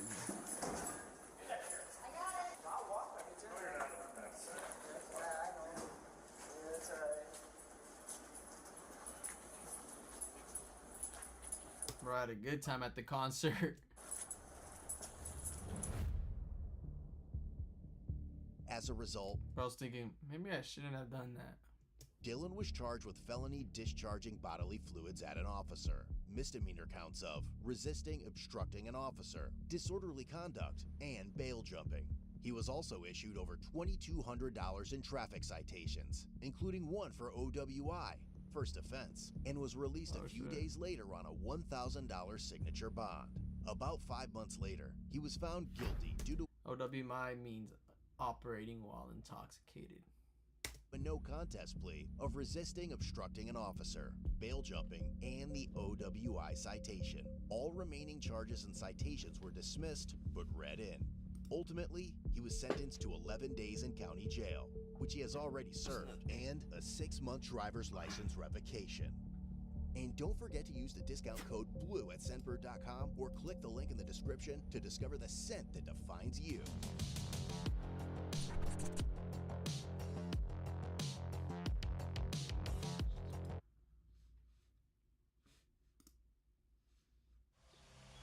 She's not back yet? You mind if we take a look in her bedroom? Has she ever disappeared before? She's didn't leave without permission. She doesn't not text me when I text her. What does she normally take with her when she leaves? Tag. Today we got Evil Dad realizes cops found his disturbing secret. Like and subscribe for more. Your phone. Your phone's not in here. Not that I found. I was gonna talk to you with that farm around. Arguing here last night, or I mean the night before, anything, any reason she would leave? No. There's a rumor going around, people telling us that she was afraid to come home. This is the moment Andy McCauley Damn, that's sad as fuck. realized police were on his trail. Just hours earlier, his girlfriend's daughter, Riley Crossman, suddenly girlfriend's daughter? went radio silent, and police were quickly called to come and investigate. At first glance, it looked just like a messy What the fuck is that? teenager's bedroom with nothing out of the ordinary. That's how she lives? That's crazy. But On a bed on the fucking floor? as the officers scoured through the clutter, That's sad. unsettling details That's sad. began to emerge. This was her book bag. Debbie said she wore it, but she said the kids already went through everything.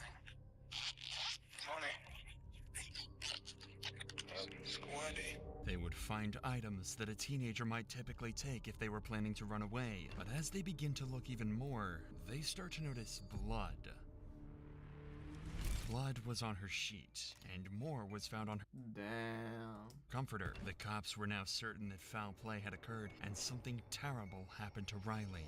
As they try to piece together the puzzle, police find themselves entangled in one man's web of deceptions and twisted lies, all crafted to conceal his one single disturbing secret.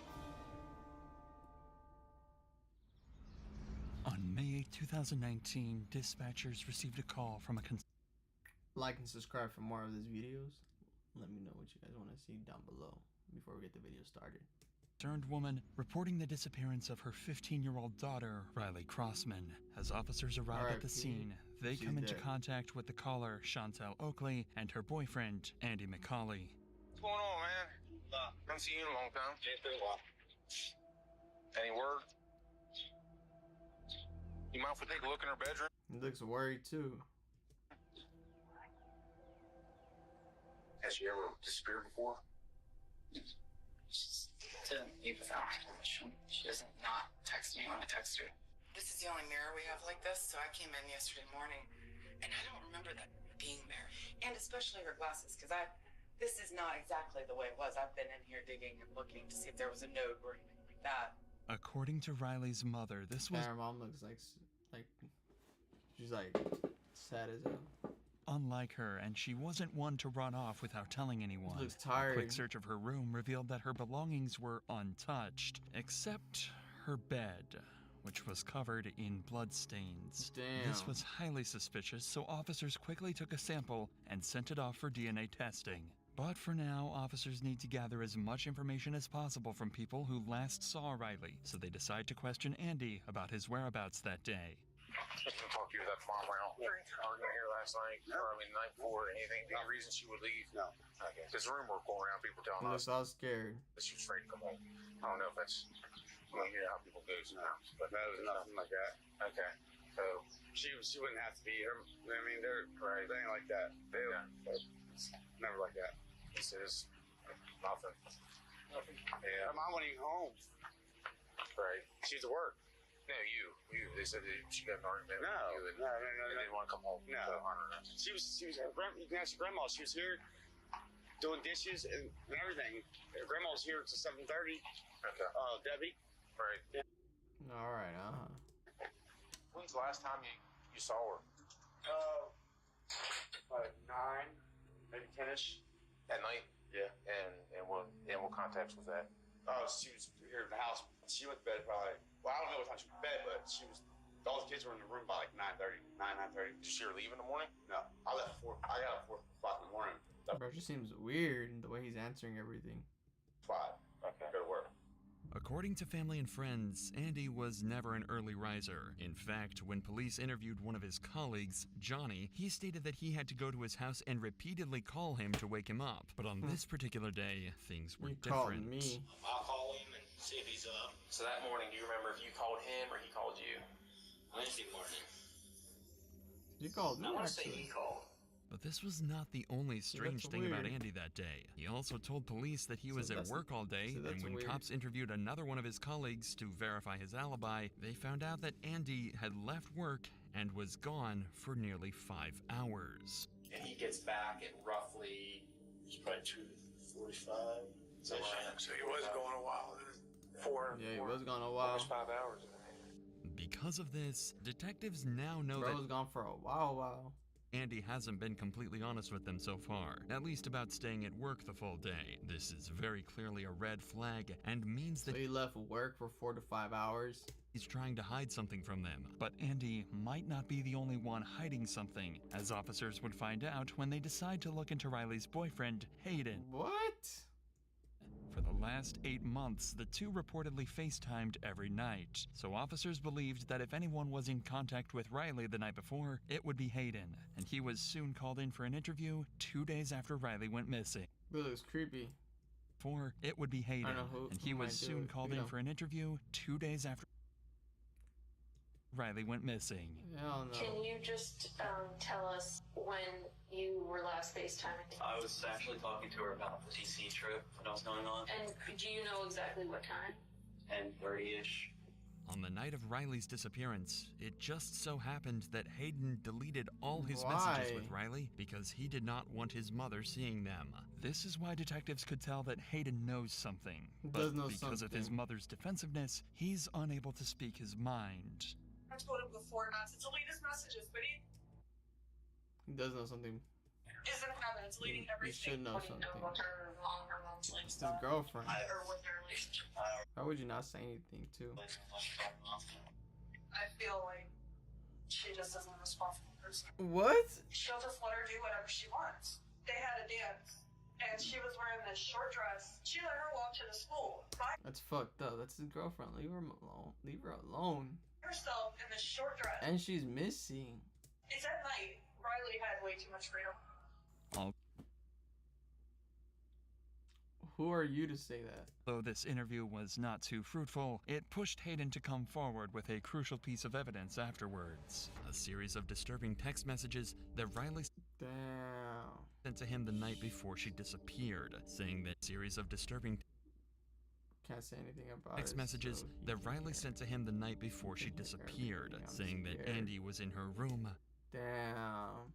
And that she was scared. Immediately, all suspicion was further confirmed around Andy, and officers would later use this information to piece together this dark puzzle. But for what a weirdo. Now, finding out Andy's actual whereabouts and what really happened during the 5 hours that Riley was missing is crucial to the investigation, and the reason why Andy would be called in for questioning. I just talked to Johnny, right? Saw him leaving. Okay. Would you be surprised if he told me something completely different? Maybe. Do you not remember leaving that job site and going to Red Hill? Oh yeah. Oh, I'm sorry. We did go to. Oh yeah. Oh yeah. It did. I'm sorry. We did. You're right. Okay. You're right. We did go to and did a show. How long were you there at Red Hill? Like the rest of the day. Okay. Like the rest of the day. Okay. Were you at that house the entire time, fixing the shelves? No. Okay. Where were you at? No, he was not. I was at the other house. Okay. I went and got some. I went and got some more drugs. If Andy was off doing illegal drugs during those 5 missing hours, then that could possibly explain why he didn't initially tell the cops the truth about where he had been all day. But this also could just be his way of trying to distract the police by bringing their attention to something else. At this point, detectives know that Andy is desperate to get definitely hiding something. them an alternate alibi, and his drug story could possibly be true. So to cross-check, they would call in Johnny again. Johnny had a history of drug use, and the two would often do cocaine together, so he can easily substantiate or discredit Andy's account. Would you say that there was enough to still do another line each? Oh yeah. A couple lines each? Oh yeah. Okay. So you wouldn't have to, you didn't need any more coke? No. So now, Andy's story about going to get more drugs isn't adding up. His colleague had already told the cops that they had more than enough cocaine to get them through the rest of the day, so there would be no reason for them to go get more drugs. I see. So they basically had enough drugs, so and he said that. He went to go get more drugs, but they didn't need enough. They didn't need more drugs. Realizing that Andy has been lying, the police decide it's time to confront him and get to the bottom of his deception. What if I told you that I know you weren't that Snowco, and you didn't buy drugs off anybody that day? Zero man. We went from this story to this story, now we're gonna get a third story. This is one of these times you really need to think of what you're telling me. Okay, because you're not being honest. Remember I told you about being honest and I'm not gonna just throw shit at you? I know you weren't there. I know you didn't buy drugs off your cousin, and I know you didn't use them in that parking lot that day. Where did you go when you left? Went to my house to get the drugs. Okay. I already had them in my house. Okay. I already told Chantel. I still want to tell you I had them in my house. So you go back home, you use your drugs, and then you go back to work, and then what? Considering the discrepancy in each version of the story he tells 5 officers, hours? there is more than enough reason for 5 hours for officers to not trust Andy like they would express. I'm just telling you the whole part about you being honest. I'm being honest with you. I've been honest with you. I told you shit that I didn't even want to tell you. Okay. You're being somewhat honest. I mean, we're doing some polling to get some information about some drug activity, which is us. I don't even give two shits about. But yet we're having trouble pulling that out of you. Because I was worried about the names out there. Okay, and I told you I don't care about that. I didn't say that. You told us about the drug activity, 2 nights ago? Did I arrest you for it? The main reason for detectives pressuring Andy like this is because they only want what's the real a record of his movements is crucial for this investigation. Usually law enforcement can just track a suspect's movements using their phone, but in Andy's case, he had supposedly left it at home the day that Riley went missing. Come on. Knowing that the more leniency What a coincidence. show to Andy, the bolder he would become in giving shady alibis, detectives decide to ramp up the intensity of the conversation, even more to make Andy nervous and slip up about his real whereabouts. You know, the further along this is, whatever happens, and whoever did this to her, the worse off it gets for that person too. Yes, I hope so. She was probably taken out of that house by somebody. Yeah, I feel something that she was taken definitely. I feel because she'd be on by now. She wouldn't be her mom. She was taken from that house. Is what I'm saying. She didn't wander off. She didn't pack a bag and take her clothes, take her glasses, take a cell phone charger, take all of her money. She had most of her money. Someone's gonna go. Her money was still in the book bag. Yeah. Yeah. So like I said, if someone's gonna run away or do something, they're gonna make a little bit better effort. Even for a 15-year-old. I agree. For a 15-year-old kid, they're gonna at least have the necessities. Even after explicitly stating the absurdity of the situation, Andy seems as calm as ever and won't just agreeing. Yep, I agree. Crack about where he really was. But even in this situation, detectives have one piece of evidence that would cause the pressure to mount on Andy. The texts that Hayden had showed them. Once confronted with these, Andy's behavior changes immediately. What if I told you her last text to her boyfriend were saying, don't talk, because she still has the FaceTime on. Andy's in here. Oh. Wait. That's what it said. What if I told you that? I would say that's crazy. I can put my hand on the Bible and tell you I saw those texts today. Well, I like to see him because I know probably he is scared of me. I know she is. Not only that, she said you were in here and she was in her bedroom because the FaceTime was still on. I was never in her room. That's not what she's saying. I don't go in her room. Andy, I'm not lying to you. Okay. I was not in her room. You were. And for two, the kid's not scared of me. There's no reason for her to be scared of me. I've been there in her life for a year and a half. Taking care of her, giving her everything she needs. But what we're saying, like I get that and I hear you, but what we're saying is that's what she's saying. So obviously to her, she's afraid of something. The walls are closing in on Andy quickly, and he's no longer able to keep up with his lie. Yep, no more. He can't think of any possible reason why Riley would be afraid of him or any explanation for why she would have sent her boyfriend those texts. There's no way. There's no way you can ask your mother. Her mother will tell you that it's not true. There's no I'm way. telling you, I read that with my own eyes today. I don't know. I know. So you see where that puts us. Yeah, I understand, but the kid's not scared of me. I don't understand how you guys can say that. Despite the damning physical evidence, Andy continues to insist that there was no reason that Riley would have been afraid of him. Perhaps he thinks that if he denies this enough times, the cops will simply move on. And you're buck. She's not. That's what her mother said. That's what she is saying. She's saying. You're buck. She is. You stupid. And that was Riley's text. Exposed you. That's why we're saying that. We don't know what goes on behind closed doors when, you know, you and Chantel are there, or Chantel and Riley are there, or we don't know, okay? But obviously in her mind, she's afraid of you. Would you agree it doesn't make sense? It doesn't make sense at all. So does she have any reason to say that? No. Then why would she say that? Oh, no. At this point, the cops have given Come on, dude. Andy an opportunity to come up with any sort of explanation at all, even know or what to even say. a lie. This would have been his chance to point towards something that may have happened in the past, even as simple as a disagreement between the two of them, as a possible reason Riley would have written these things. But Andy is not taking the bait. Is she vindictful toward you? Does she hate you? No. She don't hate me. She f***ing loves me. That's what I'm asking you. I don't. Yeah, okay. Does she argue with you? No, ever. We have Never cuss at you, curse you out, nothing. Never, nothing. In a year and a half, nothing. Okay, so it sounds like to me she does love you so heartedly. Yes. Okay, so why would No, she does not. she say that? I don't know. In a year and a half, we have not had one conflict. Okay. Me and the boy, yeah, we have. Okay, but there's never been anything, like you said, a year and a half or the last several weeks, several months, several days, nothing that's you're like, oh yeah, I forgot about that one time she wanted this and I told her no. Maybe she got mad and she's nothing. With all else failing, Andy would attempt to try and convince the cops that he shares the same sentiments as them. But you see where that puts us, right? Yeah, I understand. I understand what you guys are. I'm not mad that you guys are doing your job. I mean, that's the last message he has from her. I'm not that you guys are doing your job. I know you're doing your job, but there's nothing I can think of. You want us to do our job. That's what we're doing. I'm asking you to do your job. I'm not mad. You guys don't know. Guys, I think he's a little pissed off, but nothing. There's nothing that I can think of. She would be mad at me for, or she would be upset with me, or scared of me, or Yeah, okay. anything. Alright, buddy. You didn't go in that room? No. She still had FaceTime on, too. Okay, well, I wasn't in that room. The cops lacked probable cause at this time to arrest Andy, but there is one piece of evidence that is about to change the course of this entire investigation.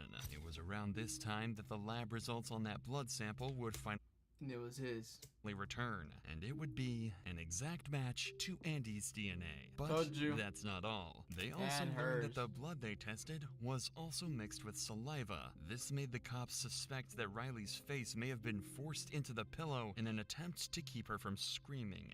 This is an important development, but they still haven't located Riley, and they need to find more information about where Andy was during those 5 missing hours. Luckily though, all of that can be answered in the CCTV footage that captured all of Andy's movements. There were cameras attached to a nearby high school that captured Andy McCauley leaving his work site. That was the starting point of the investigation for the cops. They knew that was the at direction 4 o'clock, of his 16:01. travel, including the facts that he was on Route 9. An eyewitness who knew what Andy's vehicle looked like was able to confirm that she saw his truck backed up into the driveway of Riley's home in the middle of the day when he should have been at work. At this point, the cops believe that Andy killed Riley during the late night or early morning hours, likely to keep her from screaming while he assaulted her. They believe he then hid her body in the bedroom until everyone left, and then later returned to the house when it was empty to pick up her body and dispose of it, using CCTV footage to guide them. Damn. And with the help of police canines trained to pick up Riley's scent, they search a nearby mountainous area.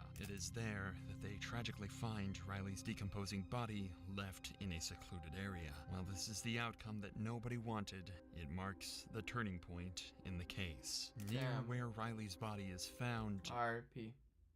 there are several unique-looking screws discovered. These are the same screws that were located when the cops had searched Andy's vehicle the day previously. This is even further evidence that solidified the case against him, and 8 days after the discovery of Riley's body, Andy is arrested and charged with her murder. He pleaded not guilty. In the trial, Andy's defense argued that the Andy. prosecution failed to provide Andy. a clear motive or definitive cause of death, as the exact cause could not be determined due to the body's decomposition. Despite this, the jury found significant evidence linking McCauley to the crime, such as the presence of drywall mud on Crossman's body, which matched the drywall found in McCauley's truck, and inconsistencies in McCauley's statements about his whereabouts on the day of Crossman's disappearance. The jury deliberated for about 4 hours over the course of 2 days and decided that the Going to jail for life. monster who murdered Riley was none other than Andy McCauley. We, the members of the Pettit jury, as to the issues joined, find the defendant, Andrew J. McCauley Jr., as follows. Count 1, murder. Guilty of murder. Yes. Guilty. Fuck you. In the first degree. Finally, justice for Riley had been served. The only thing left was for Andy to be sentenced. The judge presiding over the case sealed his fate by giving him 2 life sentences. Yes. He will never see the got light death. of day as a free man ever again. And most importantly, he will never be able to hurt another innocent child. W. It's a shocking fall from grace.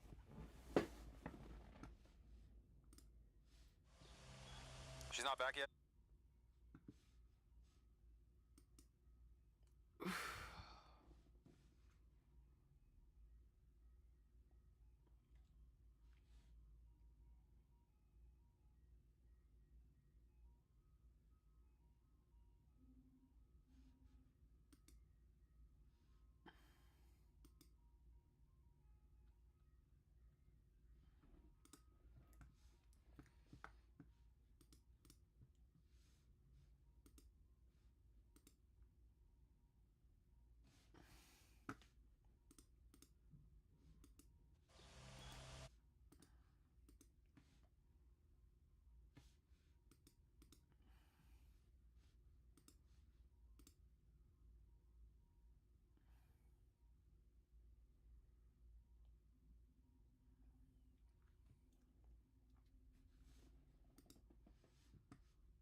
No one does it better than your boy.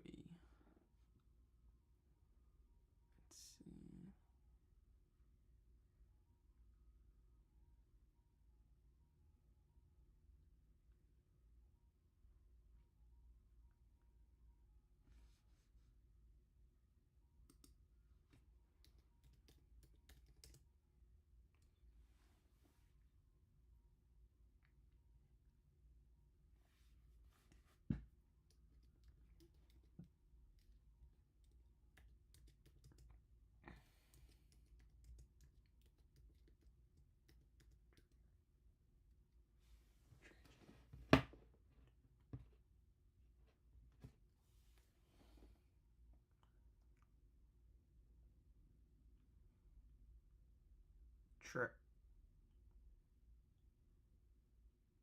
tragedy.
Let's see what other videos watch later. We can watch this too.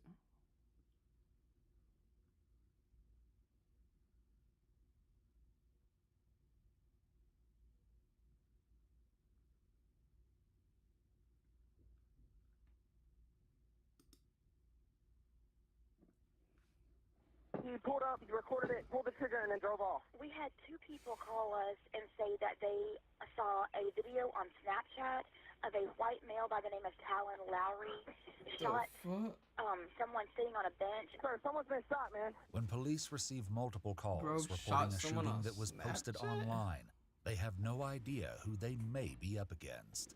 But the Snapchat posts of a deranged teenager may unlock the motives behind this gruesome tragedy. And though they didn't know it at the time, this video is only one of several documenting a twisted crime spree. I just got punched really hard. Okay, do you know who it was? No. It looks like he just wanted some pain. Really what the fuck?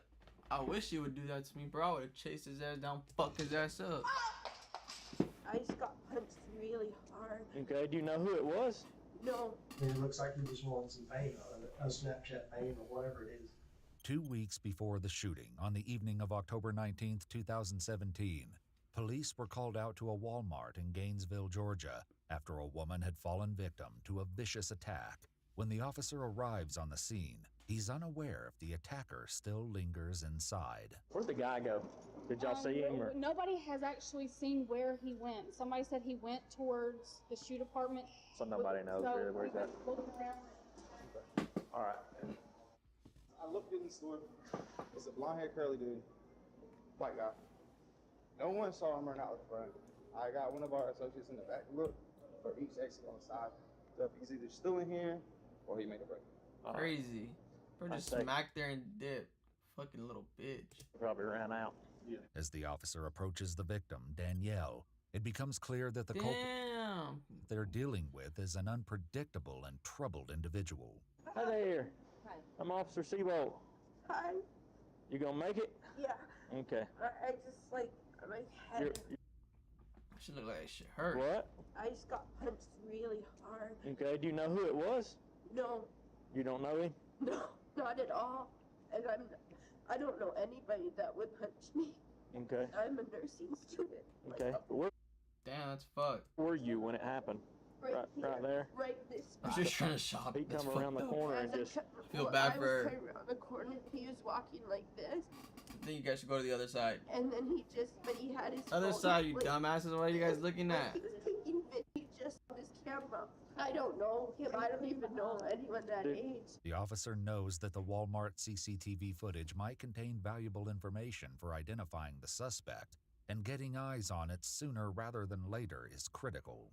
The quality of the CCTV video isn't ideal, but That's the him officer right there. can clearly make out a man who fits the description, followed by a woman falling down in the aisle. Speculation of this being part of an online trend seems to track when Yeah, I wish y'all would do that to me. I'll fuck y'all up. footage of the woman being hit gets posted on Snapchat to the account of 19-year-old Talon Lowry, information that the police are not aware of yet. As officers work to track Talon, they'll eventually learn that his posts will reveal another victim. How's it going? Hi. I think it's one of them, I don't know if y'all have seen the YouTube posts going around here lately where the people just walk up to a complete stranger and cold cock them. What? Yeah. Yep. Evidently he got her good. Like, I wish you would do that to me. Coming down the I'll aisle. fuck you up. Ain't nobody do that shit to me. The manner of Danielle's attack is in line with a disturbing online trend known as the knockout game. Y'all wouldn't do that shit to me. This disturbing Try trend, that shit. assailants would pick an unassuming victim and attempt to render them unconscious with one punch, all while filming the attack to post on social media. The EMTs cleared and released Danielle to her sister's care. I hope they find him. I would just like to. Don't worry, honey. Everything's going to go to court. For all your help. Don't worry. Despite Danielle appearing to be a victim of the knockout game on Talon's Snapchat, his videos didn't initially start with such violence and only escalated after smaller deviances. For starters, his Snapchat shows him littering and recording it. In this video, How's that Talon cool? can be seen threatening Why would you do that? cattle. Get out of the way, you mother. I'll run every single one of your over, you fat black. Danielle wasn't the Whoa. only victim who featured on Talon's Snapchat. What happened? Oh, my bad. Talon would post a new video only 2 weeks after the Walmart incident, but this one was far more sinister than his last Snapchat. We had two people call us and say that they saw a video on Snapchat of a white male by the name of Talon Lowry shot someone sitting on a bench at the What the fuck? Texaco at North Hall. 911 also received a call from a witness who was at the scene at the time of the shooting. Someone's been shot, man. Where at? Where? We're at the Texaco on State Route 11. State Route 11. Hall County. Texaco. Yes, sir. What else is near that Texaco? There is No Pun Road. Okay. And Jim Hood Road. No problem. Okay. Okay. The dude videoed it on his phone. He was in a burgundy truck. The fuck? Okay. Is the guy who got shot still there? Yes, sir. He's on the ground. I'm on the phone with him right now, ma'am. All right. Yes, sir. Yes, sir. He's on the ground right now. All right. Now, what about the guy that left? What kind of vehicle did he leave in? You said a No, burgundy. he pulled up, recorded it, pulled the trigger, and then drove off. Police arrive at the Texaco, and when they reach the victim, he can be heard gasping for air while attempting Damn. to respond to their questions. What's your name? Brian Ramirez. Brian Ramirez. How old are you? 18. 18. Yes. Do you know the person that shot I you? do not know. Okay. That's sad, bro. Did you recognize the truck? I did not. Brian Ramirez, an 18-year-old employee at Texaco, was sitting outside on a wooden bench during his break when he was shot. An ambulance arrives, How's and that Brian is cool? transported to the hospital. How's that even trying to be funny? The fuck? How's that even a joke? Concrete is stained red, and the remnants of Brian's bloody glasses, name tag, and wallet are all strewn about. His mom arrives at the scene, but her son is already gone. This is his mother. Okay. She wants to know what happened. He suffered a No. gunshot wound, and he's en route to the hospital, Right. so she can go there. The shot fired by Talon Lowry would ultimately claim Brian's life. Ah, no way, die. What? Fuck. That sucks. That sucks. The person that shot No, you? this is last- Okay. Are you 18. 18? Yes. Do you know the person that shot I you? do not know. Okay. That's sad. Did you recognize the truck? I did not. Brian Ramirez, an 18-year-old employee at Texaco, was Damn. sitting outside on a wooden bench during his break. Is And he's en route to the hospital, Right. so she can go there. The shot fired by Damn. Talon Lowry would ultimately claim Brian's life.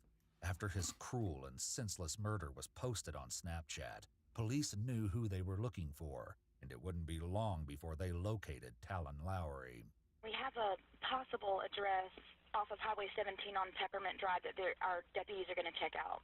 We're less than 5 minutes out. If you want to, you can go ahead and get in your vehicle and come on out of there. We got a lot of cars not to try to get up in that driveway. Officers, assuming Talon is still armed and dangerous, prepare to face possible confrontation as they move in for his arrest. That's it. So the truck is there. Make sure that they know that he has an AK-47 something. Tell them that he's got an AK-47, please, ma'am. Okay. There's a bunch of guns. We're letting them know. They got him yet? Have they talked to him yet? No, they just found the truck just now. At Hawk County, I've got the Talon Lowry subject detained at this time. Radius clear 2325. With Talon Lowry now secured and detained, investigators begin to piece together the evidence against the 19-year-old.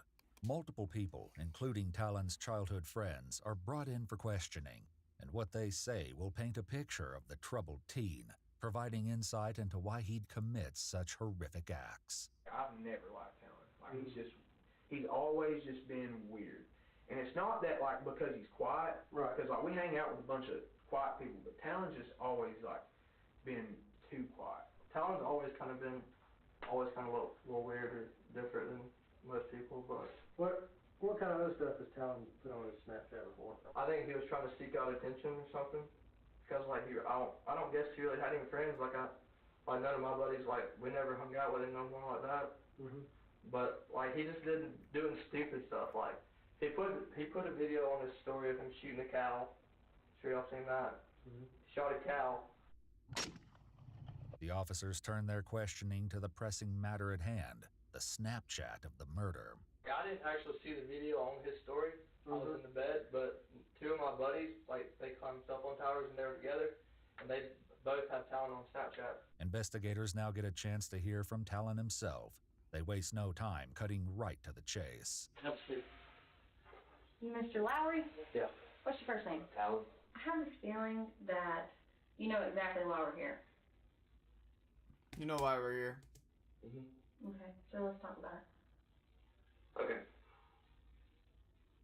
Well, actually, what? You're stupid. He's like, he's like, what do you know? Why do you think you're here? I don't think I should do it. So let me ask you this. You were at the gas station today, Mm-hmm. right? You're in your gold Yes. F-150, right? Those gas stations have videos, Yes, ma'am. right? We have those videos, right? We also have the videos of your Snapchat. Mm-hmm. Okay? That's why we're here. Law enforcement was also able to obtain What an idiot. Talon's phone records, which ping him at the Texaco gas station at the time of the murder. Time. It also provides tracking information that shows he was active on Snapchat during that time. The investigators have him cornered. You're stupid. So what happened at the gas station? So stupid, dude.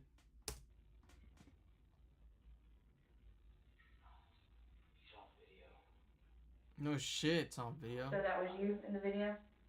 Yeah. With the gun? Now, did you have a reason to do that? Did you know who you were shooting at? When you shot the gun? What did you see happen?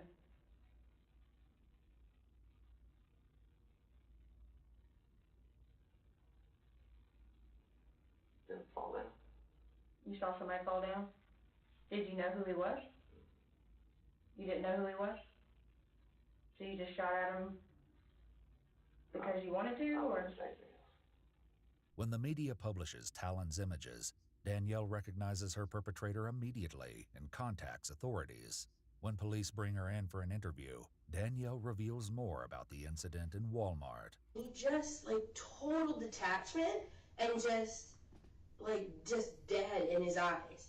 And he's looking at me it was just, Fuck that it was guy. just one of the weirdest things. And I've seen a lot of, I'm like, this guy was so different. As if you were.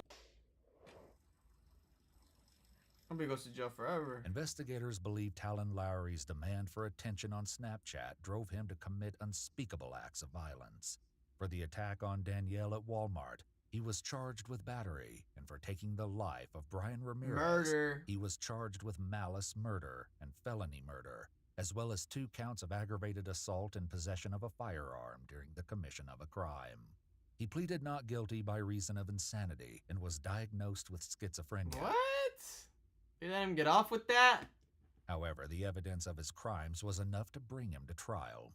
On February 2nd, 2023, Talon was sentenced to life in prison Oh, with thank God, thank God. the possibility of parole after 25 Oh my years. God, after 25 He's currently years. held. That's not right. Should've got more time, bro. Should've got way more time than that. Ridiculous. At the Augusta State Medical Prison. In a medical prison? Not even a real prison? Fucking guy. You got lucky.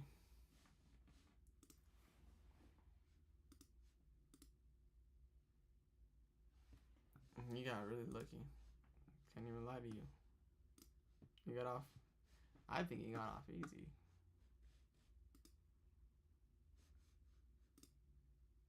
That's nothing. He pulled up. For the shit he was doing.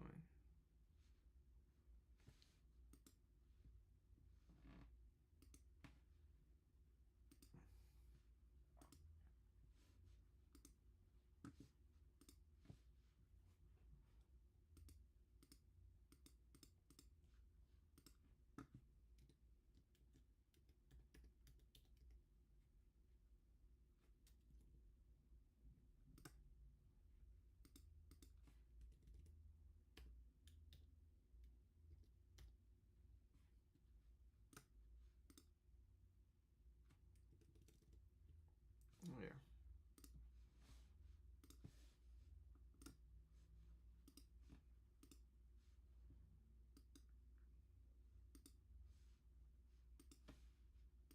I'm gonna upload it on my phone.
Okay. Did that. Oh, we can do this one. Refresh.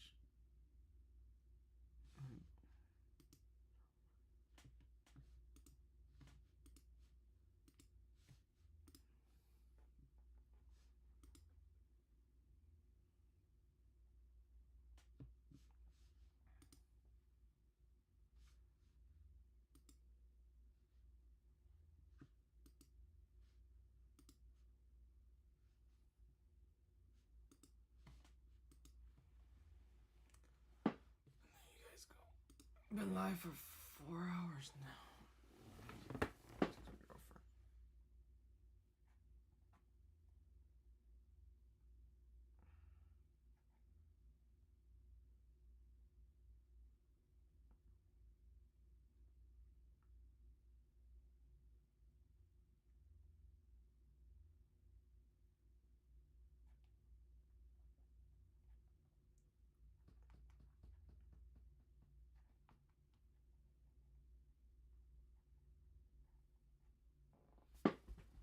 Okay. Let's get it. Let's get it and see what else. We can see this later for next stream.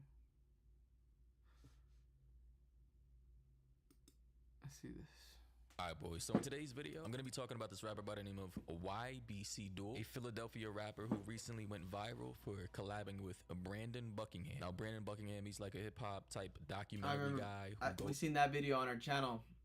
Into many different types of hoods and interviews rappers and basically street dudes who are supposedly about that life. And I watched the entire video from Brandon Buckingham, saw just how disrespectful this man YBC Duel generally is. And by the way, this man was so disrespectful that his nickname was literally Mr. Disrespectful. Like seriously. But yeah, man, apparently this all started around 3 months ago when this man decided to hop on an interview with Adam 22 from No Jumper and basically started dissing like 12 different hoods and gangs in the city of Philadelphia. Literally streets that he walks.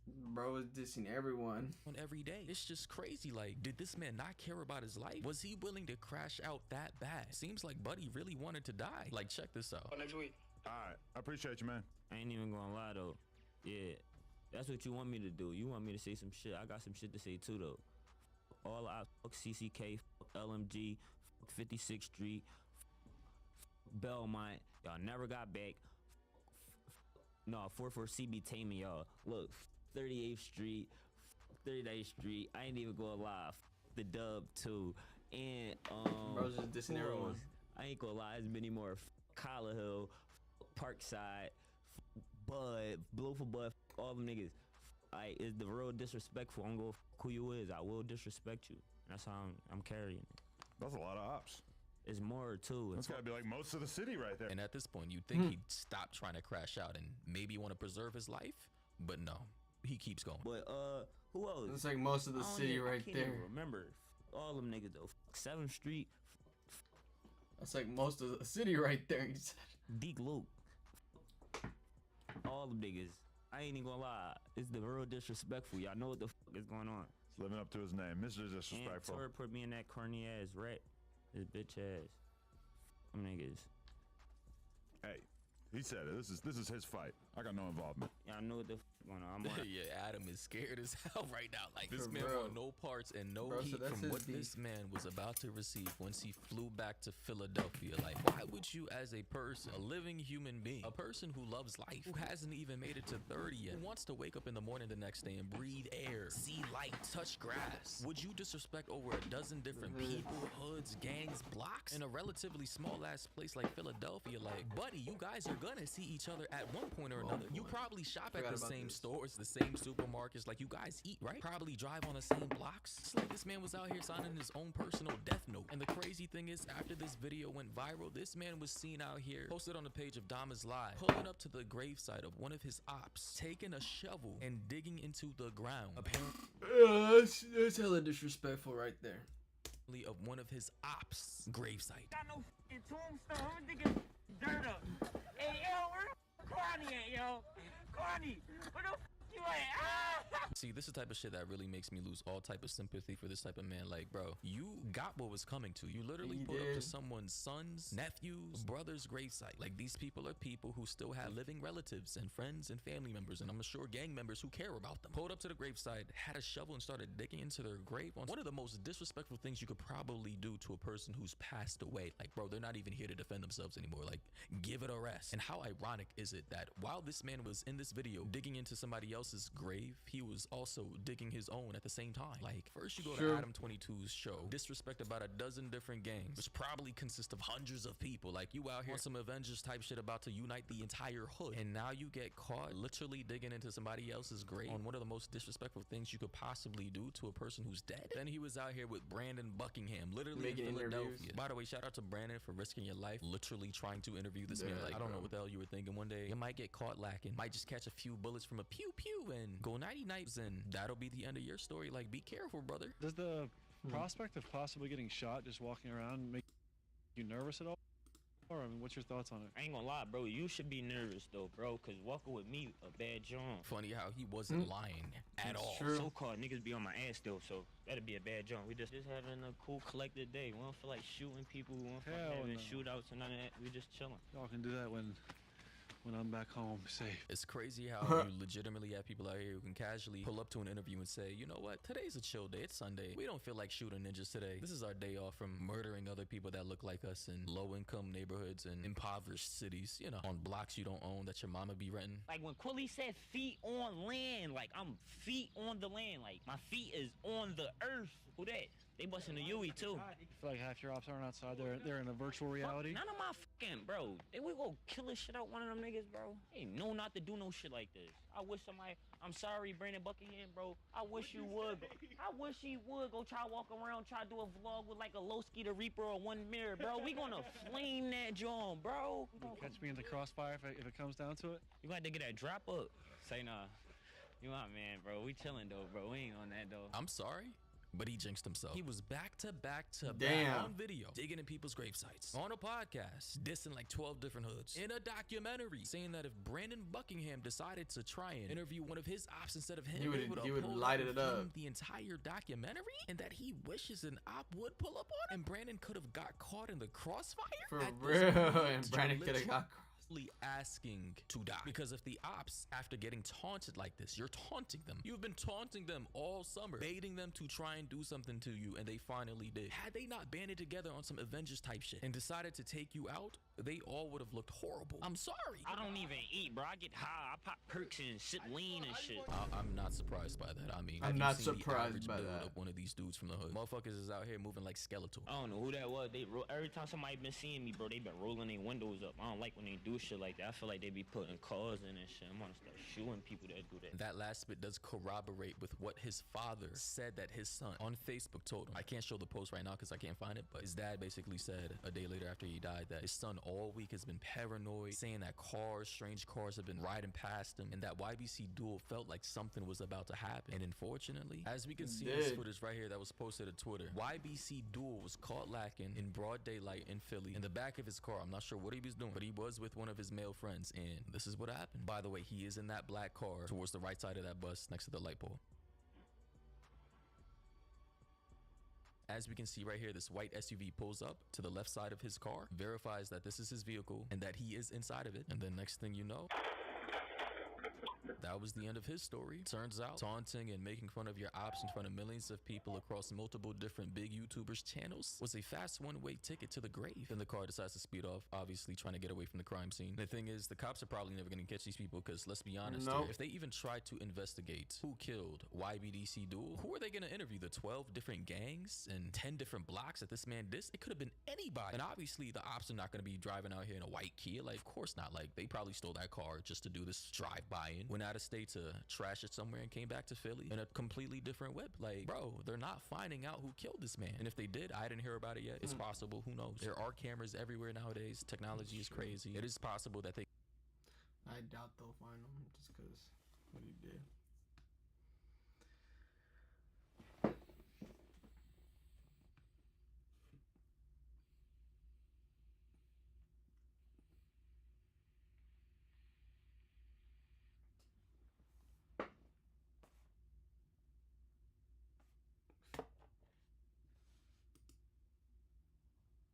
In October 2023, deputies with the Martin County Sheriff's Office were informed about the presence of a black BMW in Hobe Sound, Florida.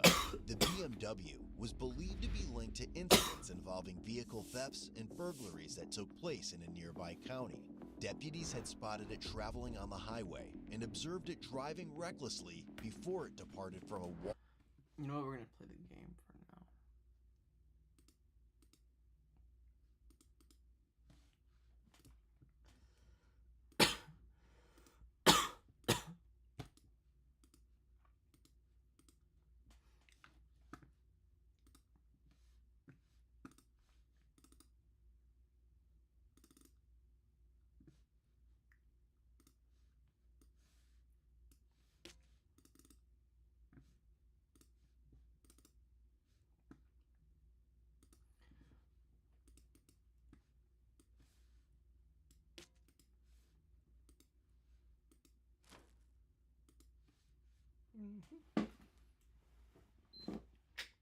And start playing.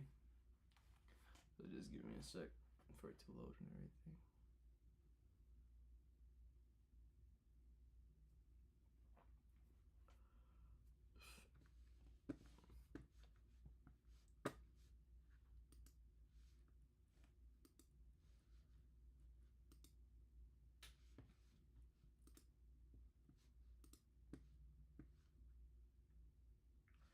127 subscribers. Keep the subscriber count going. We're never stopping until we hit 100K. Once we get 100K, 500K, then a mil. Y'all know the deal, yo.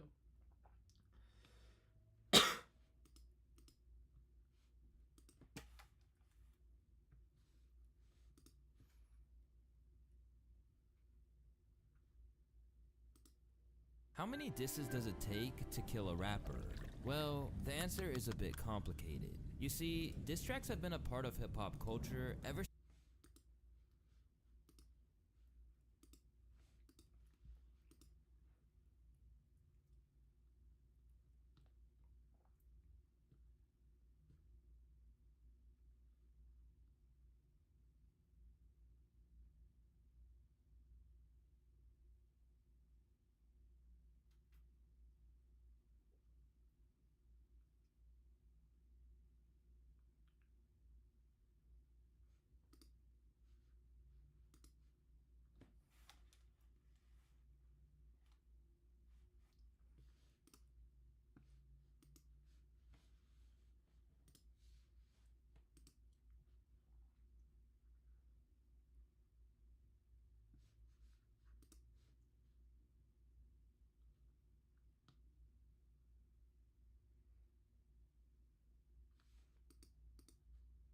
The richest people in the world buy the craziest, most unique, and sometimes useless houses? These are the most expensive homes that billionaires own. First up, you know one of the biggest power couples, Jay-Z and Beyonce, had to go all out when they bought a house together. I'm talking the highest priced home ever sold in California, right off the coast of Malibu. This thing looks straight out of space. And since Jay-Z has a history of being attacked on stage, they needed the best security they could get. And that's why they got bulletproof windows everywhere just to protect them. If you're a creep with the drone, you could see their 4 outdoor swimming pools. Though I'm not sure why they need all that when they have their own private beach. This thing also has a full basketball court, spa, and gym. Altogether, that makes this mansion over $200 million. That's more than Travis Scott's entire net worth. This next house, though, wanted to take Jay-Z's title for the most expensive home sold, because the developers listed this Tony Stark-looking home for $500 million. This place is the biggest modern home in the US, 105,000 square feet, like the Fresh Prince. It's located in the hills of Bel Air.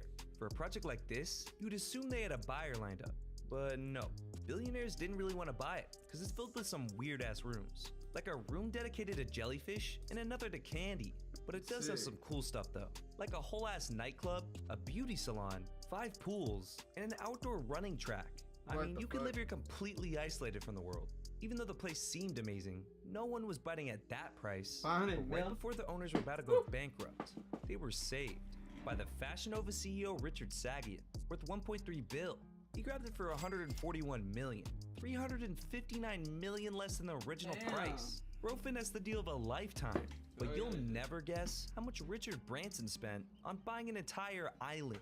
This Caribbean island is full of bizarre-looking animals, like flamingos and lemurs. It's also the perfect spot to practice his love for kite surfing. And even though his company's called Virgin, this place is so sick, there's no way a baddie would leave here as one. There's multiple villas, houses, hundreds of employees to tend to your every need. It's a gold digger's paradise, and you can actually book the whole island for yourself for the low price of $105,000 a night. Only Mr. Beast is gonna be able to afford that. But you're not gonna believe how much he actually bought the island for. Since he bought it back in the late 1970s before prices skyrocketed, it only cost him $180,000. Clearly he's made some money back, but there's no public figure for how much he spent upgrading the island since then. He's had houses burned down and rebuilt even more luxurious ones. So it's gotta be near the tens of millions, if not hundreds of millions of dollars. George Lucas's house. Give me a second. Oh, no. Beautiful places any billionaire owns. It's got vineyards, mountain ranges, and rolling hills that make you feel like you're in the Victorian era. There's movie references all around the ranch, like a statue of Yoda, Charlie Chaplin's hat and cane, and a new drawing of John Lennon. But the main draw of this ranch is that it actually houses the entire sound division of Lucasfilm, which is used for most of the Star Wars and Indiana Jones films. George found that he couldn't get the right sound out of a rented studio, so he decided to create his own. They can mix, design, and do any post-production at the Skywalker Ranch. And when the films are finished, they've got a huge movie theater with 3-story tall LED screens to premiere them. They've also got a huge research library and tons of books and materials for sound designers to use. Since Skywalker Ranch actually is a ranch, they produce their own wine, olive oil, and even Wagyu beef. And if you happen to get a little too wine drunk and cause a fire, they actually have their own fire department ready to respond to any emergencies. I guess that's the cost of being so secluded. With all these features, Skywalker Ranch comes out to a whopping $100 million. Who knew George had that much money? I guess letting Disney ruin Star Wars was worth it for him in the long run. George Lucas isn't quite royalty though, like the British monarchy. If you're a Brit, you know everyone is always complaining about how much of their taxes go to the royal family. And once you learn how much their main palace is worth, you might get why they need your money. Cause just on the inside, there's 775 rooms, a private doctor's office, police station, and over 25,000 bottles of wine in their wine cellar. My God, there's also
Is it, sweetie? I said, what was that noise?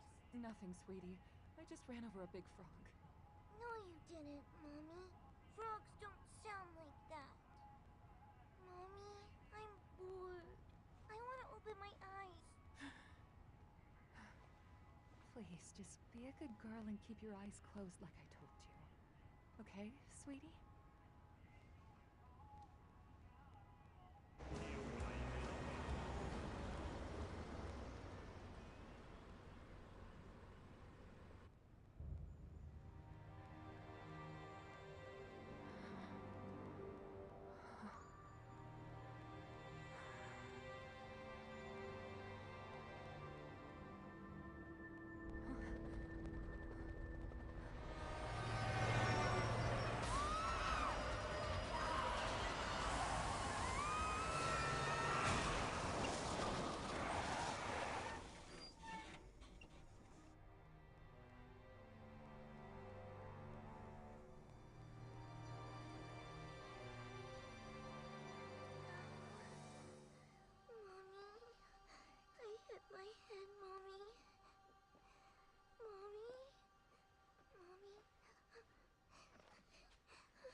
How to turn off the music, make sure we're good, cause I don't want to get copyright.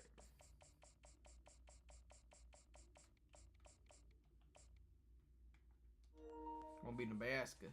Won't be Nebraska.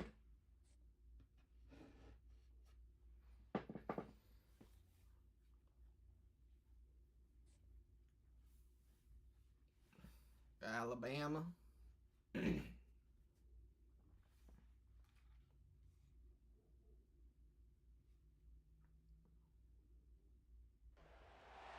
Welcome to Memorial Stadium and the sea of red in the heartland of Lincoln, Nebraska. An uncommon place and home to an uncommon program with a championship pedigree. And boy, do we have a fun one ahead. Top 10 team, target on their back, going on their road and right into the snake pit. As we'll see, the number 6 team in the country, the Alabama Crimson Tide, taking on a team from the Big Ten, the Nebraska Cornhuskers. 48 Sports College Football, I'm Reese Davis, joined here in the booth by David Pollack and Jesse Palmer. And guys, let's get this thing started. Hey.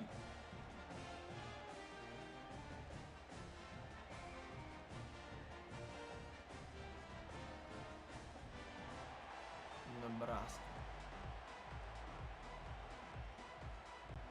Alabama about to kick off to get this game underway.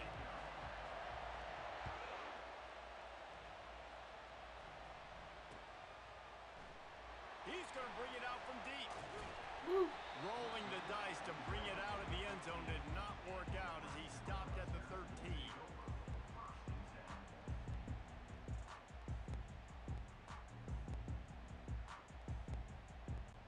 First down here for the offense.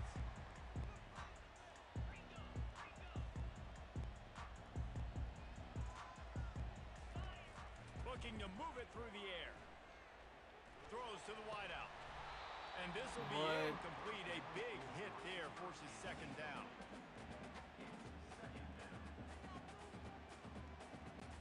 Couldn't make the connection last time. Let's see if they throw it again. From the gun, leaves it on the inside with the back. Navigates that mass of bodies and gets 4 out to the 17.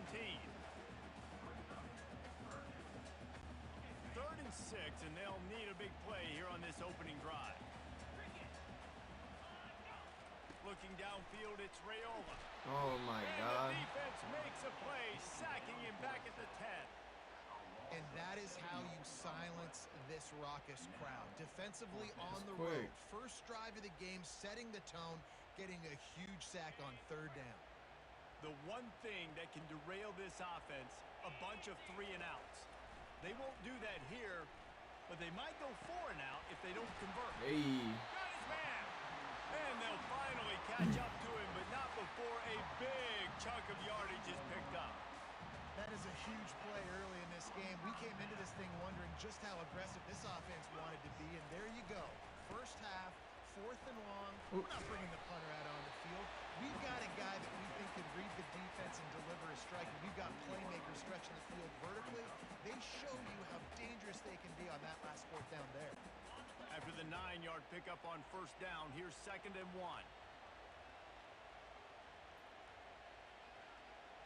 A little pre-snap eye candy for the defense.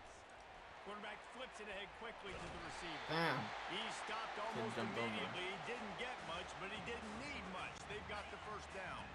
And the Huskers are moving quickly down the field.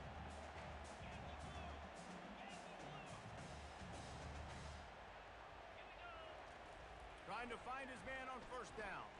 Looking to the big tight end. Got a man in the middle.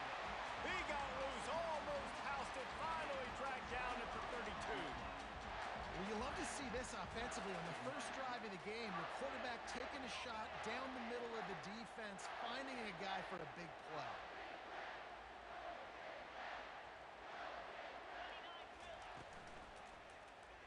He'll keep it himself. Ah, no. Nowhere to go. Oh, thank God. Loose. Oh, and he gets it back, so you can file that one under. Could have been worse. The Cornhuskers racing to the line in the hurry-up. From the gun, running back on the move. Fuck off. Not much room to run. Let's give him 1 to the 33. And those physical runs take a toll. It might not be a big gain now, but down the road, 3rd, 4th quarter, late in the ball games, they tend to turn into bigger runs. They're bringing heat. Fucking threw it. The defense gets to the quarterback. The defense was in the dime package. They didn't have to send an extra rusher. The big fellas up front took care of that.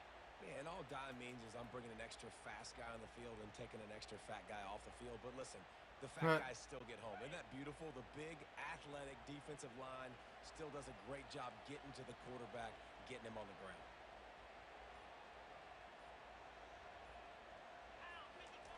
On 4th down, looking to pass.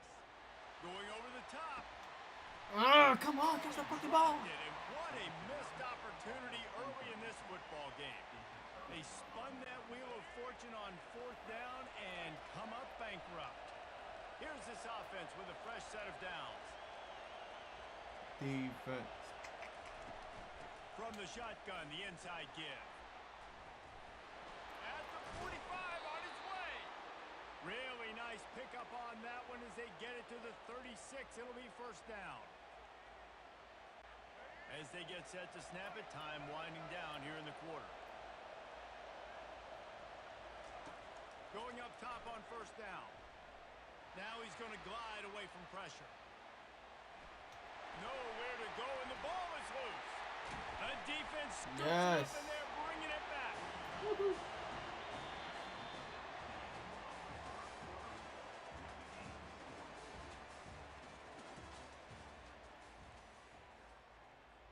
Take that ball back.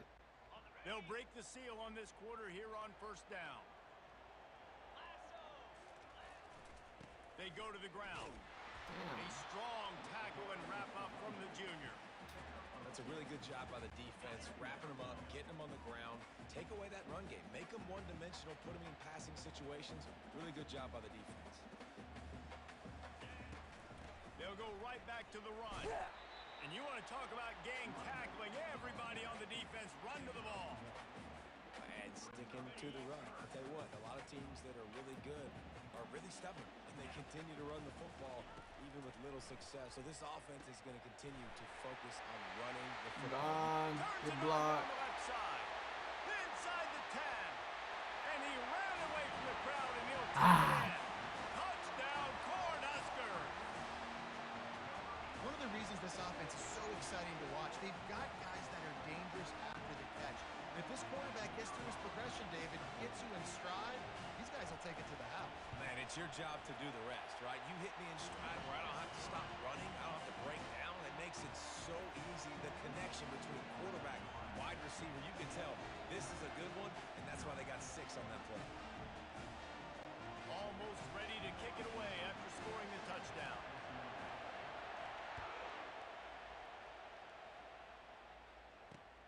And he takes this from inside the 5. Didn't find any place in that kickoff coverage, and he'll be stopped at the 17. The Tide offense rolls onto the field. As it turns out, the fumble on that last drive set up the touchdown, David. And there's no bigger stat in football than turnovers. You turn the football over, they turn it into points. Jesse, that is not a recipe for success. Good news, though, they get another chance, right? They can make amends with this drive right here. That's all that's important. You've got to execute, and you've got to lock in. The give to the running back from the shotgun. Makes the stop at the 32, but he picks up 10 on that play. We've reached the 2-minute warning, and we have ourselves a ball game, and they have a chance to take the lead here before the half. With a first down, they'll snap it from the 32. He wants to throw. Going for the big play. Come on. Brings it in down the left side. Touchdown, Bama! And once he found daylight, it was Katie bar the door, baby. Yeah, and the passing game comes through, man, and we need more of that in the second half. An extra point away from tying this football game. You trailed a little bit in the first half, stayed calm. If this passing game can continue to heat up, look out in the second half. They'll try to tack one more on their score. And it's perfect. Quick strike offense on that 3-play scoring drive. And they finish things off with a big play. 68 yards on the touchdown pass. After that latest answer tied things up, just about set to kick it away again. Oh, he's going to take a chance. I imagine he's going to get an earful on the sideline after bringing it out of the end zone and being knocked down at the 11.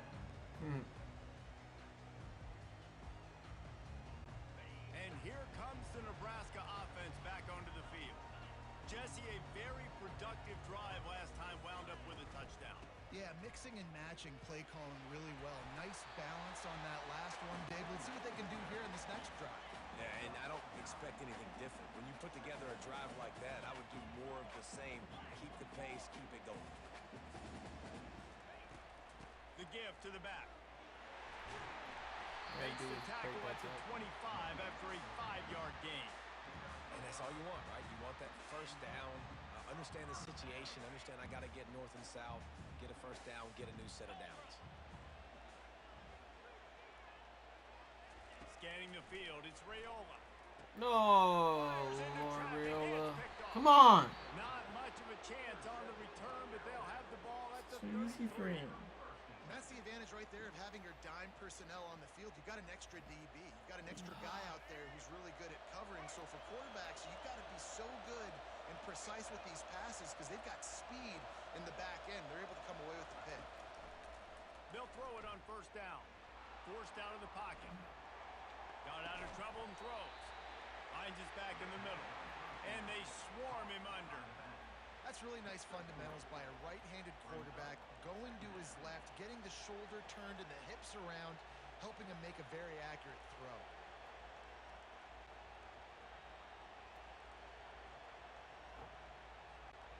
Now on second down.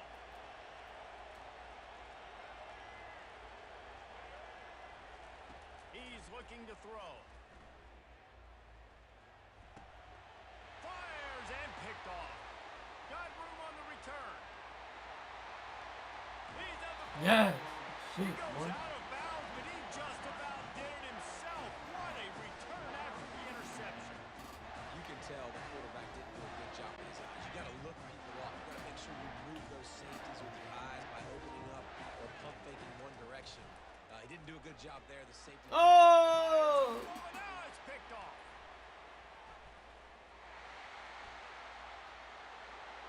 Bringing it back. The 10. Touchdown, Crimson Tide. A great return for the touchdown. Any return Come on. The DB saw it. He thought, don't drop it, don't drop it. Then thought, don't get caught, don't get caught. And he didn't. The pick six. Hey, these guys can play offense too now. Look at this. I showed you I can be a wide receiver. Coach might split him out at wide receiver next week after making that big play. But defense, great job making the interception. And you're right, doing something with it. Don't just slide down. Don't be content. Take that thing all the way back.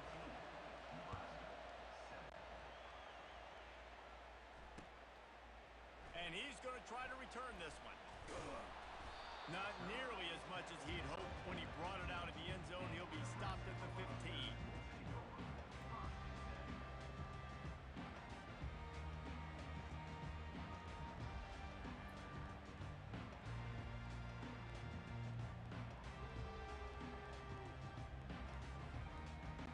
The Cornhuskers ready to go back to work on offense. So late in the half, this is really an opportunity, David, maybe to swing the momentum in their favor. Dang right. There's no time to be conservative. Wide open, he makes the catch. Got a lot of running room. Wait, what? Oh, he quit.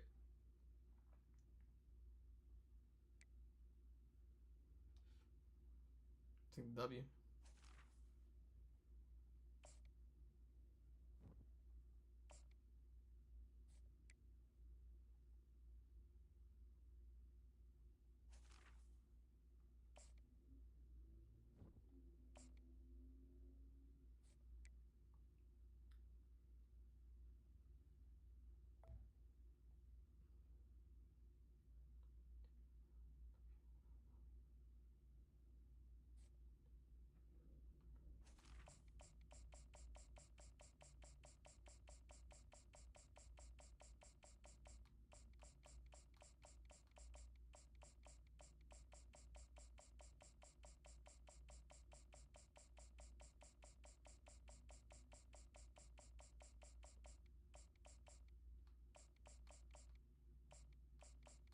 I'm gonna go with Ohio. Ohio.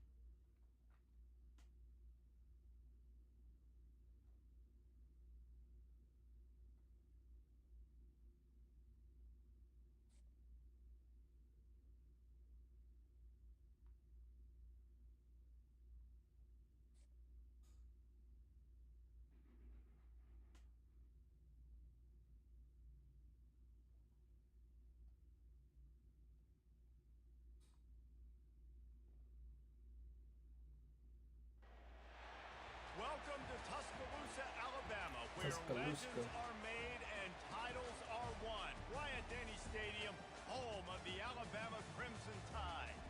This isn't your run-of-the-mill matchup. You get a couple of powerhouses, both ranked in the top 10, and statements can be made in this one. As we'll see the number 2 team in the country, the Ohio State Buckeyes, taking on the 6th-ranked team in the land, the Alabama Crimson Tide. Glad to have you with us for EA Sports College Football. I'm Reese Davis, David Pollack and Jesse Palmer with me in the booth. Guys, we are ready to tee it up.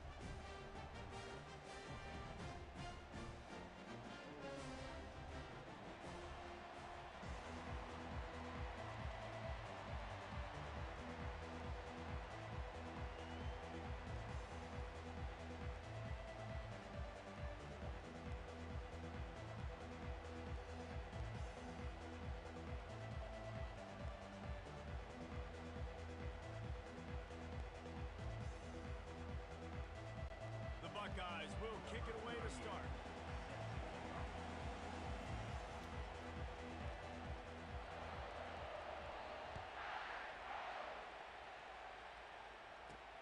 From inside his own 10, he'll try to help out their field position. Able to find enough room to get it out across the 25. He's brought down at the 26.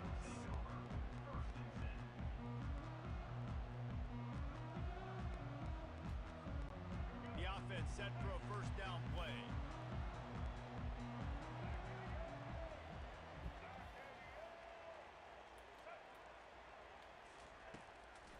the play fake. Now to throw. Moving out of the pocket. And that's a live ball. Easy. And the defense snatches it, and they reverse the field. Man, it's so hard to keep a rabbit in the cage, that quarterback, right? He's going to scramble around, he's going to make plays, and when he gets outside the pocket, you're just trying to get a hand on him. How about getting a hand on him, forcing the fumble, and recovering it? Great job by the defense continuing to chase that QB. All right, well, the offense here, they're trying to get this run game established. They obviously don't break off a long run there, but they're just trying to find their footing at this point. After picking up a couple at 2nd and 8. Wide receiver coming across in motion. Looking to throw, it's Howard. Fires to the big fella. They make the stop, but the sweet rolling catch is plenty to give them a first down. The Buckeyes look to do some damage in the red zone. He'll come out throwing on first down. Quick strike complete. And quarterback dropping that understanding. I'm getting zone coverage. All I got to do is be a little bit patient, manipulate that defense a little bit. My wide receiver lets that drag, and I get the first down.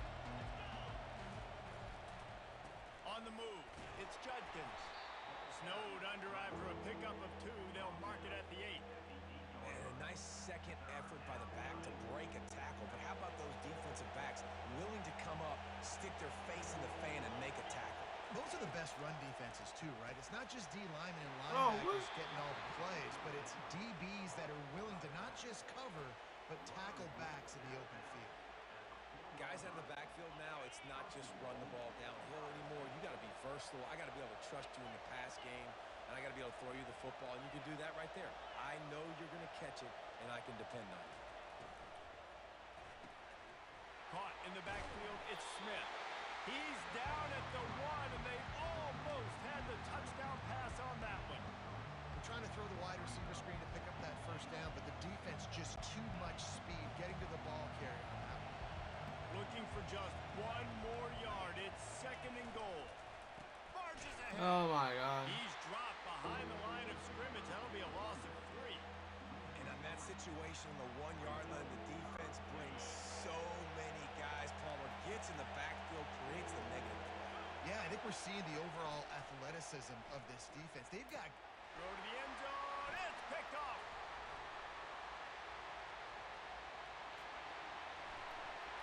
And a big return after the INT sets up the offense for this possession.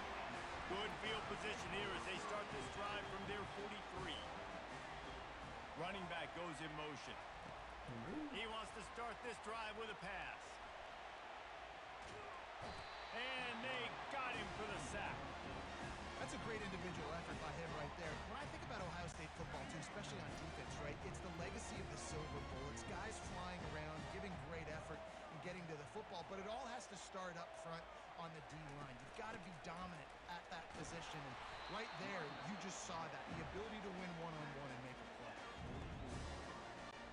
A chance to sort of put the defense on its heels if you convert a 3rd and long, this one from the 44. Back to throw, it's Milroe. Still looking, on the move. Trying to make magic with his feet. And he was fortunate not to lose yardage on that play, able to wedge it back to the line of scrimmage. Great job by the defense there. First off, getting pressure initially and then forcing him outside the pocket. After that, excellent effort. All eyes on the quarterback. And pass on the way, it's picked off. Got some room to run. Damn it. Didn't really get a chance to get started on that return, but he has set him up at the 41-yard line.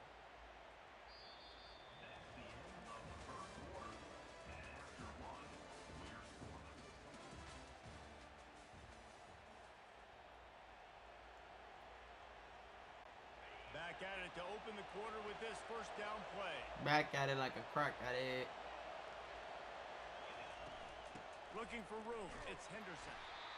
I'll tell you, this is a running back who's very, very dangerous, and the defense did a good job getting him down there. But they got to do a great job gang tackling, because this is a guy that can break tackles and turn those types of plays into home runs. Quarterback wants to throw on 2nd down. Oh, he's going to try to hit him over the top. And he makes the catch inside the 20. Touchdown, Buckeyes! That is the ultimate grab and go for the score. You know, sometimes as a play caller, you just don't have to overthink things. I've got a guy who's faster than your guys, and he's just going to run straight down the field. I'm going to throw it way down the field. He's going to make the catch, and we're going to score a touchdown, and that's pretty much what just happened there. Getting set for the point after. And with the extra point, they get the first 7 of the game. Aggressive play calling on that drive. Just 2 plays, they get the long touchdown pass to pay it off.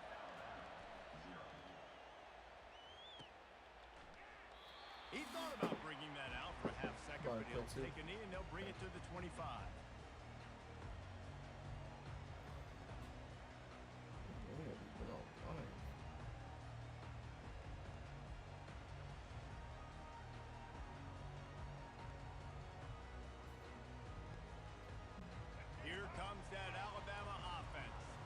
Mistakes are going to happen as they did on that last drive. Now, how will they respond, Jesse? And this is the kind of guy who's going to take full accountability. That was my bad. That's on me. I'm about to lead this offense now down the field, score some points. Dang, Palmer, I wish I would have played with you. I didn't play with many quarterbacks that were just like, yeah, my bad. Hey, guys, I got this. Sorry about that. It was more, you should have ran a better route. Steps to his left, out of the pocket. Really nice stop there from this senior leader. Well, great job there by the defense because they weren't able to get him sacked right away, but you saw the coverage in the back end. Nowhere for the quarterback to throw the football. Didn't get the sack, obviously. You don't get the negative play, but you also don't give up a big one. You're feeling pretty good about where you are right now in this drive. He'll let it go down the right side. And it goes through his hands. Oh, if you juke them. Explosive play right there for the taking, but couldn't reel it in. It's 4th down now, and this likely the final snap before the 2-minute warning. He'll try to throw and pick up the first down. They're trying to get to it. Blasted as he lets it go. Right. Puts it in on the right. And they finally get him to the ground. An easy conversion for this offense. Defense not exactly the perfect 4th down call there. The Tide with the 1st and 10. To the air, it's Milroe. Swings it out to the flat. And he's going to lose yardage. He was looking everywhere for just a little grass and a little air, and none to be found. Let's see what they've got on 2nd down. Back to the air one more time. He'll try to do it himself. He was able to squirt free and pick up a few and avoid a negative play there. It's just so nice to have a QB under center. Nowadays in football, you can trust these guys. You put so much on their plate, and you tell them, go get positive yards when it's there. And a lot of these guys are so Come on. They do it with ease. And he was loose and in the open field and on his way. It's not even that good. Pick up on that one. Finally, this offense starting to show a little juice. They've got a 1st and 10. Keeping his eyes downfield, rolling left. And the quarterback is knocked down back at the 13. All right, offense, I know he's not gotta be gonna run better. it on You've done me. a nice job getting the football to this point in the red zone, but now you can't go backwards. You've got to be able to get rid of the football if it's not there, and that was a terrible play giving up the sack. Several defenders get an assist on that tackle. Welcome to the frustrating reality of college football. Like, the guy at the quarterback spot, he can just do that. Pull it down, get positive yards, makes the defense have to account for him every single play. Pulls it in, it's Haynes. 4th down. Sure, tackling there to keep him from getting to the 1st down marker. They allowed the completion, but this defense was swarming to keep them away from that 1st down line. Yeah, and you allow completions in those 3rd down situations underneath the sticks, and you come up and rally, and everybody flies to the football. That's great execution by this defense. Hell no. Desperately wanted to convert on 4th down, but couldn't do it. You know, offensively in that situation, 4th down, you're throwing for it. Everything has to go right, or someone just needs to be able to make a play to keep the drive alive. They couldn't get it done, and now the offense is coming off the field. No! Any way to get out of the end zone, and they get him for safety. The kickoff team lined up. They'll have to give it back after giving up that safety. Oh, and how about this defense? Understanding where they are in the field. They got a chance to put points on the board, and they do.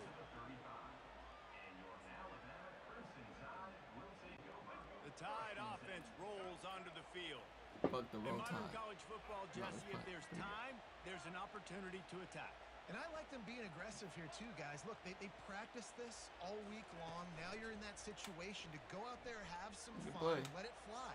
And defenses are taught to stay deep, play prevent in these situations. So I think you could get a good chunk play and then possibly get a field goal attack on before the half. A timeout is called as this offense tries to find a way to get more points on the board before the half. They'll line up for a second down play.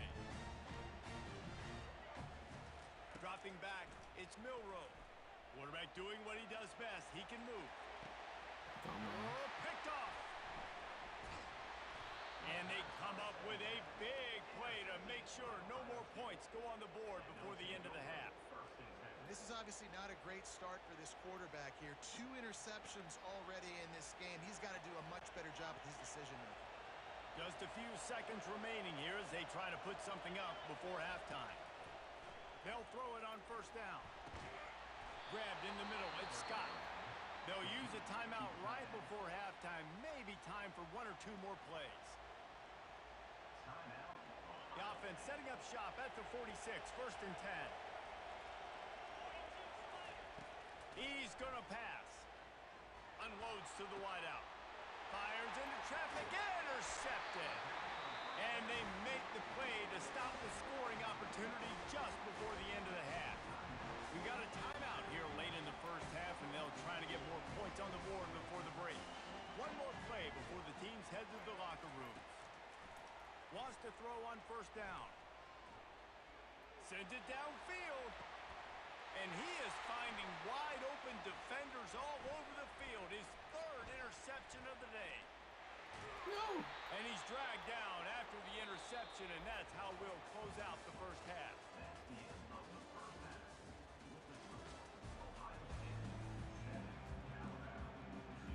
Alabama ready to put a boot to it to start the second half.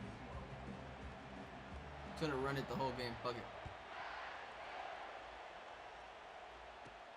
He'll bring it back from inside the 15. Needed just a little more help to turn that into a big return. They'll mark him down at the 29.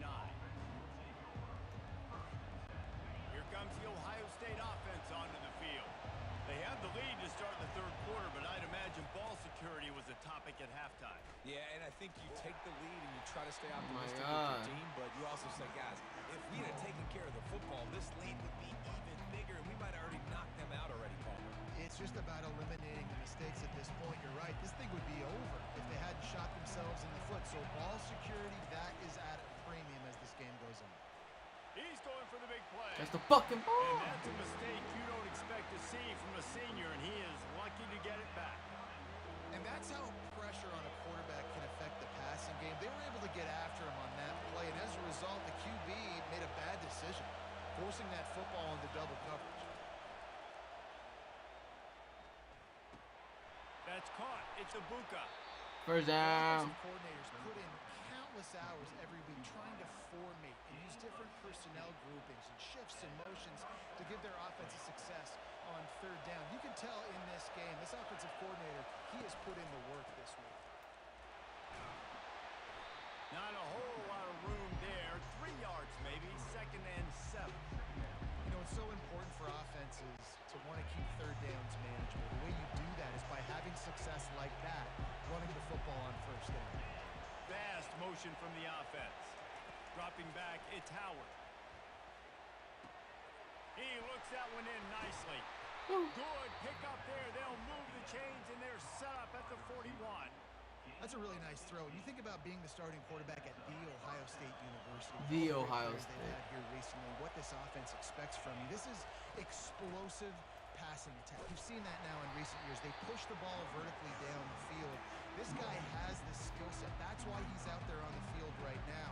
He allows this offense to really go, and he's playing at a high level. After losing a couple on that last play, here's 2nd and 12. Power football with the run. Just stealing the defense. And he'll pick up the 1st down after a tough run there. And the Buckeyes come to the line with a new set of downs. To the air on 1st down. Senior quarterback a little too bold there, and he's lucky he didn't get picked off throwing into double coverage. And here comes the offense on second down. After the incompletion, back to the passing game. Safe completion on the screen. And this offense, I think, will do a good job in this game divvying up the football and distributing it to different guys in the passing game. It won't just be receivers. It's not going to be tight ends. This running back, he's a weapon, too, after he catches it. You saw it right there. Ball's at the 24. A lot of confidence in their kicker from here, but they'd love to take it off of his foot and convert the first down. What? And the incomplete pass will bring up fourth down.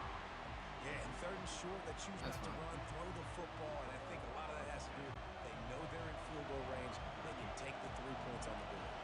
They'll have to settle for a field goal attempt. Oh, the attempt is no good. Missed an opportunity for a little cushion. The lead is still 5. That's fine. Here comes that Alabama offense. And in a low-scoring game like this one, David, every possession is magnified.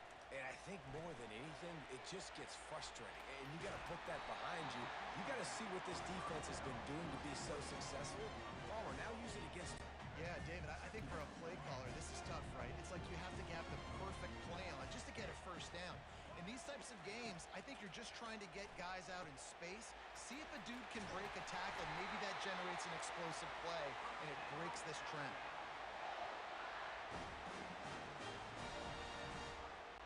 They've got it at the 37. It's 1st and 10. Out of the gun. They'll run it inside. They pick up half of it. It'll be 2nd and 5. Great offenses always stay ahead of the chains. That run right there, now you're in a good position. It's not 2nd and long. It's not 3rd and long. Now as the whole playbook's open, the defense really has to honor run and pass on the next snap. Back to pass. It's Milroe. Finds his big tight end. And they'll move the chains with the first down. That might be it for the third quarter.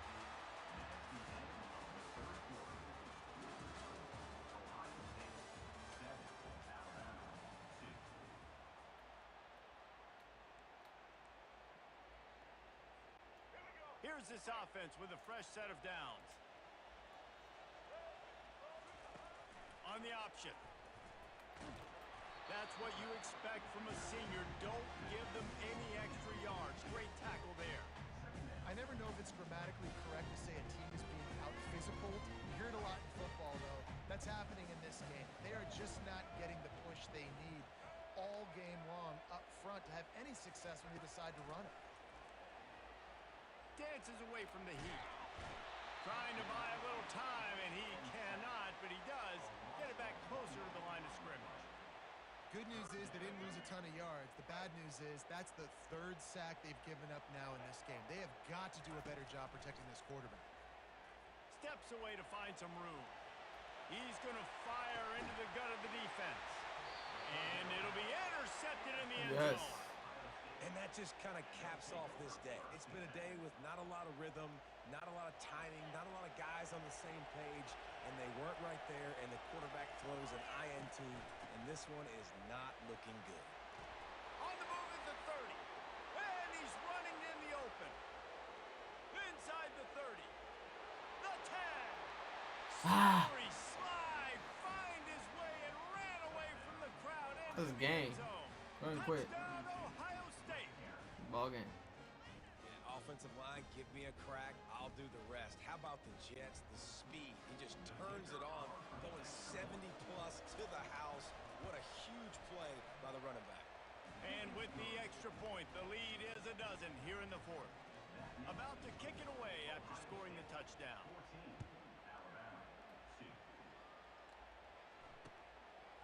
Fielded in the end zone. It's Bernard. That gamble did not pay off as they bring him down at the 12-yard line. The Tide offense rolls onto the field. That last drive was promising for a while, but you just can't mess it up at the end with the pick, Jesse. No, you got to be able to finish. And here's the 5th interception by this quarterback. Touchdown, Buckeyes! And this defense coming up with points of their own. What an interception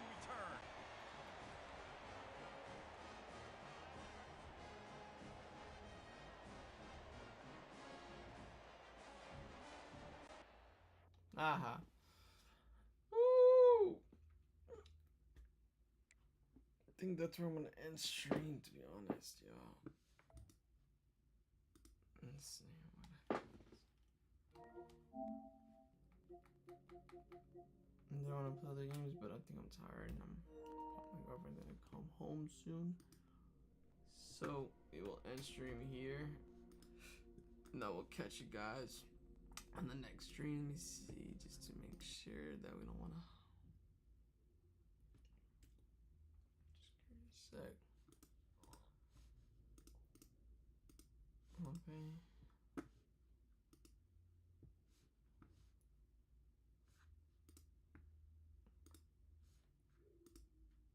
Oh shit, I was recording that. Huh.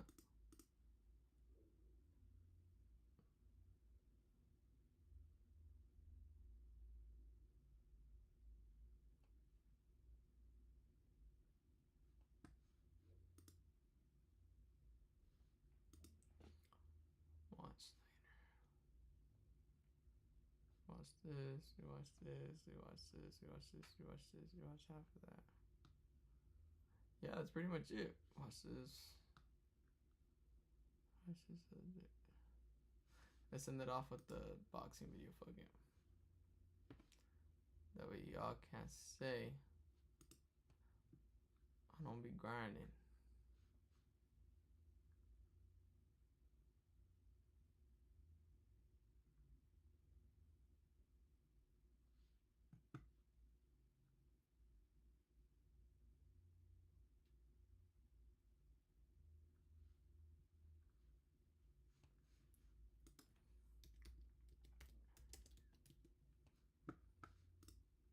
We've seen his most recent one.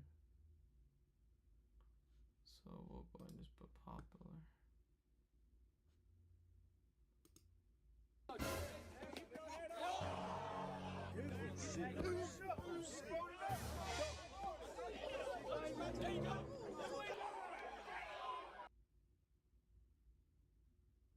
It's Sound TP. So we're trying. If you have somewhere else that you want to try out, you can do that there. As far as I mean, everybody has mutually agreed to do all this. So. Okay. All right, it's Sound TP. So I honestly think I don't know who's gonna win. I don't know. What do you think? To be honest, bro, we got these guys over here. They're warm. We're warming up. No.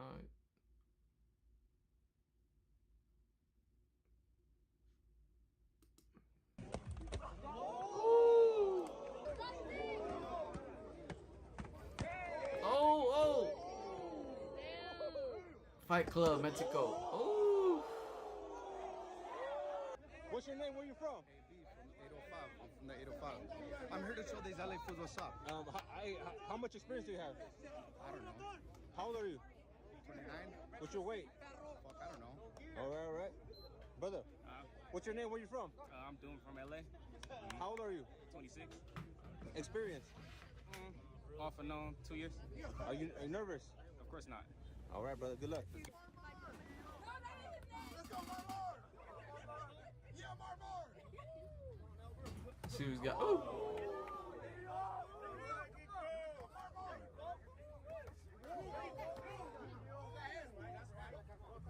Not even having his hands up.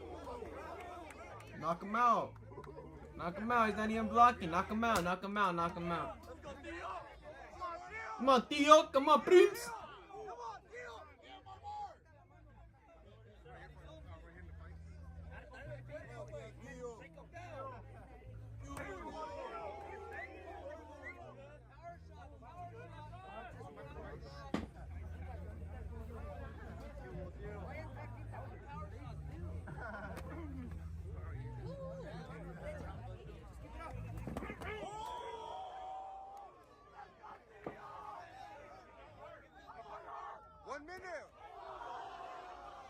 There you go. He's nice.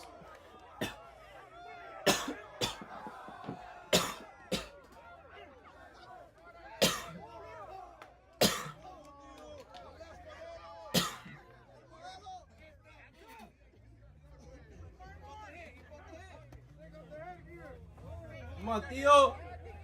Come on, Theo. Hit that fool. 30 seconds.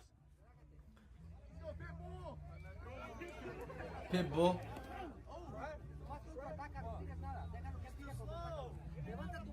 Throw your jab, Doom.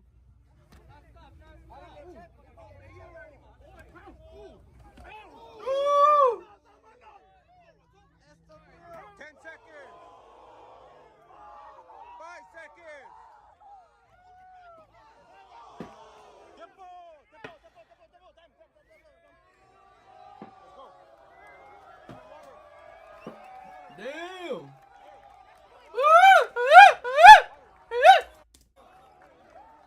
It's a good fight. It's a good fight.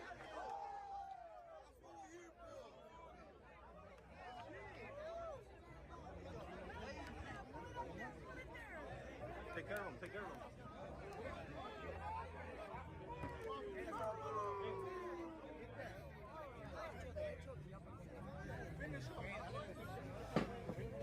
Come on, Peris.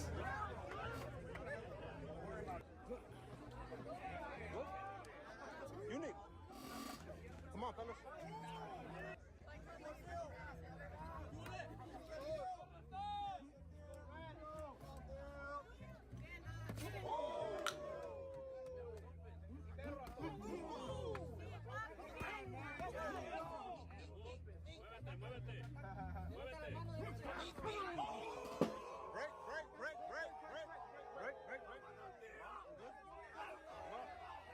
Ready? Go.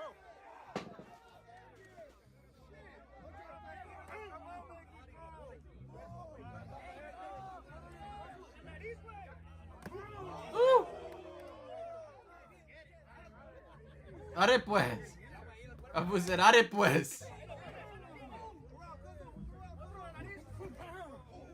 Get that fool.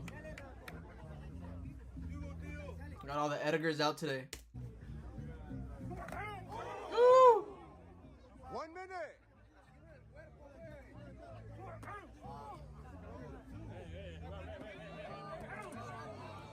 Center, in the center, break. Let's go.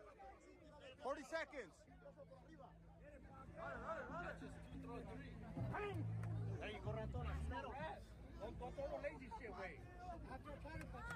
Who's actually a pretty good fighter.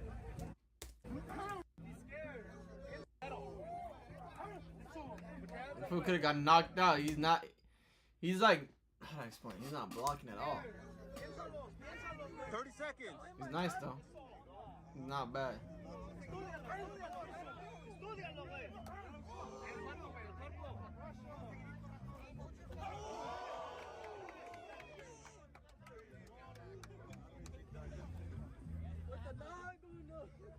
Ten seconds. Woo, woo.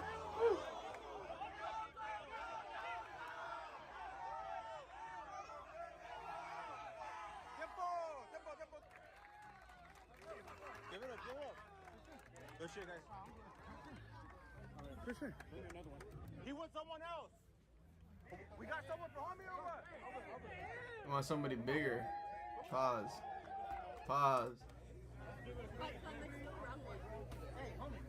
Yeah, because it's a little hard to fight somebody this one. Yeah. Everybody back out, guys. Back out a little bit. Back out a little bit, everybody. Back up. This fight kind of sucks. Kind of don't want to see. Woo, let's see.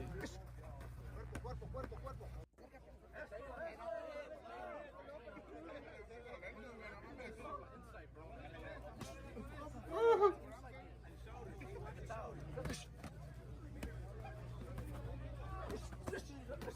Damn.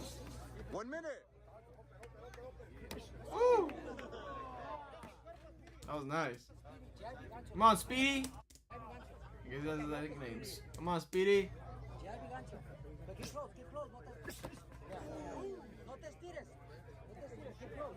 Come on, Speedy.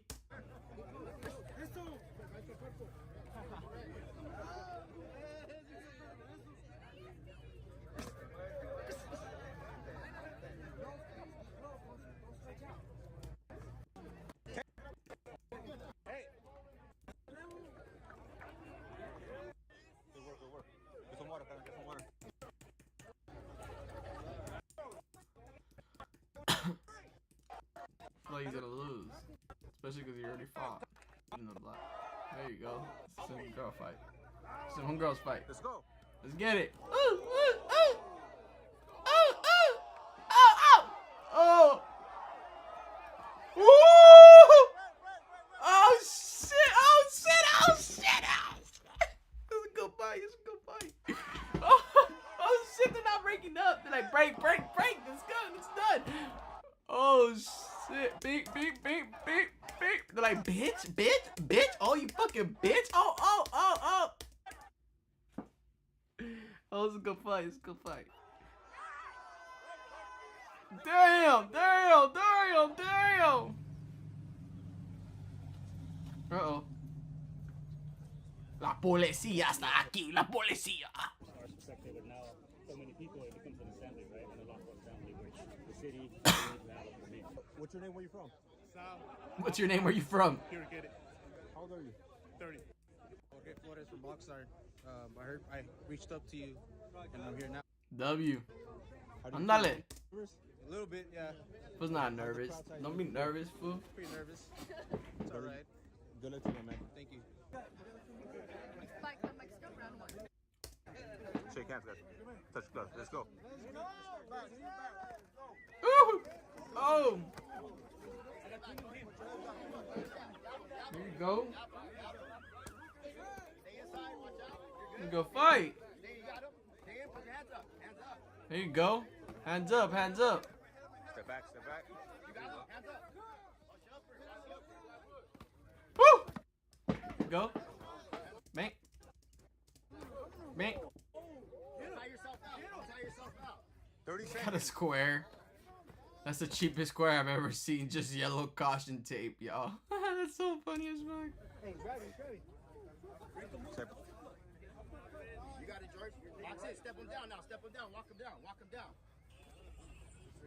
Jab him. Woo! Walk him down. We got HDs. Is the highest it goes, I think. Yeah, I think it is. I think he was recording this on my phone. Tie yourself out, though. Me too, though. You got it. Get a little breather. Take your time. 1 minute left, guys. Take your time. Let's go. You got it. You already got middle. Work, guys. Take your time.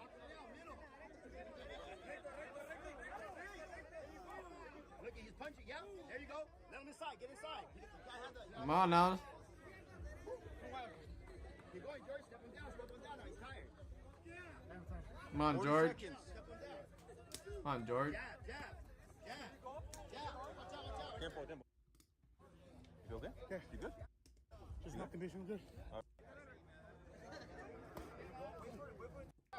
Just hold it down. Hold the middle. This fight's kind of whack. The girl fight was way better. This fight's kind of bonky. Next year, whenever Experience. none. Just all street. Straight. Myself. Good luck, brother. What's your name? Where you from? I'm Carlos. I'm from Oxnard. Who's gonna go against him? Good luck, Vato. Good luck, homie. I got the dude in the without the shirt. I don't know, but it looks like for sure he's done time.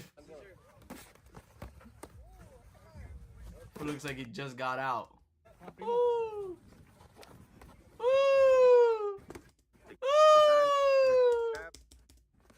That's nice. It's not bad. Ooh. He's not bad. Let me shut up. Barbara, hands up. Use your jab. Ooh.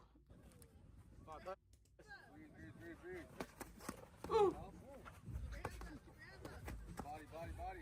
Hey, that dude's not bad. The dude with the ball shirt, he knows what he's doing.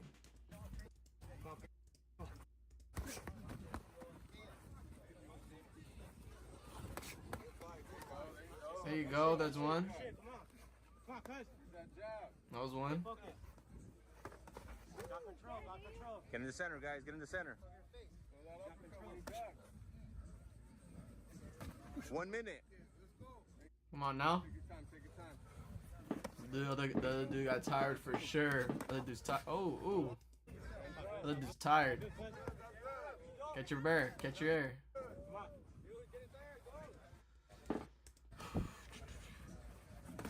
Ooh. Ooh. your time. Take See your time. that shit? That was beautiful. Look at this. Boom! Boom! Bro said, boom! Look at this. Crazy.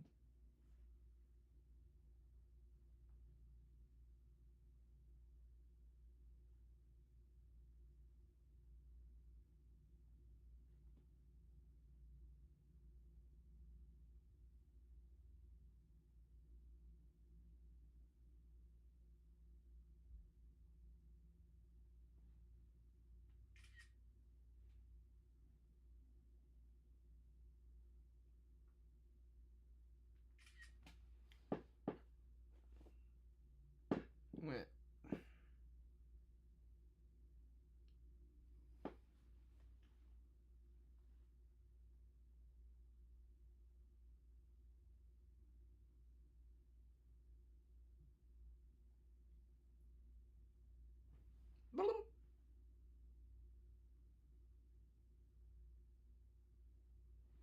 My bad, yeah, I'm getting my thumbnail.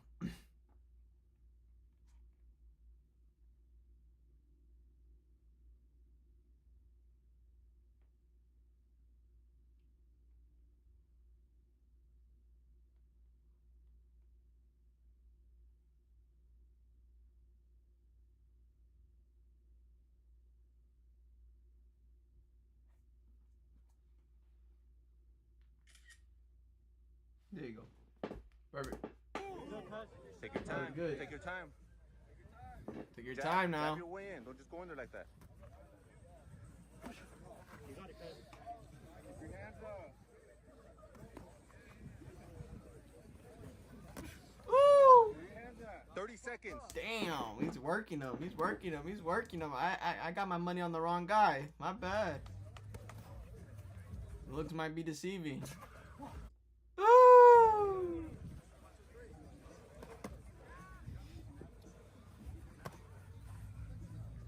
Take your time. Take your time. Oh, got smoked right there. 10 seconds. What the fuck was that? Damn. Oh, almost knocked him out. Time. Time. Mexico, round 2. Roundos.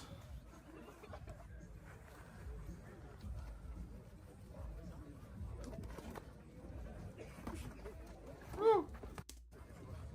Looks fun. Look at all that crowd.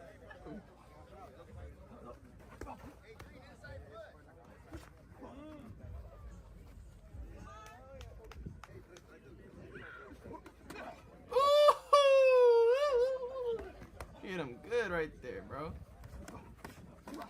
Damn, damn, damn, damn. Turned him all the way around. He turned, he hit him so hard he made him do a 360. Boom!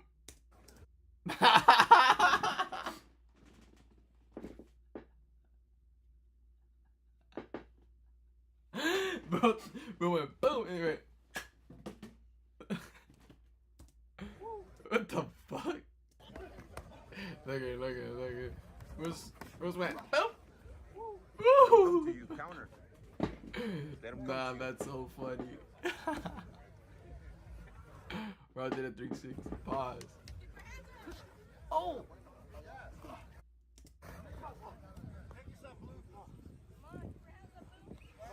Nah, doing the blue shorts lost for sure.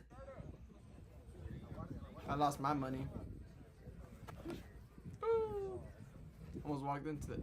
That girl's looking like, are you serious right now? She said, are you serious right now? 1 minute.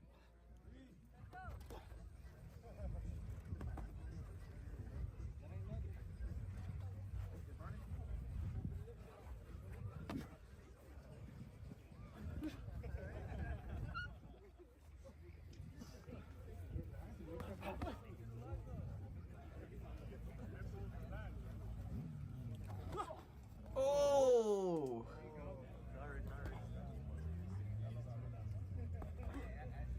30 seconds left. That's a good game. I mean, a good game. That's a good fight. Good game. That's a good fight right there. Theo got it. He worked them. That was a good fight. Seconds. Woo! Time. Wants to go again? Oh, damn! He wants to go again? You want some more smoke? Oh, oh! Oh! Oh! Oh! Oh! Wait, one second. You good? You okay? I'm good. I sleep.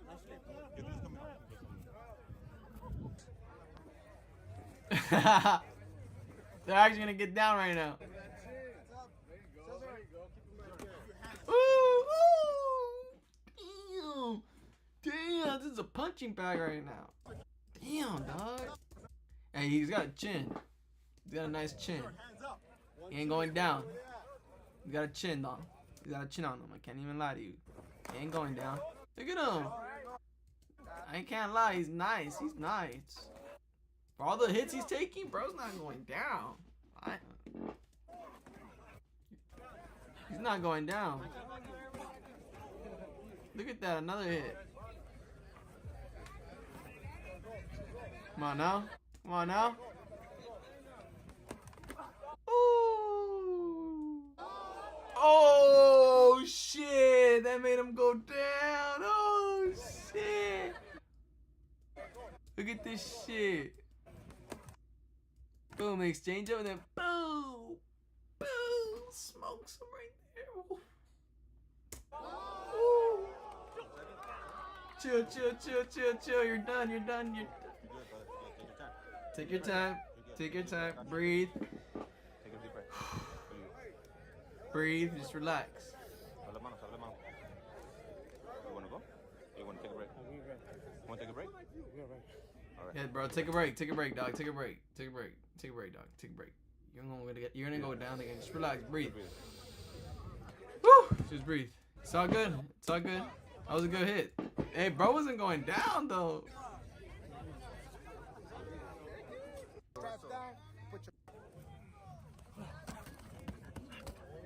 Ooh, he got him right there. Come on. Time, tiempo.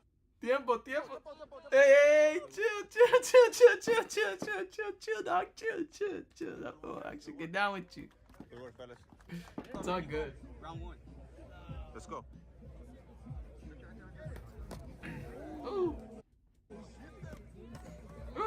Come on, let's get it. Ooh.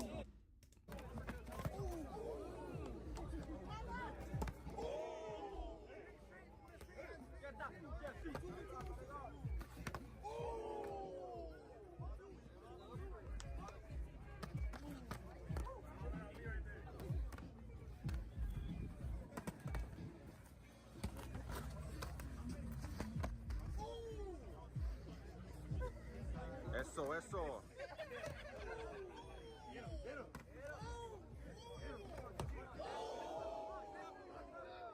With the arm right here. Alright, yo. I'm back.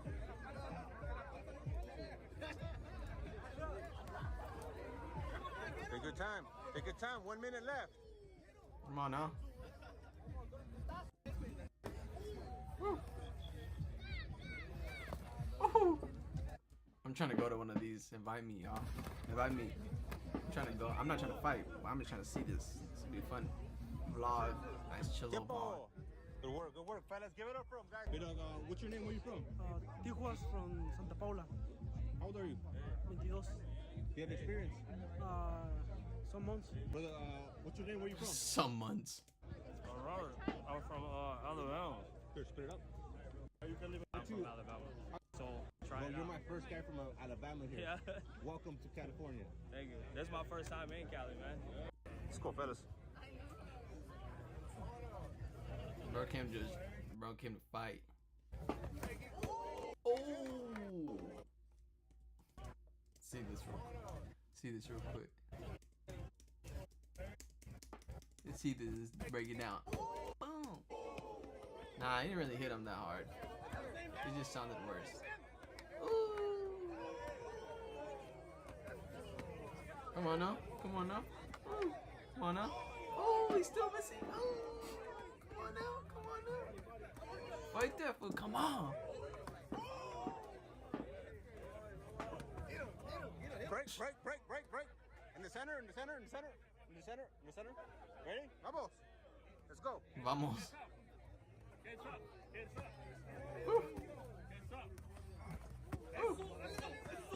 Damn. In the center. Break. Chill. Let's go, fellas. Let's go.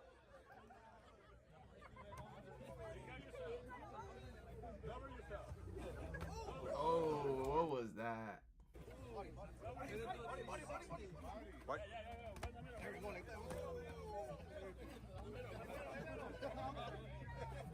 They're not trying to protect themselves. All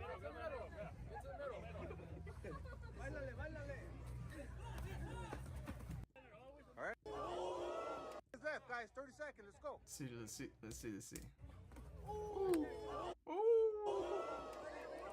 Tiempo. Break. Okay? Take a breather. Take a second. All right. Let's go. 10 seconds, guys. Let's go.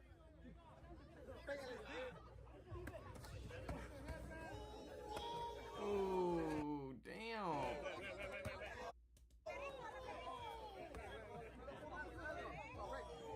Time. Chill. Cheer 'em up, guys. What's your name? Where are you from? I'm Ruben. I'm from Oxnard. How old are you? I'm 19. A la loquera. A la verga, malandrín. How long have you been training? About a year. A week. Are you nervous? Hell no. Buena suerte. Gracias. Carnal, how old are you? Where are you from? 21, Kevin from Oxnard. Are you nervous? A little bit. What kind of experience do you have? A little less than a year. Buena suerte, hermano. Fight Club Mexico, round 1. Let's see what happens. Woo! It's a good one.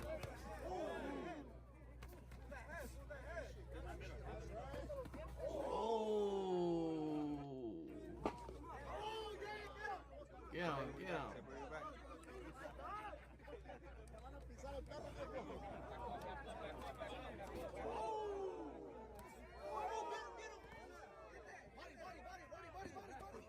Oh.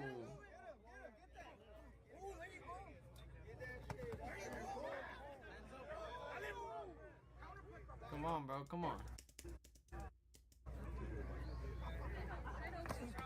Ooh. Come on. You're about to go down right now. Ooh, you're about to go down right now. 1 minute. You said 1 minute? Damn it. Oh, damn. He liked that shit. He liked it. He liked it. He liked that shit. He liked it. Break. Center. Let's go, fellas. Come on, bro. On the cross.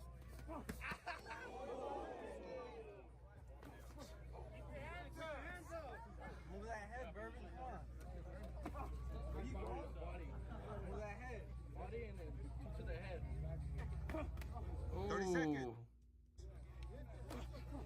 Step in when you throw that two. Step in, man. Step in. Uppercut. Go.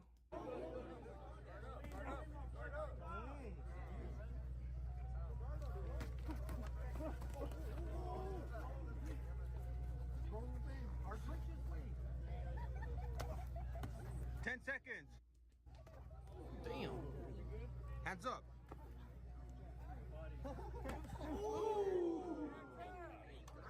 Time. Good shit. Go on. Alright, talk to me. What's your name? Where are you from? My name's Maria and Oh, they're gonna fight? No way. Paula? Are you nervous? Yes. Do you have any experience? No. No, of course not. How did you hear about us? No. How did you hear about us? Who are you fighting? Unique. All right, good luck. Yo, what's your name? Where you from? Unique. Oh, he's gonna fight her? Yes. Do you have any experience? No. Are you nervous? Yes. Do you have any? What's your name? Where you from? This couple in the back is funny. Are you nervous? Yes. Do you have any experience? Good luck. Somewhat. How'd you hear about us? Family. Are you nervous at all? No. Who is this person you're fighting? Maria. Good luck. Thank you. Uh-oh. Round one. Almost. Let's get it. Oh yeah. Oh yeah. Woo! Oh yeah. Woo! Oh, got her at. Oh.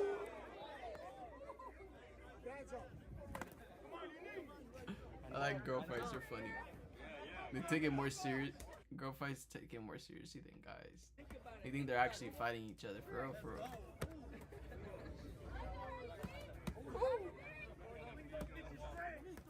Ooh. Time. Wait, what happened? Time. Man, how'd that happen? Oh, just like that, by luck. Time. Cool? You right? You good? Take a breather. All right. Let's go. 20 seconds. Let's go. 20 seconds. Hey, come on. 20 seconds. Let's go. Stop paying attention to the crowd. Just fight.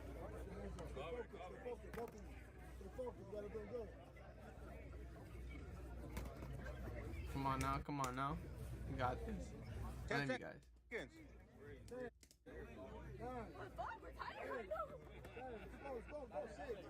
Five, 4, 3, 2, 1. Damn. Time. Good girls. Good job, women. Good job. Alright, give me a second. Cheese. Hello. Are you hungry? Cheese. Huh? Cheese.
BMW food.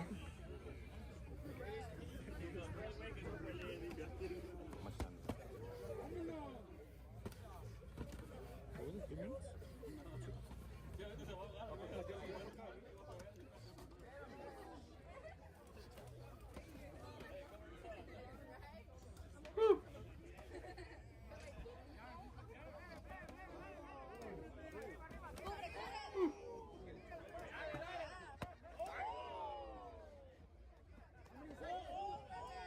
Fight's kind of whack.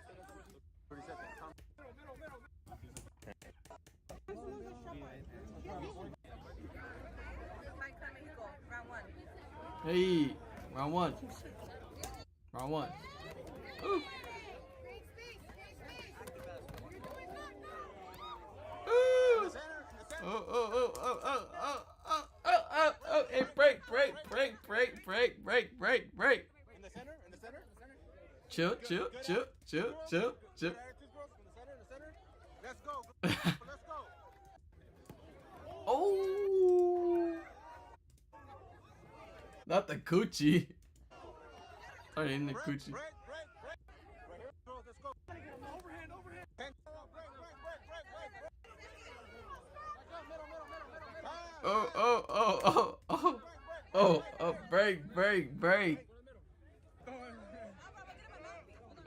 How old are you? 4 years ago. Go, fellas. No way. There's no way.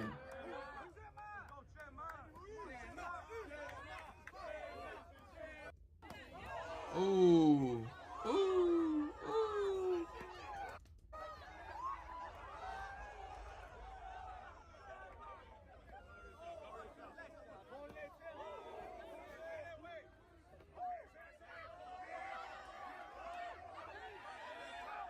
Come on, Chema. Whoever. Center. In the middle. That's their line right there, y'all. Ooh. My same reaction. Center. Ooh.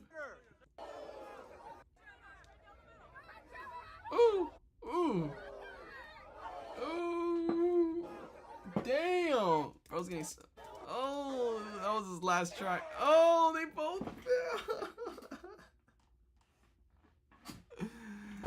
Damn. That's done. That's done with, bro. That's so funny. What is this? Come on, bro. Nah, this is too. It's funny, bro. See a better fight.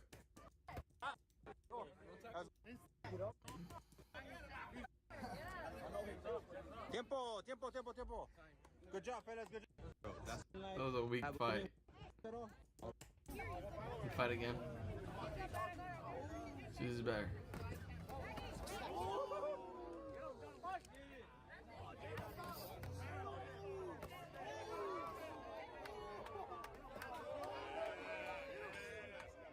It's alright, he's just throwing them. Not really landing anything. Oh.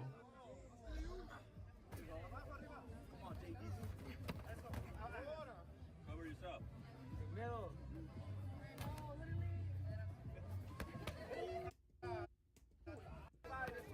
Bro saying ooh for everything. Head, watch the head. One.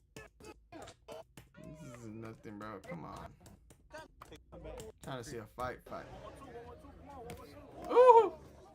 Okay, here we go. Watch your heads. Cover your head. Ooh.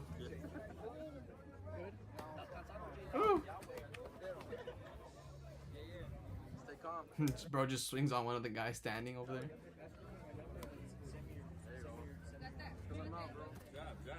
Jab.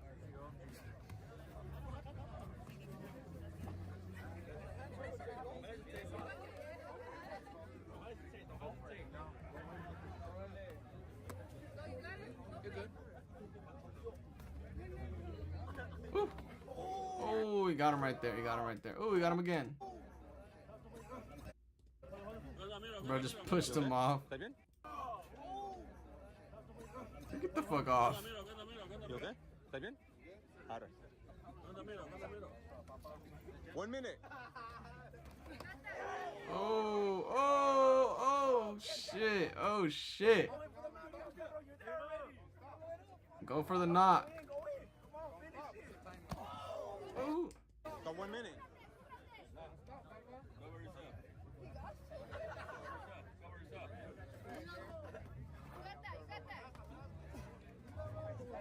In the center, guys. Center up. Are you okay? Good job, fellas. Experience. Are you for being here? In the center. Get in the center. There you go. There you go. What the fuck?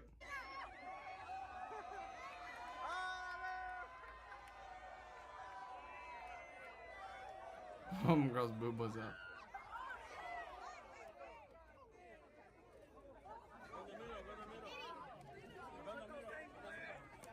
Oh.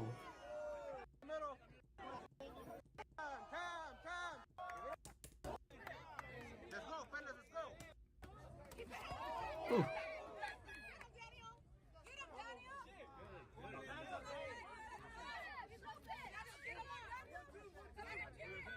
Let your hands go. Dang.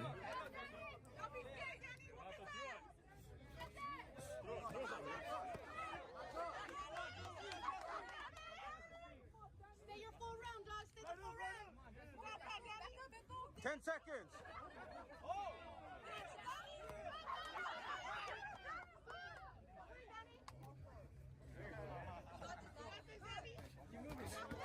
Time. Good job, fellas. Everybody back up, please. Everybody back up, please. 1 minute round. Touch glove. Let's go.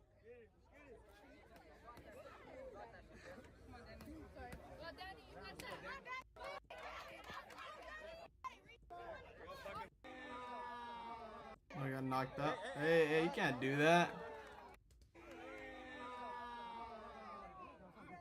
You good?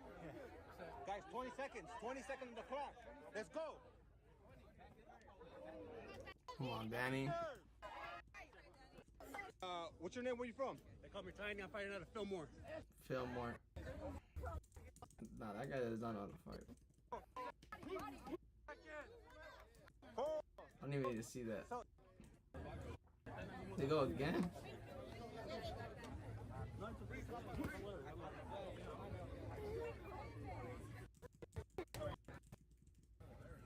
Watch that girl fight and see if they have another girl fight. These guys suck. What's up? Shit, a little bit, but fuck you, fool. My name's Xavier. I'm from Oxnard, California. Ooh! Oh, damn! Take a breather. You're good. Give me your hands. Ready? Keep your hands up. Let's go, fellas. Let's go.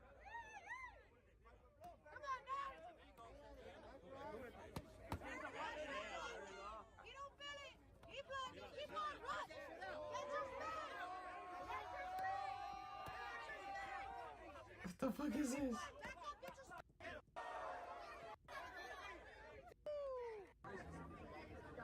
Let's go.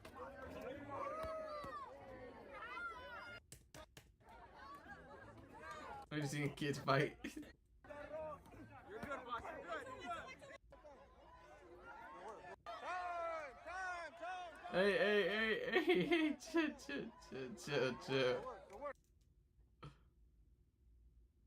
Experience of boxing.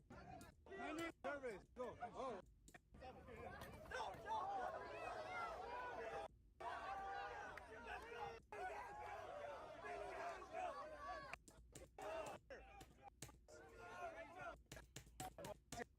Bienvenido. Oh, we finally see this food fight.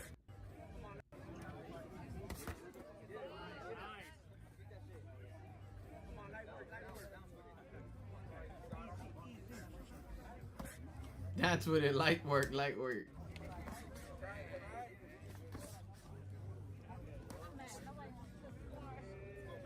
We'll find someone.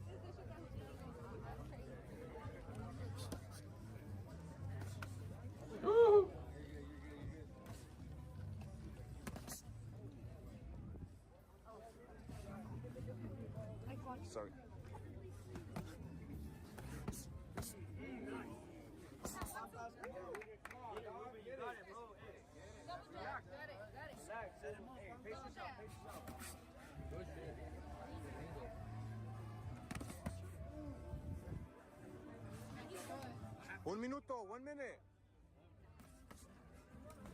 Yeah, the front of the Blacks got it.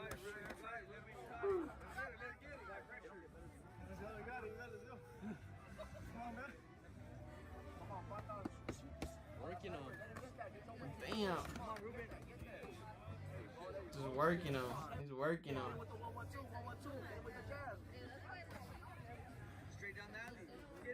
30 seconds.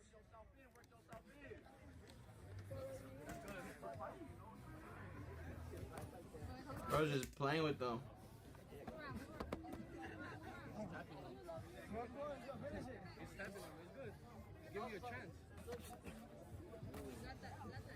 He said he's giving you a chance. Damn. 10 seconds, 10 segundos. That fool would have fucked him up.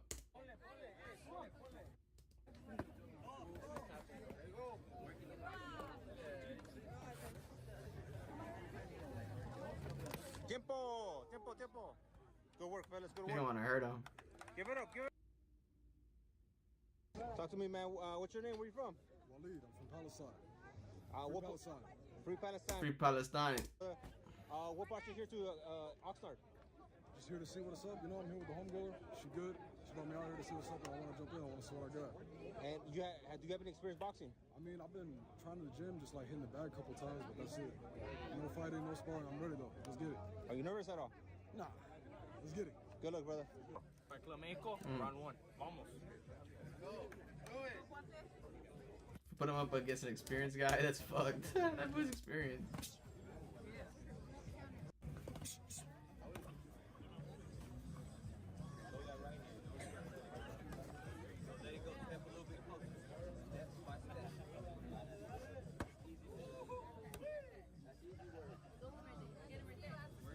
That girl's about to fight. The girl on the blue's about to fight, you know for sure. I'm about to fight right now. Told you. Do you have any experience? I told you. No, but I love it. Feel good. Yeah. Love it. Let's go, girl. Let's get it. Ooh! Ooh! Oh! Oh! Ooh! Ooh! Ooh! The girl in the black sweats.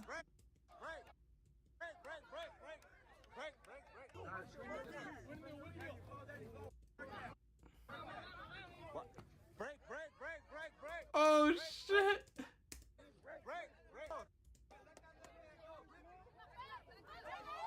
Ooh!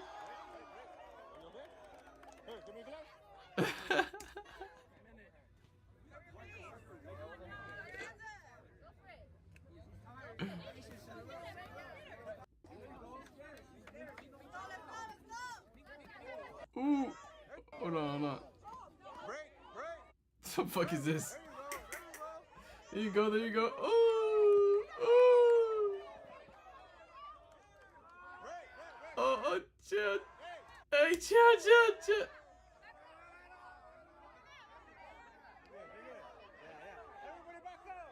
Chill. That girl was about to beat her ass even when she was on the floor. Chill.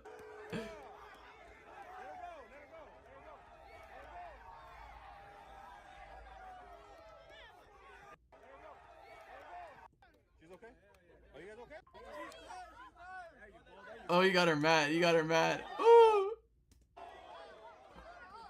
Ooh!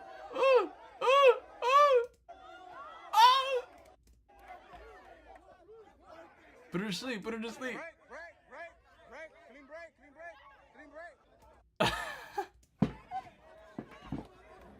He's like, I gotta get my lick back.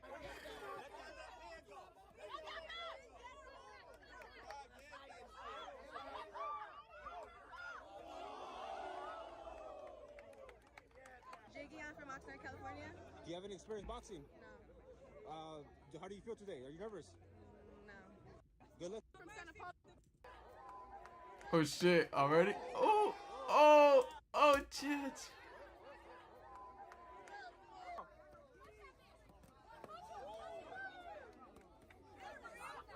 Hey, that white girl can fight. Ooh! Ooh! Chill. Chill.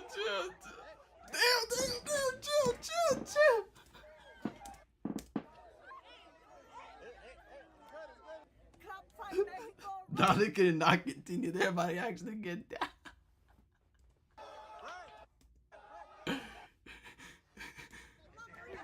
Ooh, we smoked their shit right there.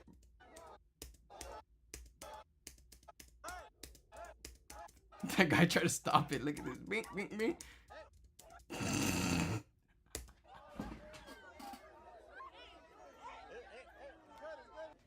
Damn. What the fuck happened? It's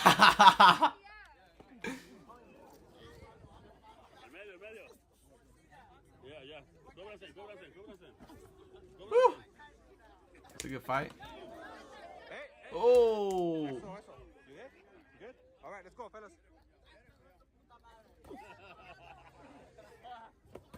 Oh, shit.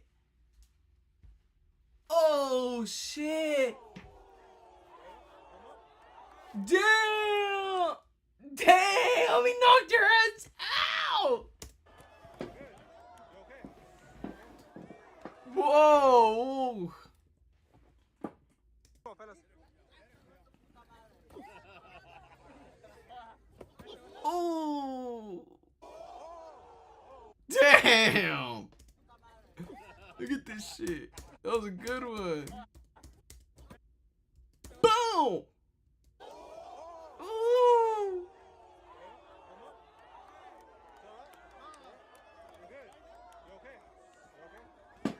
Damn. Damn. That was a good one. It's okay. And shit happens. Some people are just better at fighting, honestly. Breathe. You gotta breathe, bro. Now you're gonna get knocked out again.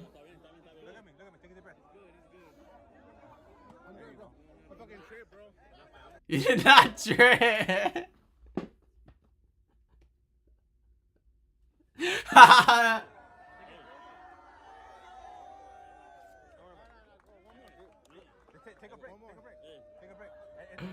Bro got knocked out talking about trip.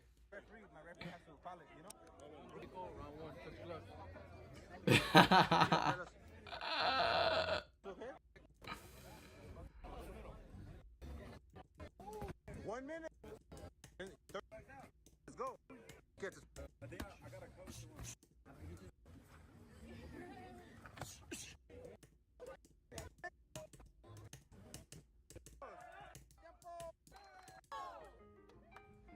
Oh, dude, that was so funny.